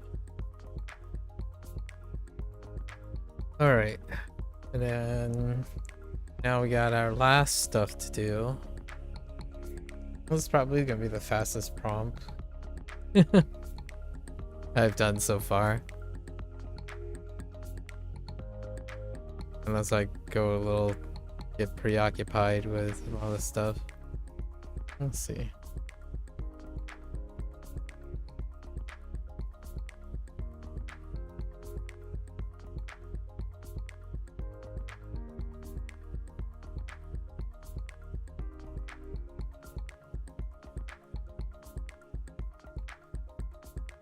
Oh wait, right. Actually, I might want to place it here. Oh, that's fine.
Okay.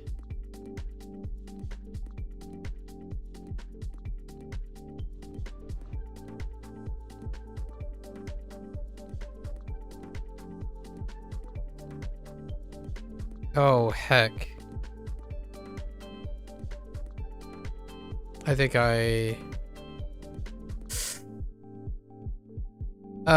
that sucks. Dang it. I did that all on the wrong.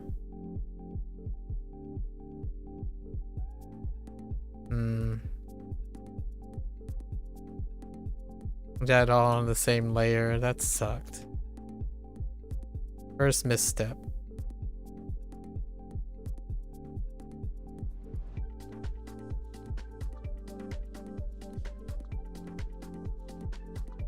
Yep, that was my first misstep. Feels bad.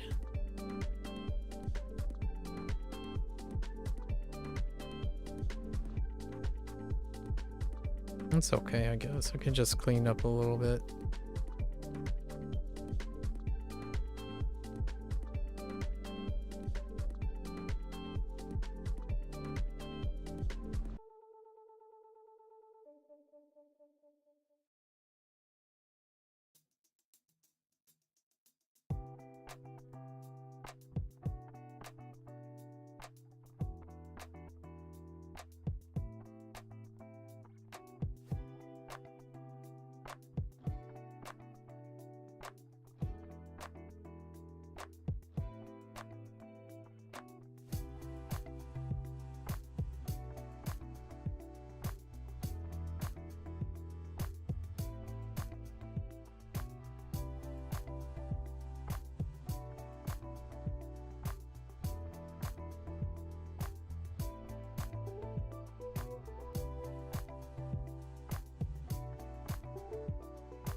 Good enough.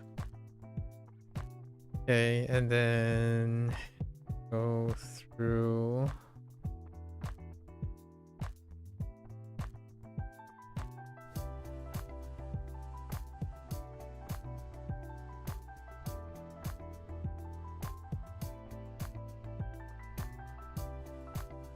I did make a misstep.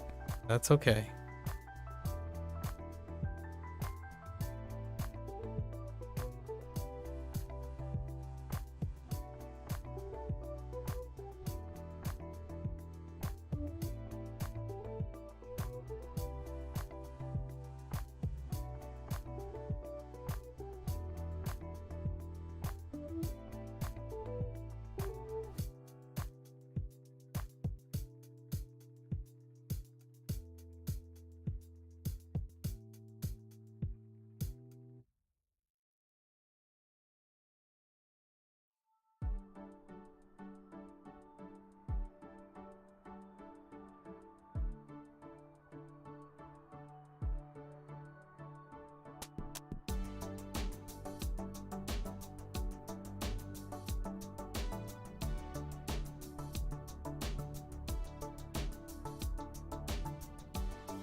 There we go.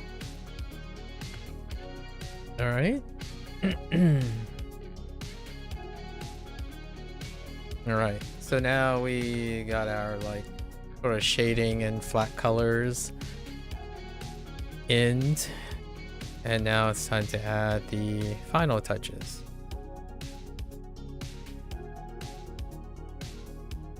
This is the most important part. What time is it? When did I start?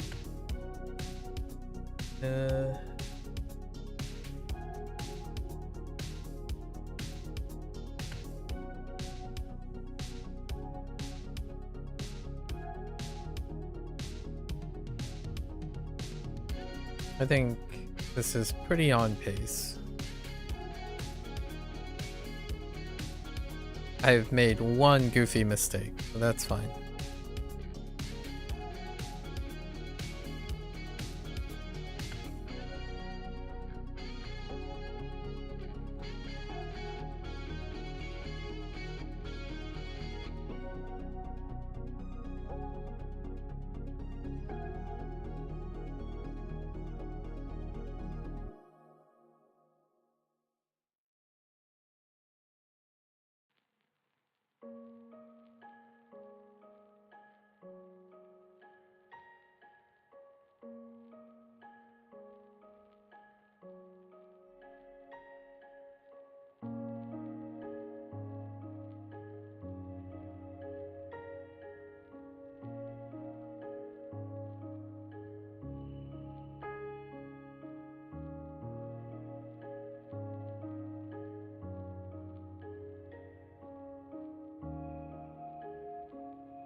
All right. Now we got to do the little touches, right? Can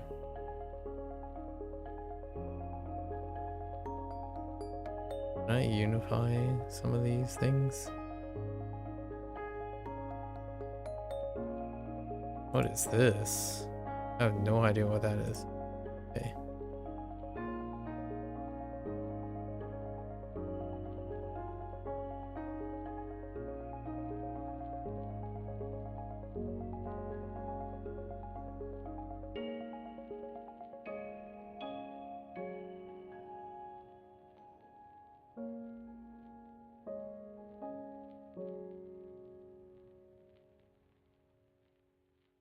Do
That's okay. I don't need to go.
All right. Okay. Let's set the frame and call it a day for this prompt and get on and working on our second one.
Hmm.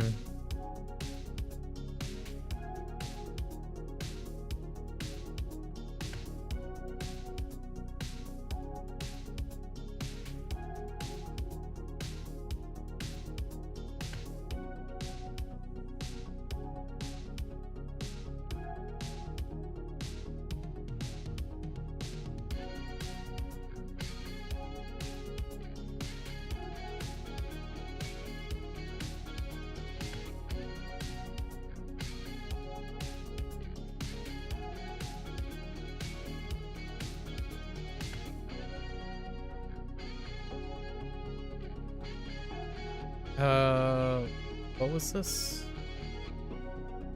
It was Firefly, right? I think we will use fire. Probably. Because that's kind of... Oh, no, wait. We have another thing that's kind of fire related coming up. Let's use...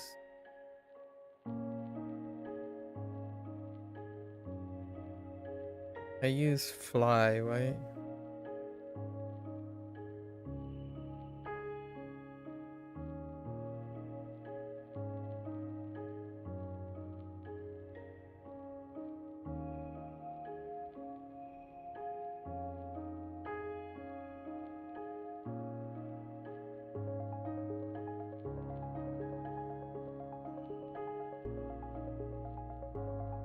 Heck. Oh no. Oh no.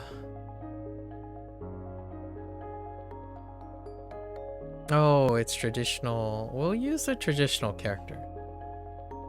Yeah. It's fine. I think the traditional character is pretty cool. Yeah, I figured. Japanese is changed.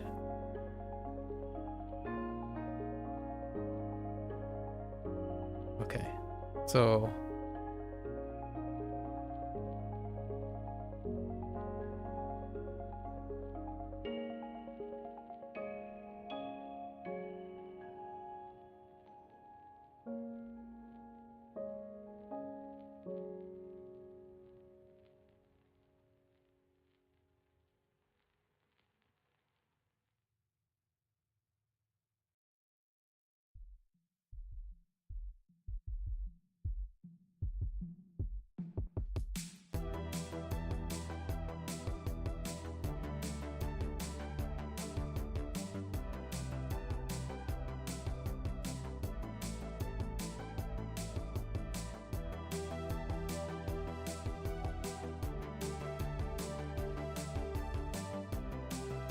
yeah.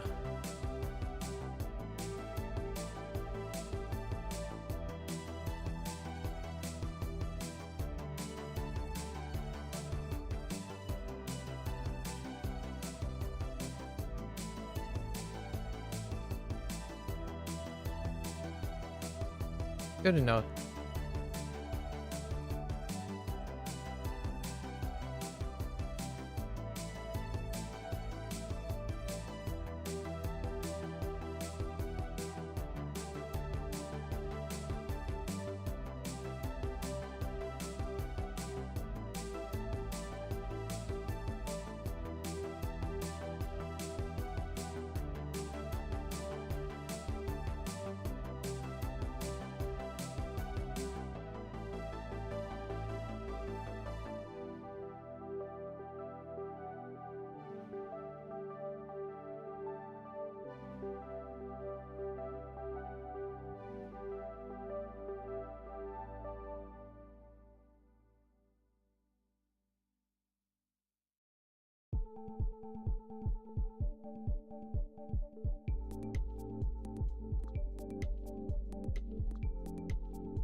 Wait, I lost my, oh no.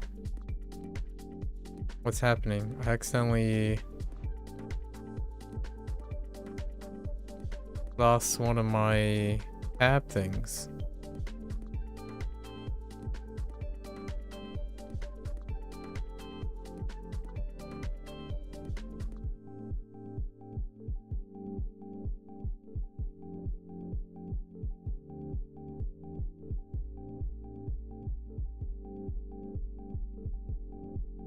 One of my docs are missing.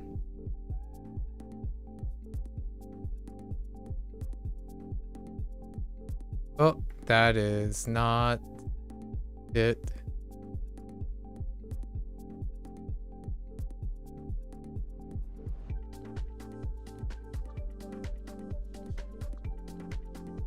What is going on?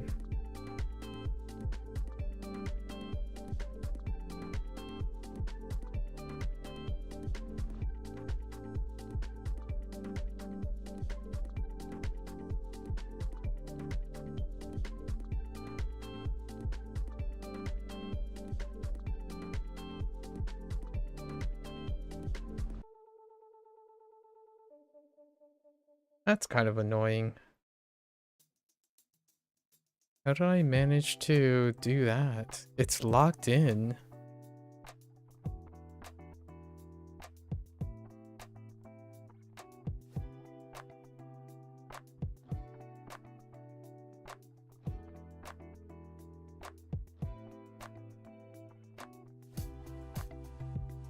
Okay, I guess I'm gonna do this for now. I don't understand what happened.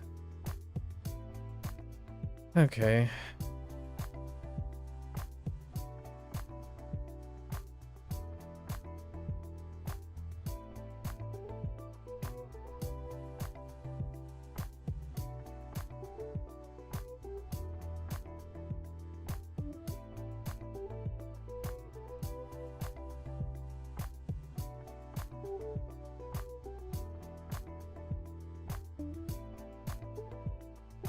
Whoa. Oh. Wait. Hmm?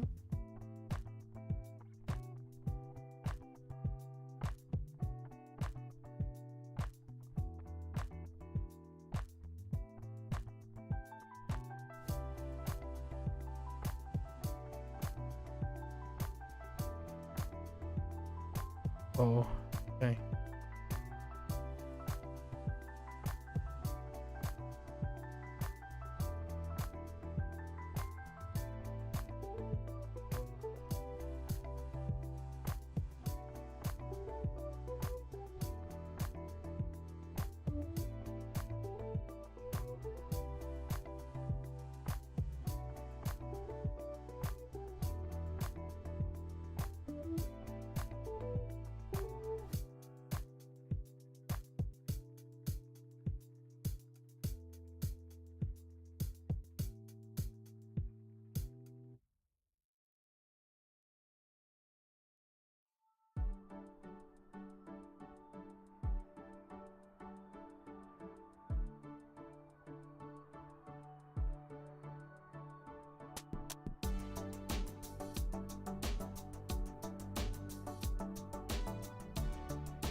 I was having a brain fart for a moment.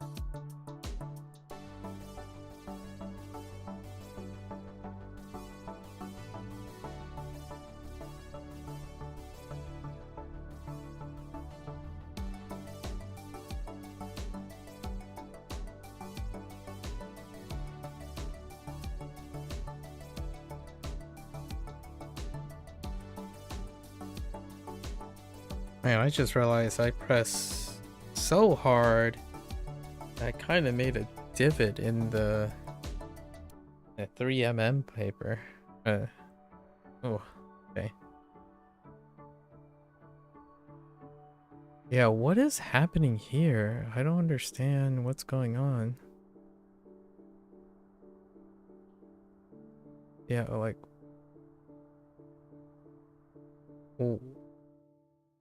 What? Like, I can't see the bottom of my... Hold up.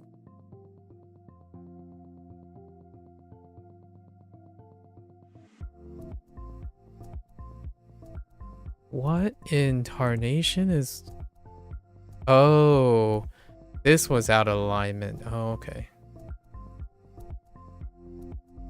Oh, it's driving me crazy. Okay. Alright, alright, alright. We're back, we're back.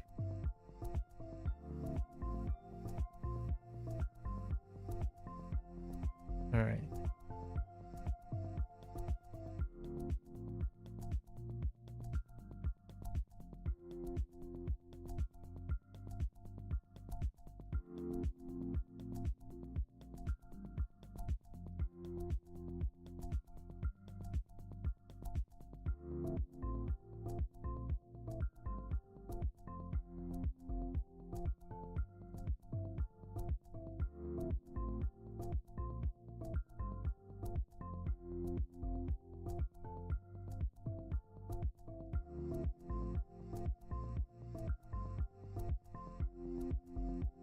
Alright.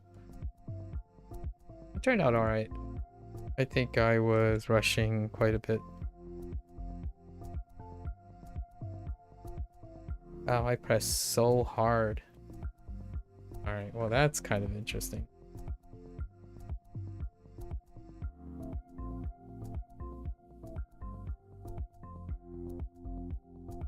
Alright. Date this and then move on to our next one. I thought this one turned out pretty pleasant. I knew what I was doing. So, pretty focused. Let's see.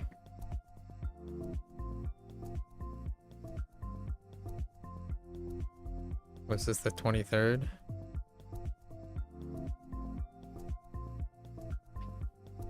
'27.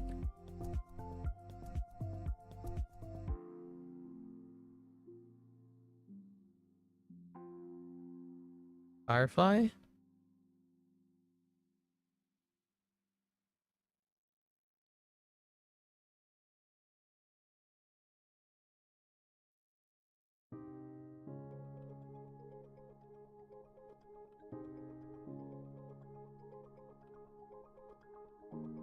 All right.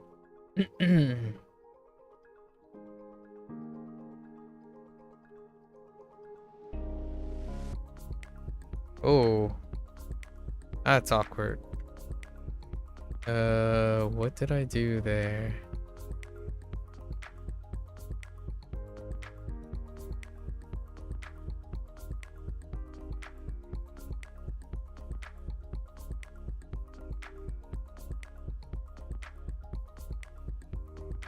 Oh, I know.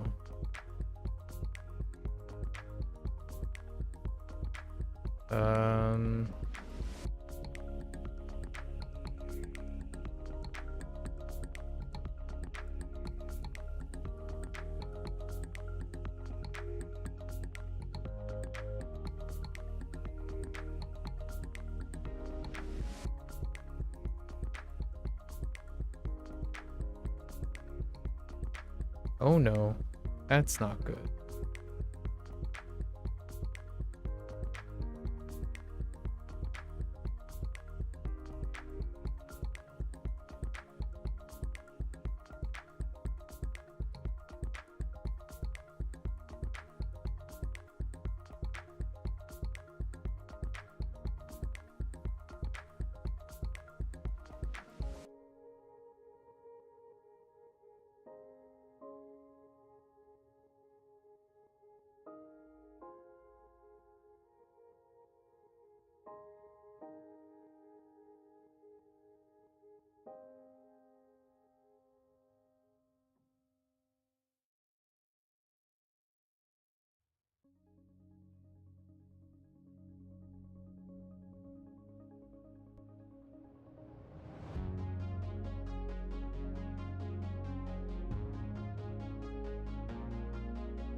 That's very unfortunate. That's what I can do quickly.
All right.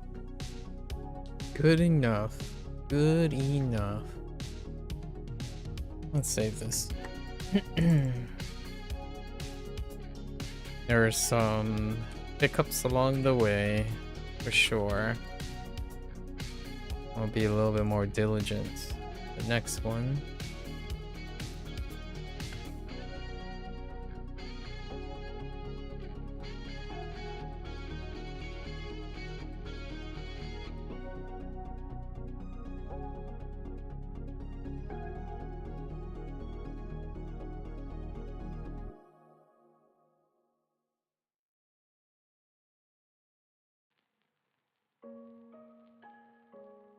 Alright, so I'm gonna take a quick break.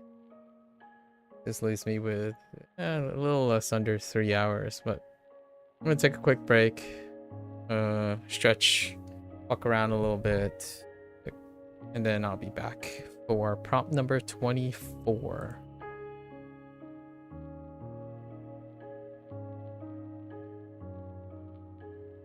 Thank you. All right.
All right.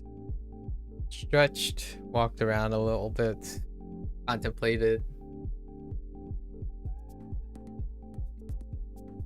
All right. So, our 24th prompt is Rowdy.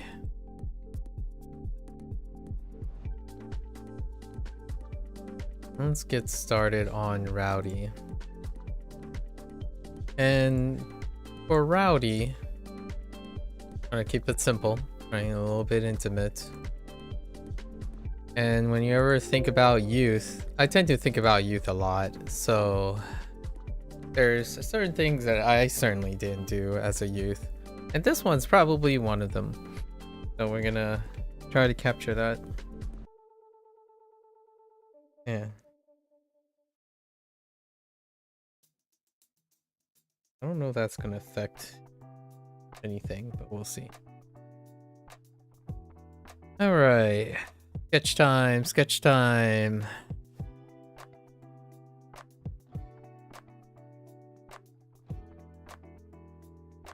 I've been doing the same background for some time. Maybe I should switch it up sometime. What is happening? Oh. I'll think about a different background sometime.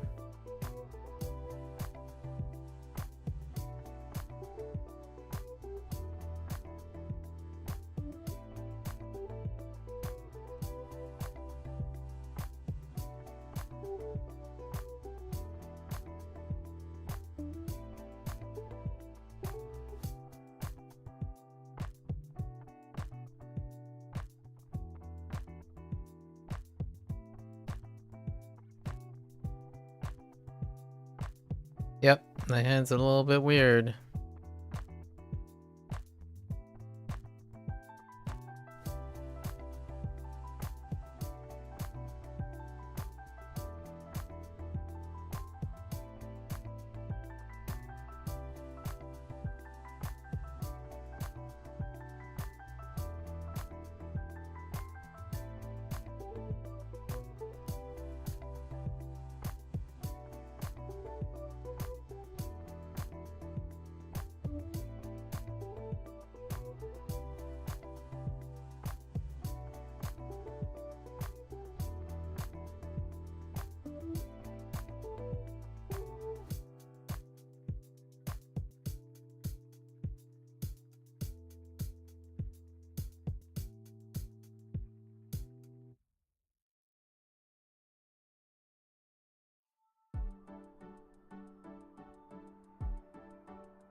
my gosh. Oh no.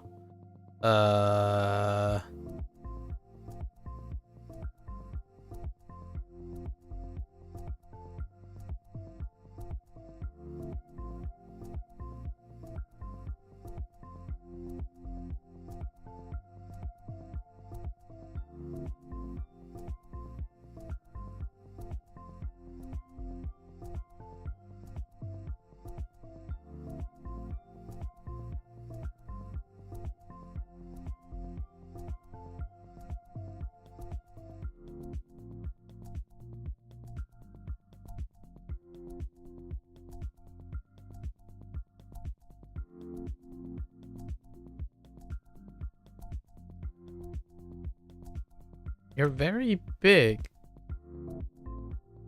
Make you smaller.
Not entirely sure how big this is gonna be.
Oh my gosh. That thing needs some help. Objects.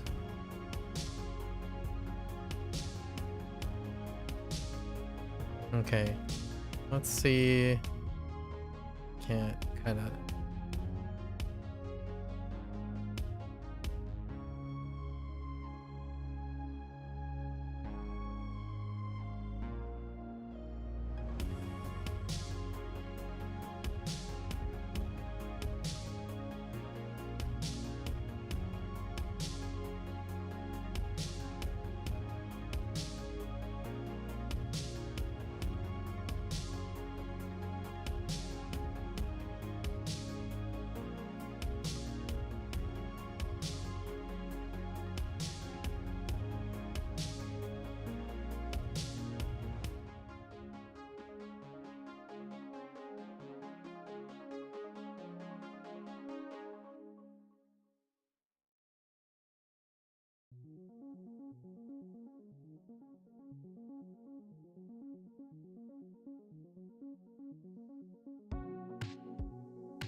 Ugh.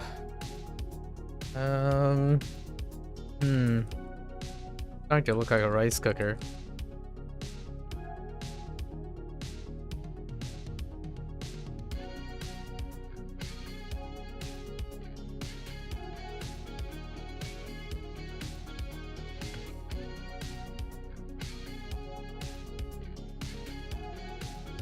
Yeah, good enough.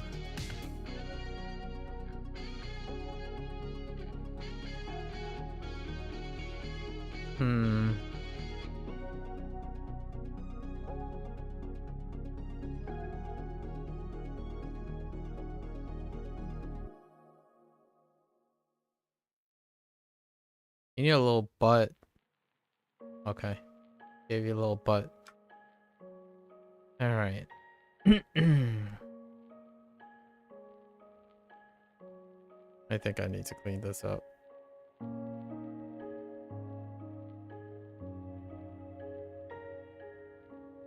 Especially the drawer part.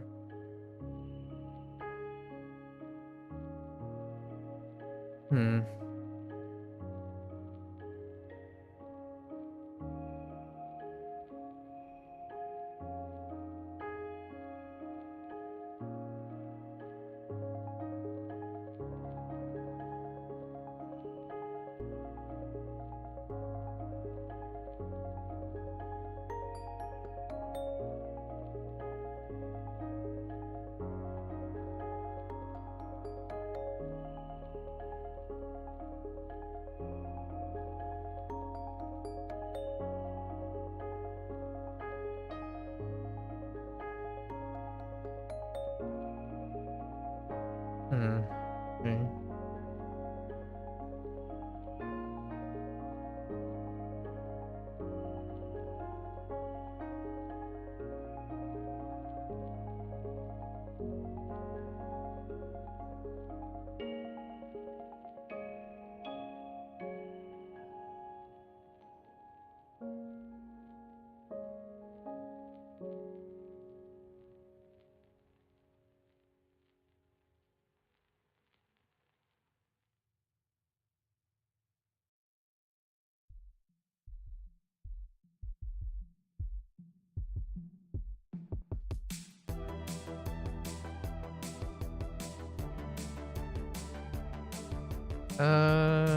Yeah.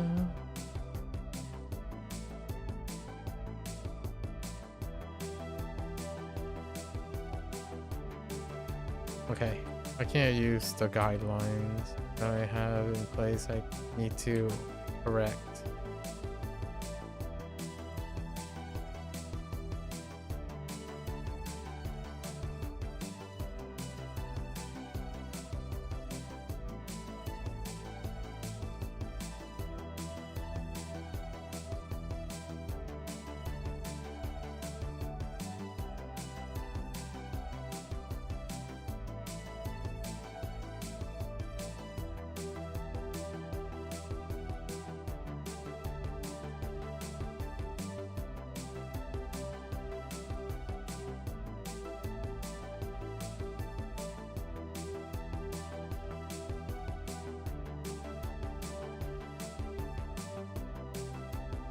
Oh, this isn't going too well.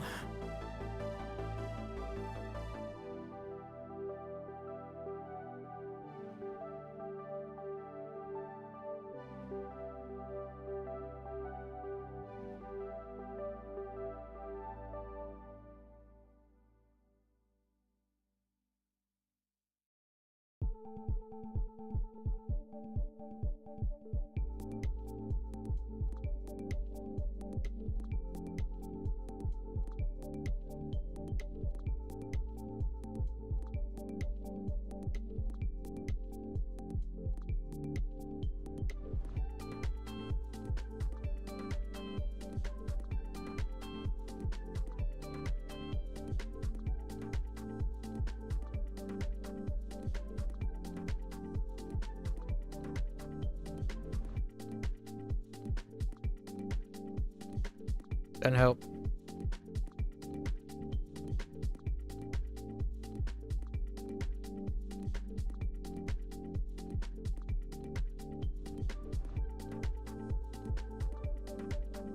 Okay.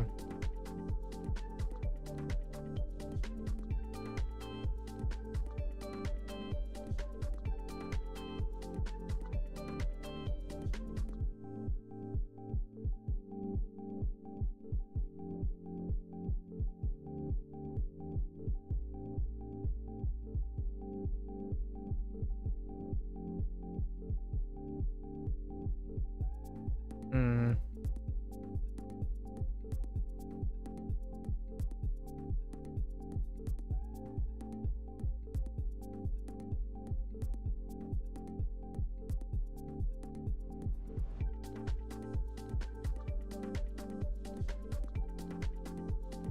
Why is that? Is it because it's near the center? That's kind of annoying that it's doing that.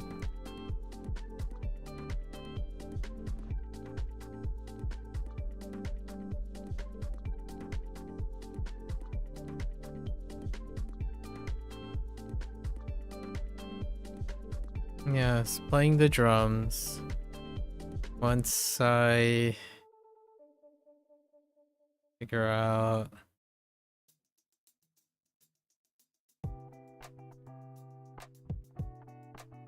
the heck I'm gonna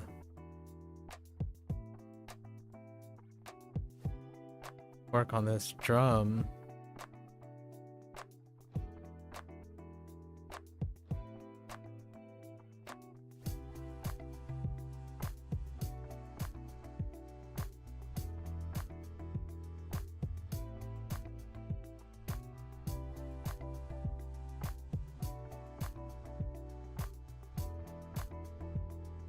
I swear, man, man-made tools. The bane of my bane of doing artwork. Man-made tools.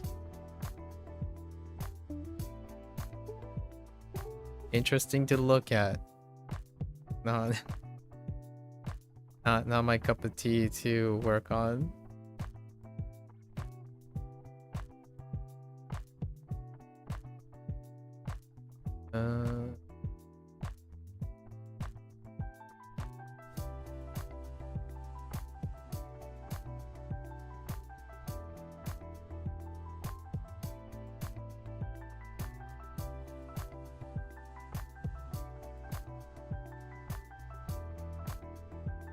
That's good enough. I don't need to.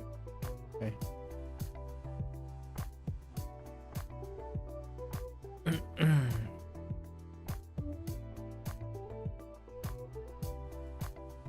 Let's do these in stages, right?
All right. So, kinda. Yeah, I mean, it looks like a drum, right? And then we're good. Okay, let's clean you up. Save me. Chicken drum. Part of the prompt.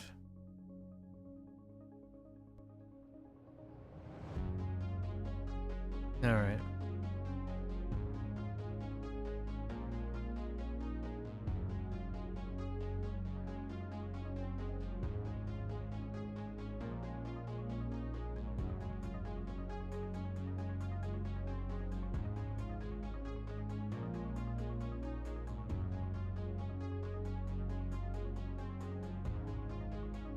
As a child, I haven't ever played the drum.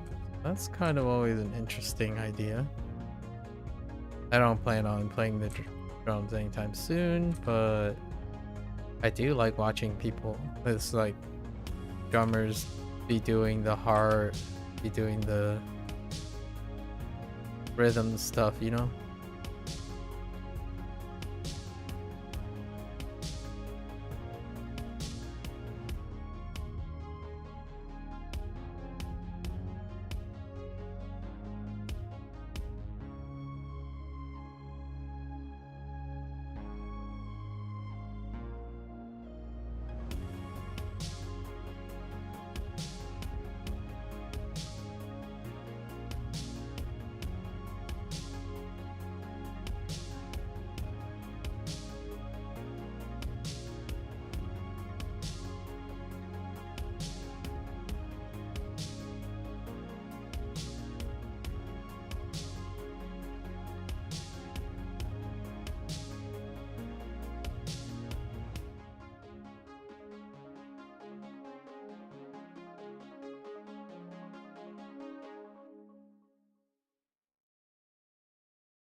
Hmm.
I think that's fine.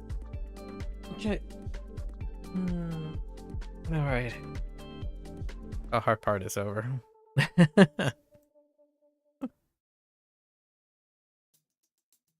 Okay. I think. Yeah. Gonna swap it up a little.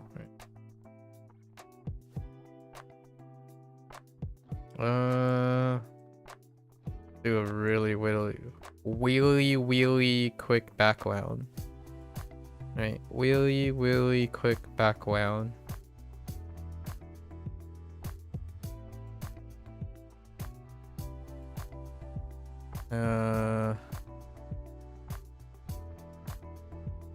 Okay. So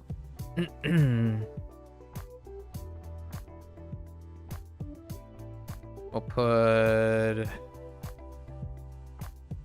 maybe some like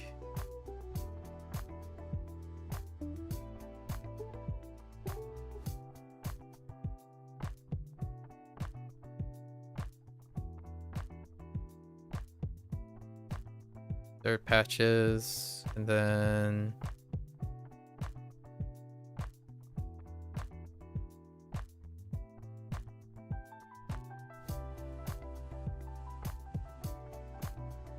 maybe bigger.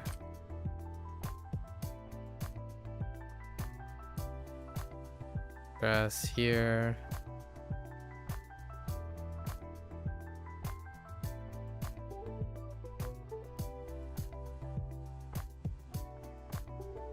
Line and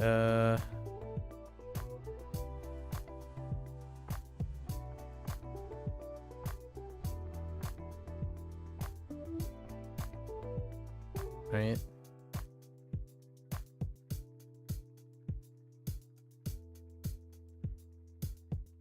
A little too high. Yeah, that's about right.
I just bleh the rest. Okay. Yep. That's pretty good. We're good. Let's do the background first. Oh.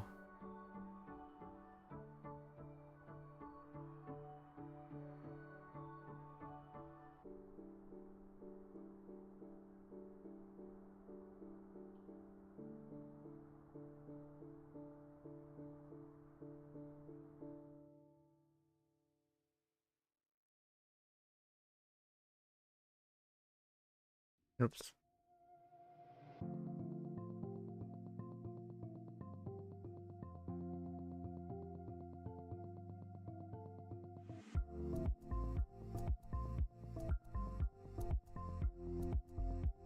Uh.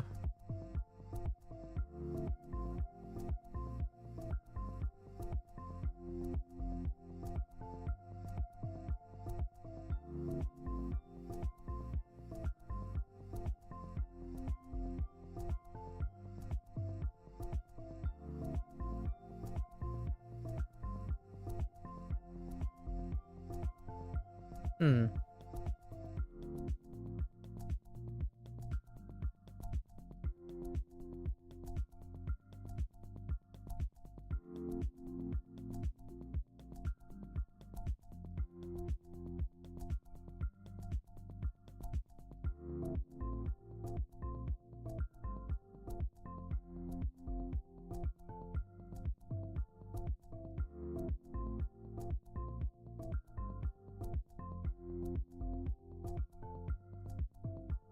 Gotta be a little bit systematic about this.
Oh wait.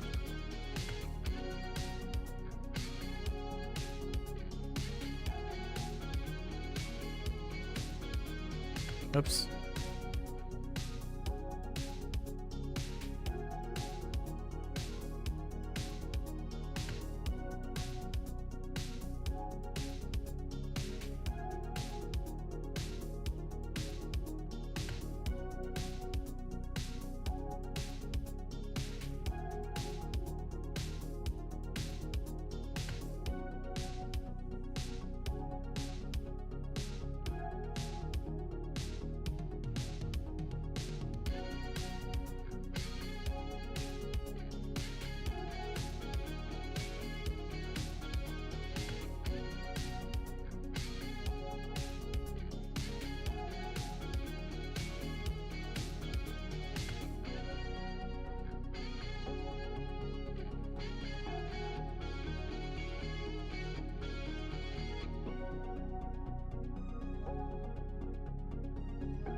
Okay.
All right. That's good enough to get an idea. And we'll work on those in a bit. Where are you, my little drummer boy? Okay.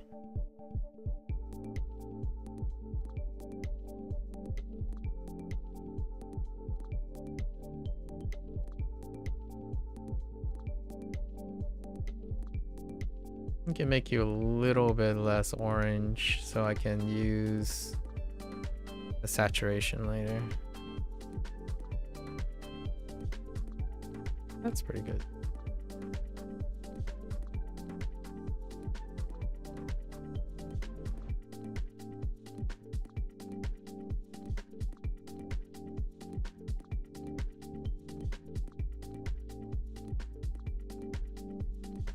Oh wait. Maybe I should just color block the whole thing first. It'll help me with a later stage that I've been kinda dropping the ball on. Let's do that first.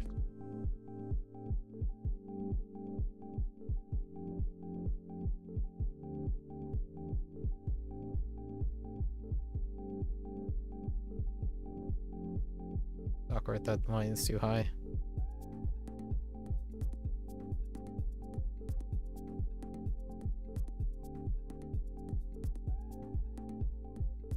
Keep the drum separate as well.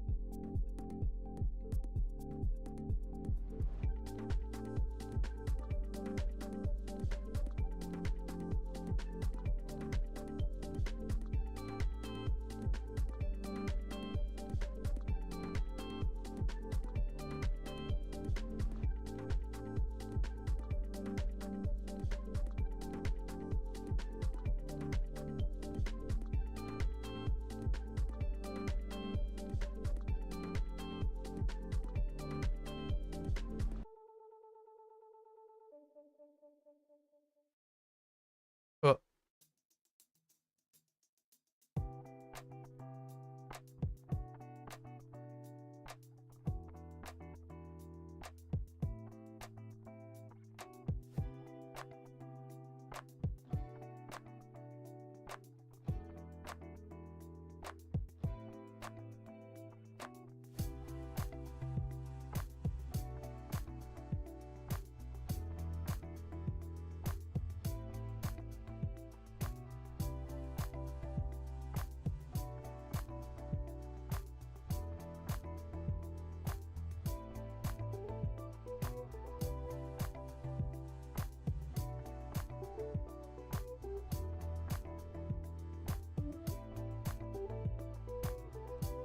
Hmm.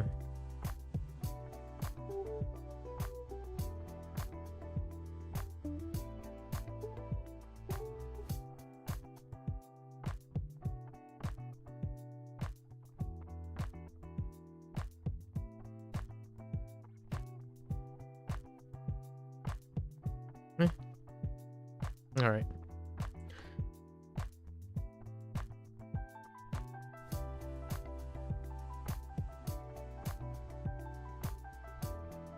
Then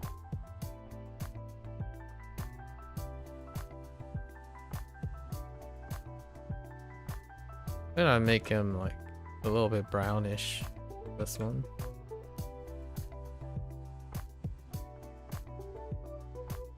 Switch it up.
Hmm.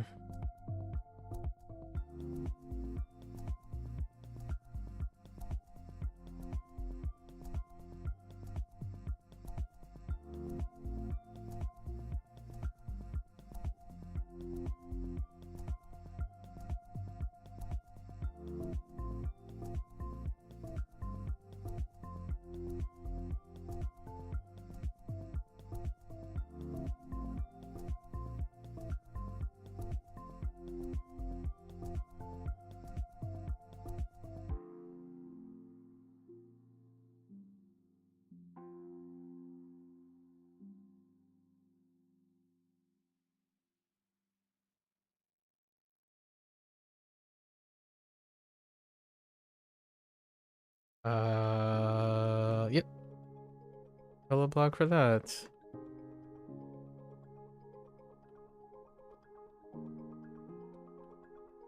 For the drums.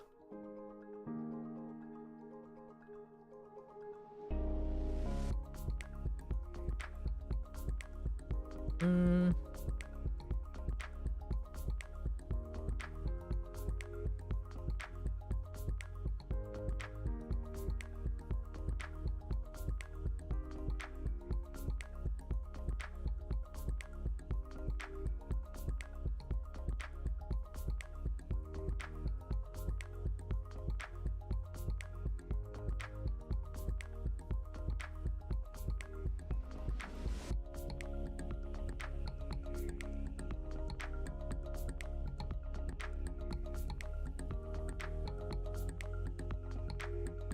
Or drum, not drums. A drum.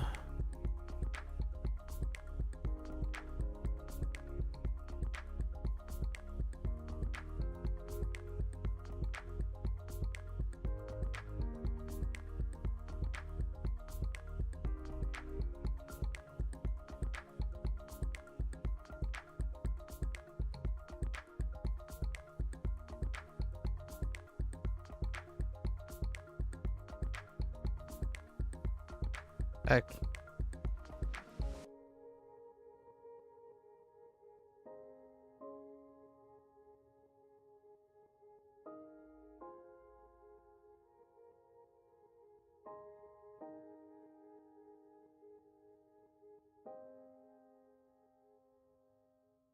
All right.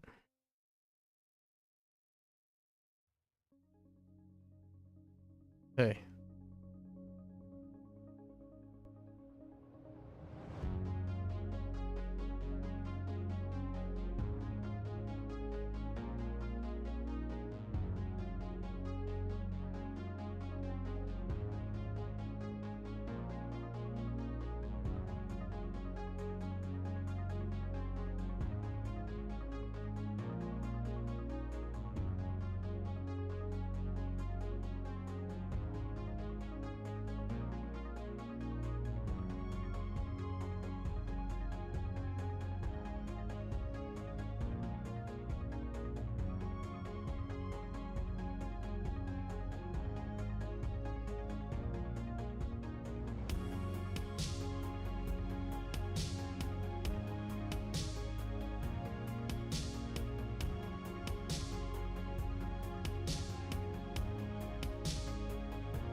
Dang it! I should have.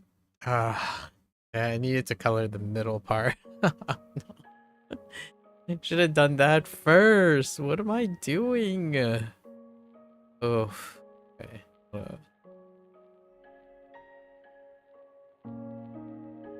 This is awkward.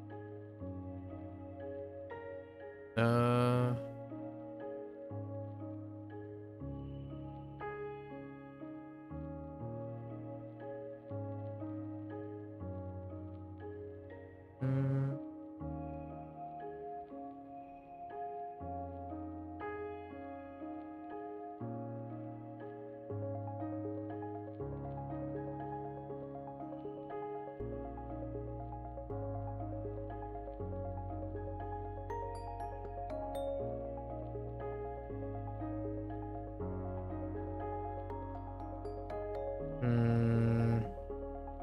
And decide on a color.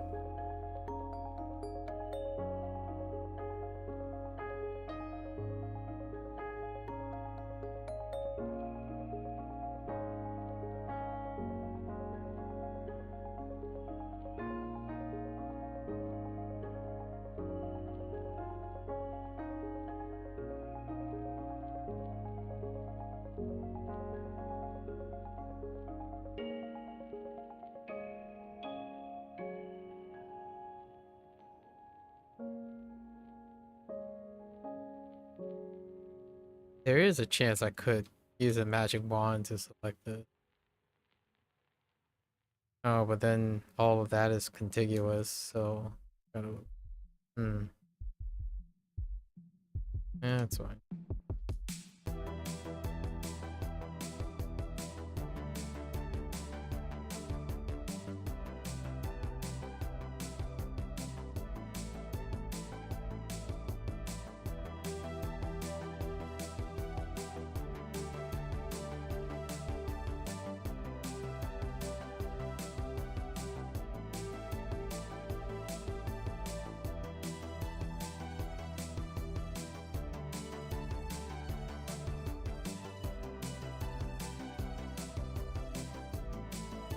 A moment when your eyes are auto contrasting. It's such a weird optical illusion when you have colors next to each other that are very close, but slightly like there's an auto contrast. Your eyes do the auto contrasting.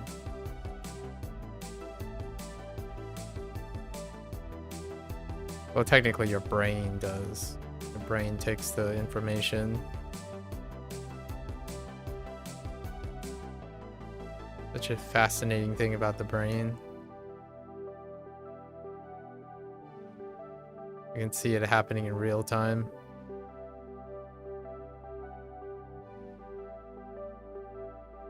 Why? How did that get... Oh my... What? Wait, hold. What's going on? Okay. It's fine. Crisis averted.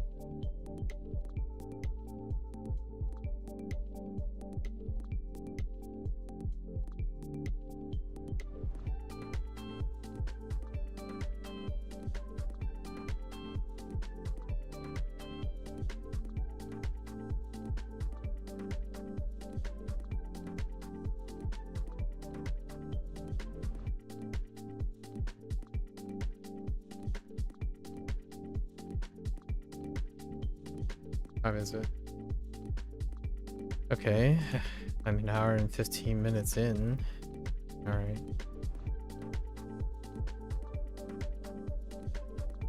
And we are already okay with the whole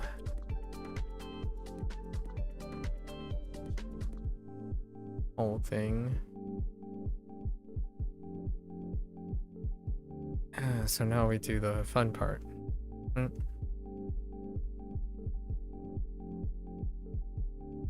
You know, a little bit. What am I gonna do? I think I'm just gonna make it texture very loosely.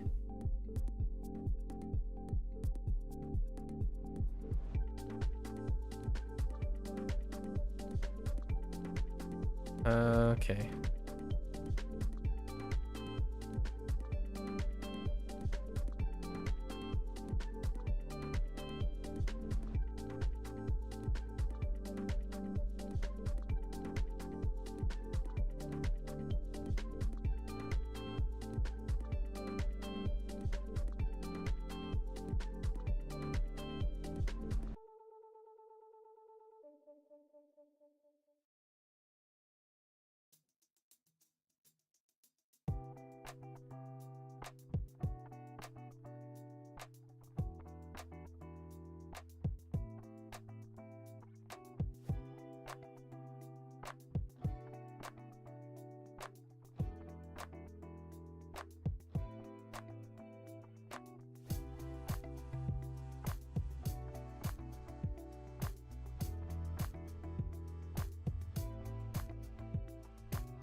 All right. Okay.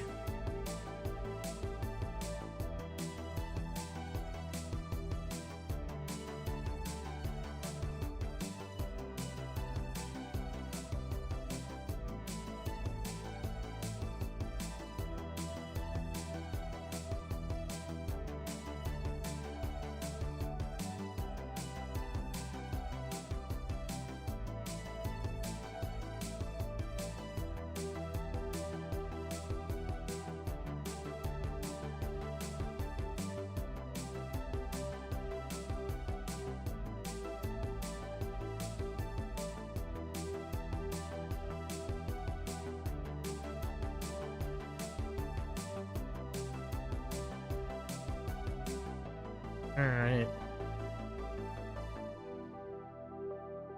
Let's go and do the last thing.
All right.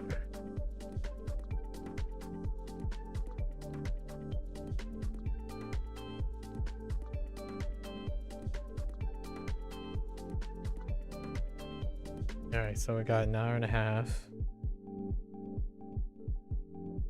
Clean this up.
Oh wait. Yeah, I can do this.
I'm like intentionally wobbling it so that it kind of looks a little bit more textured, right? Trying to make it seem more like rope than the other parts. Intentional, folks.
Oh, my hands are very, very tired.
Hey.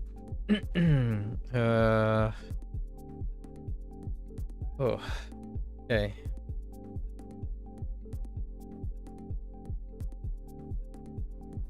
Where did I place the?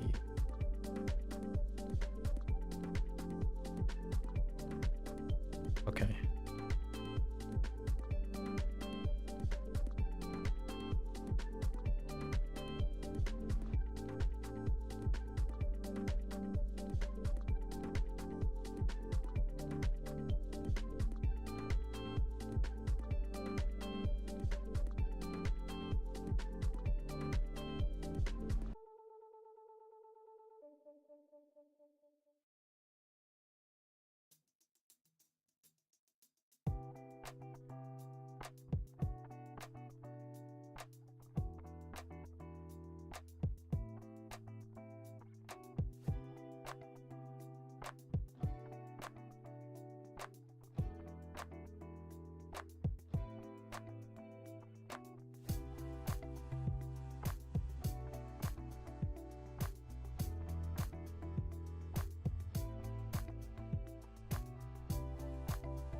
Tomorrow's thing is going to be a little bit more conceptual, so I don't have to do a background.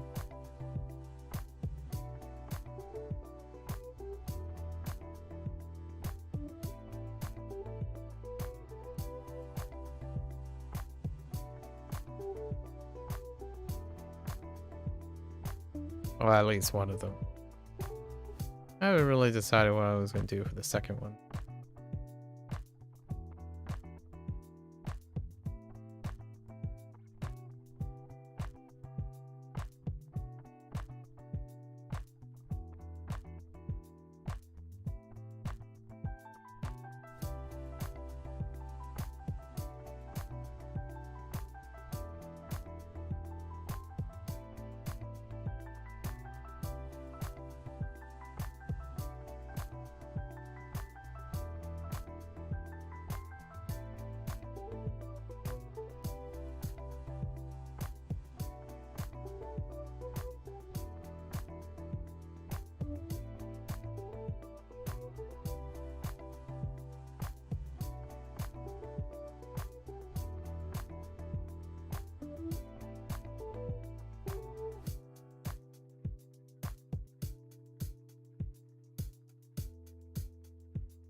Oh boy.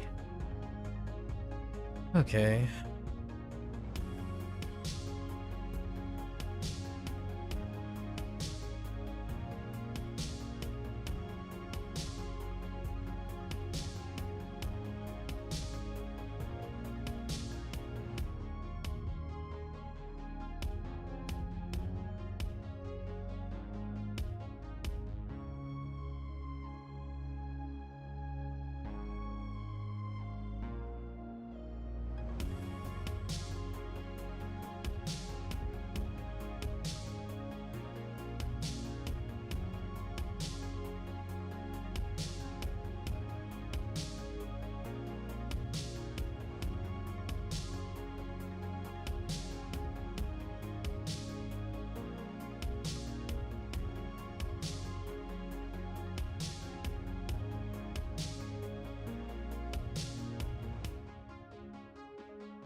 All right.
Okay. All right.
All right. Finish somewhat ahead of time. Yeah.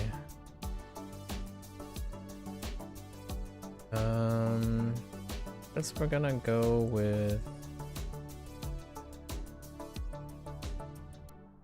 brown for this because of the drums.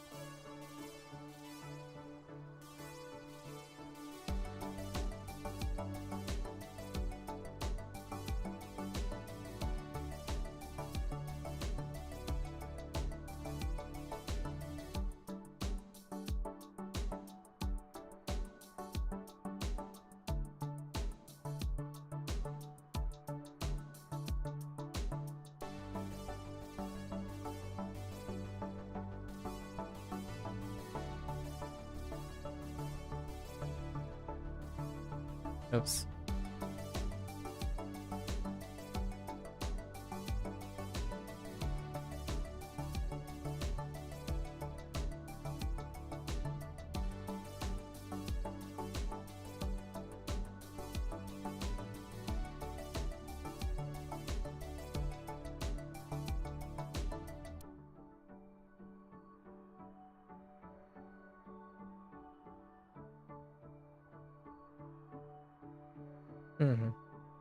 I wonder what I can do. I have some time, so I could do something interesting with where I could rest up. I think I'm just gonna go rest up. Tomorrow's gonna be a long day. Even longer than today. Interestingly enough.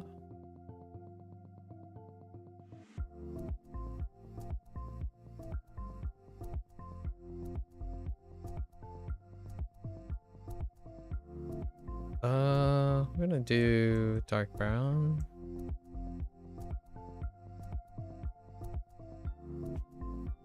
Oh, you know, maybe like matching that somewhat beachy lid. Something like this. A bit more saturated. Oh!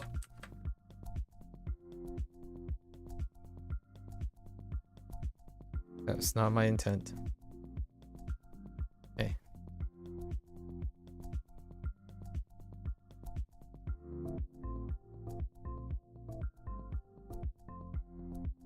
Okay. What I can do is I can take this and this. Oh no, no, no, no, no. I don't have time to do that.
No, it's fine.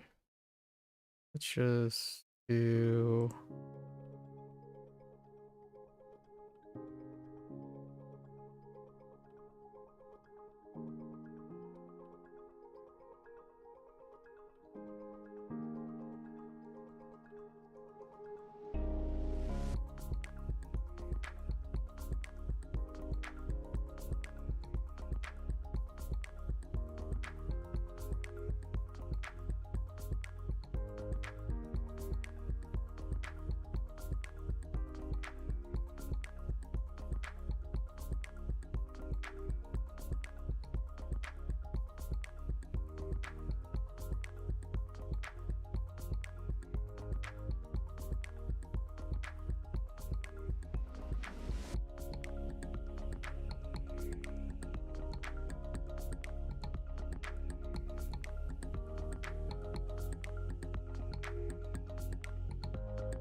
All right. So, what is the rowdy? I could use noisy. Probably.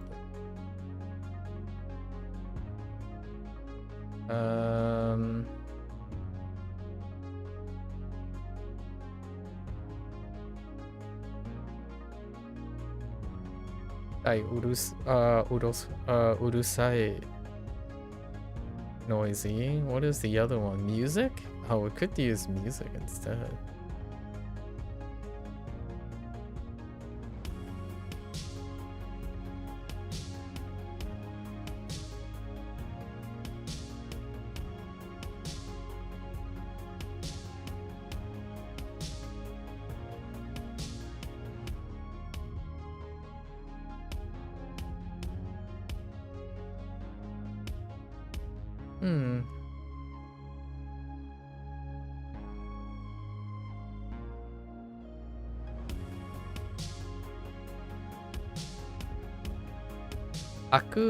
Aku is going too far. Oh, it could be like... Oh, we could use Ara? Panicking? No. Violence, we already kinda did. Let's do music. Right, sound. Sound is good. So on is good.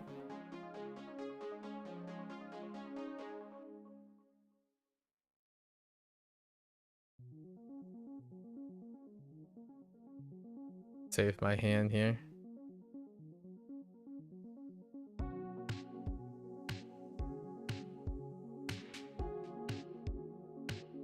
Okay, I've realized that using my mouse is so much better with these things.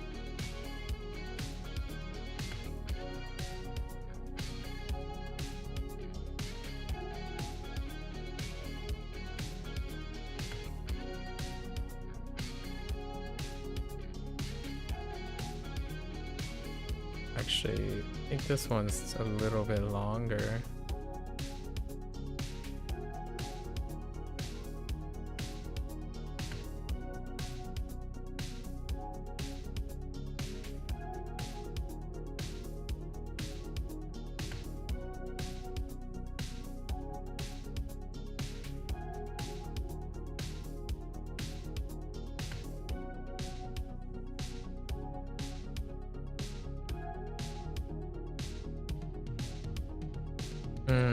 No, the middle part is definitely closer together. That was pretty good.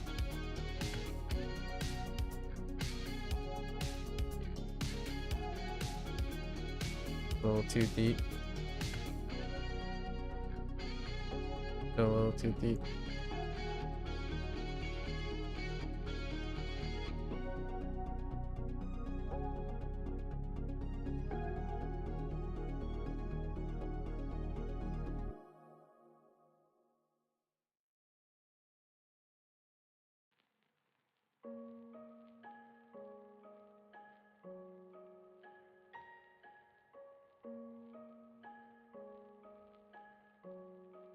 Actually, the top part is supposed to be skinnier, but I think we're gonna take this.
Not quite what I was looking for.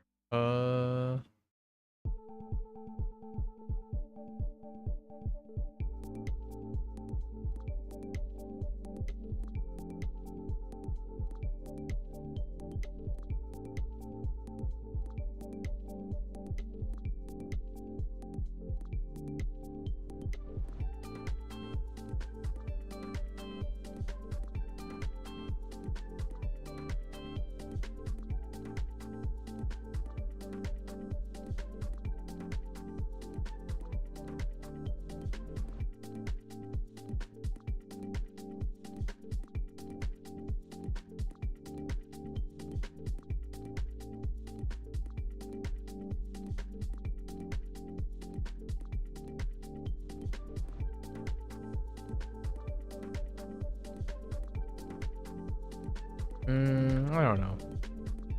It's fine.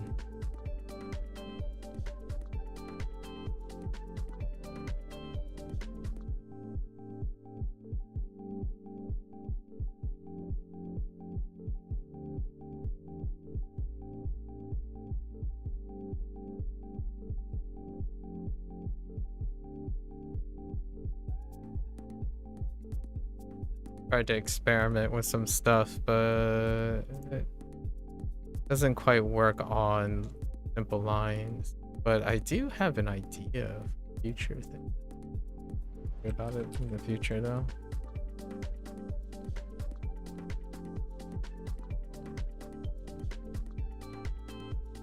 That's good enough.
Oh.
Okay. All right. Close to 3 hours. All right.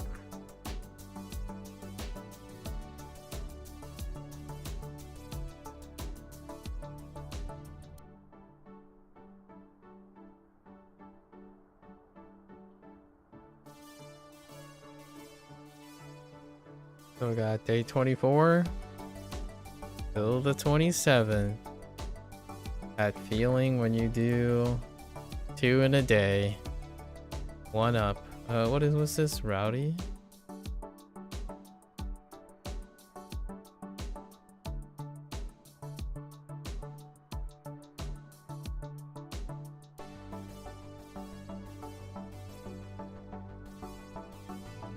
Alright.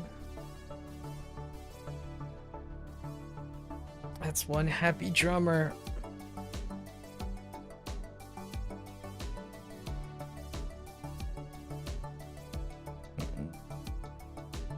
Okay.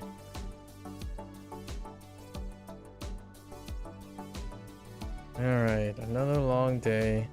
I haven't decided if tomorrow I'm gonna pick the only day off I can, the only low volume day. So let's see. Today we did 24. So that means tomorrow is 25, 26. 5. That's 6 prompts left, right? My nuts? 7 prompts left. So I have 5 days and 7 prompt. I technically only have 4 days because lesson days can be absurd. I have 4 days to do 7 prompts. 4 days to do 7 prompts. That means I have 1 extra day to do 1 less prompt. Or I just go ham and do it quickly. Like, continue to do it. Which is what we're gonna do. Tomorrow would be the most obvious day in which I consider only doing 1. I'm not every single day I have to do at least 1, but we're trying to decide out of the next 4 days which of the 3 days are going to be double prompts. It's doable. I did really chill out today for the time being, so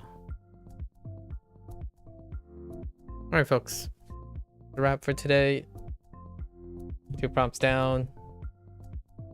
I am definitely gonna try to not do this whole tree grass thing. I know one of them, let me double check. I know one of them is pretty good. One of them is gonna be, so the first one of tomorrow is Inferno, and then Puzzle. Actually, both of them will not have a regular background. Then today's one, 27, is Onion. That's probably gonna end up being in nature again. Unless I make it about the onion. Interesting. So tomorrow the 2 prompts are not going to be using the same background. I think I've kind of understand where I could push it even further, but if I start that, it's going to take too long. So I definitely know where I can push in the future, but it's not for now. There's no way I would be able to keep it within 3 hours. And the whole point is to continue to like work on the centerpiece. The drum came out really nice. And I kind of like the idea of deliberately making lines wobbly compared to sharp. So I really got that down. We're deliberately wobbly right next to lines that are very smooth. So in the future, I'm definitely going to experiment with more of that to like embellish the line art, right? In terms of color and whatnot, I can spend days like moving more color and finding other colors, right? But I think this is definitely my comfort zone, where you have yellow, green, and orange. Like the brown to orange, like this place, like this top half. This top half is definitely getting a lot of work. The bottom half, not so much. Yeah, not so much. The bottom half is pretty missing. I almost want to do like maybe this color, a purple. So we do like yellow, purple, then green. Let's kind of throw in purple somewhere. The alternative is probably like red, blue, and green. I'm basically doing color. I'm doing a little bit of complementary color theory, like a tricolor thing. Anyways, that's it for today. If you're gonna watch this later, arigatou gozaimasu, right? 谢谢. You're always free to follow along, join in, or pick up a prompt or two that I would love to see and hear the story and the process behind your prompt, right? Always welcome here to yap, despite the tight schedule. That's what yapping will do. It will bring more motivation and energy to the game, right? Always welcome to do that. Until next time, 皆さんまたね。大家下次见。Right? See you guys next time. 見てくれてありがとう。感謝观看. Thanks for watching. And catch you guys on the next one. Bye bye.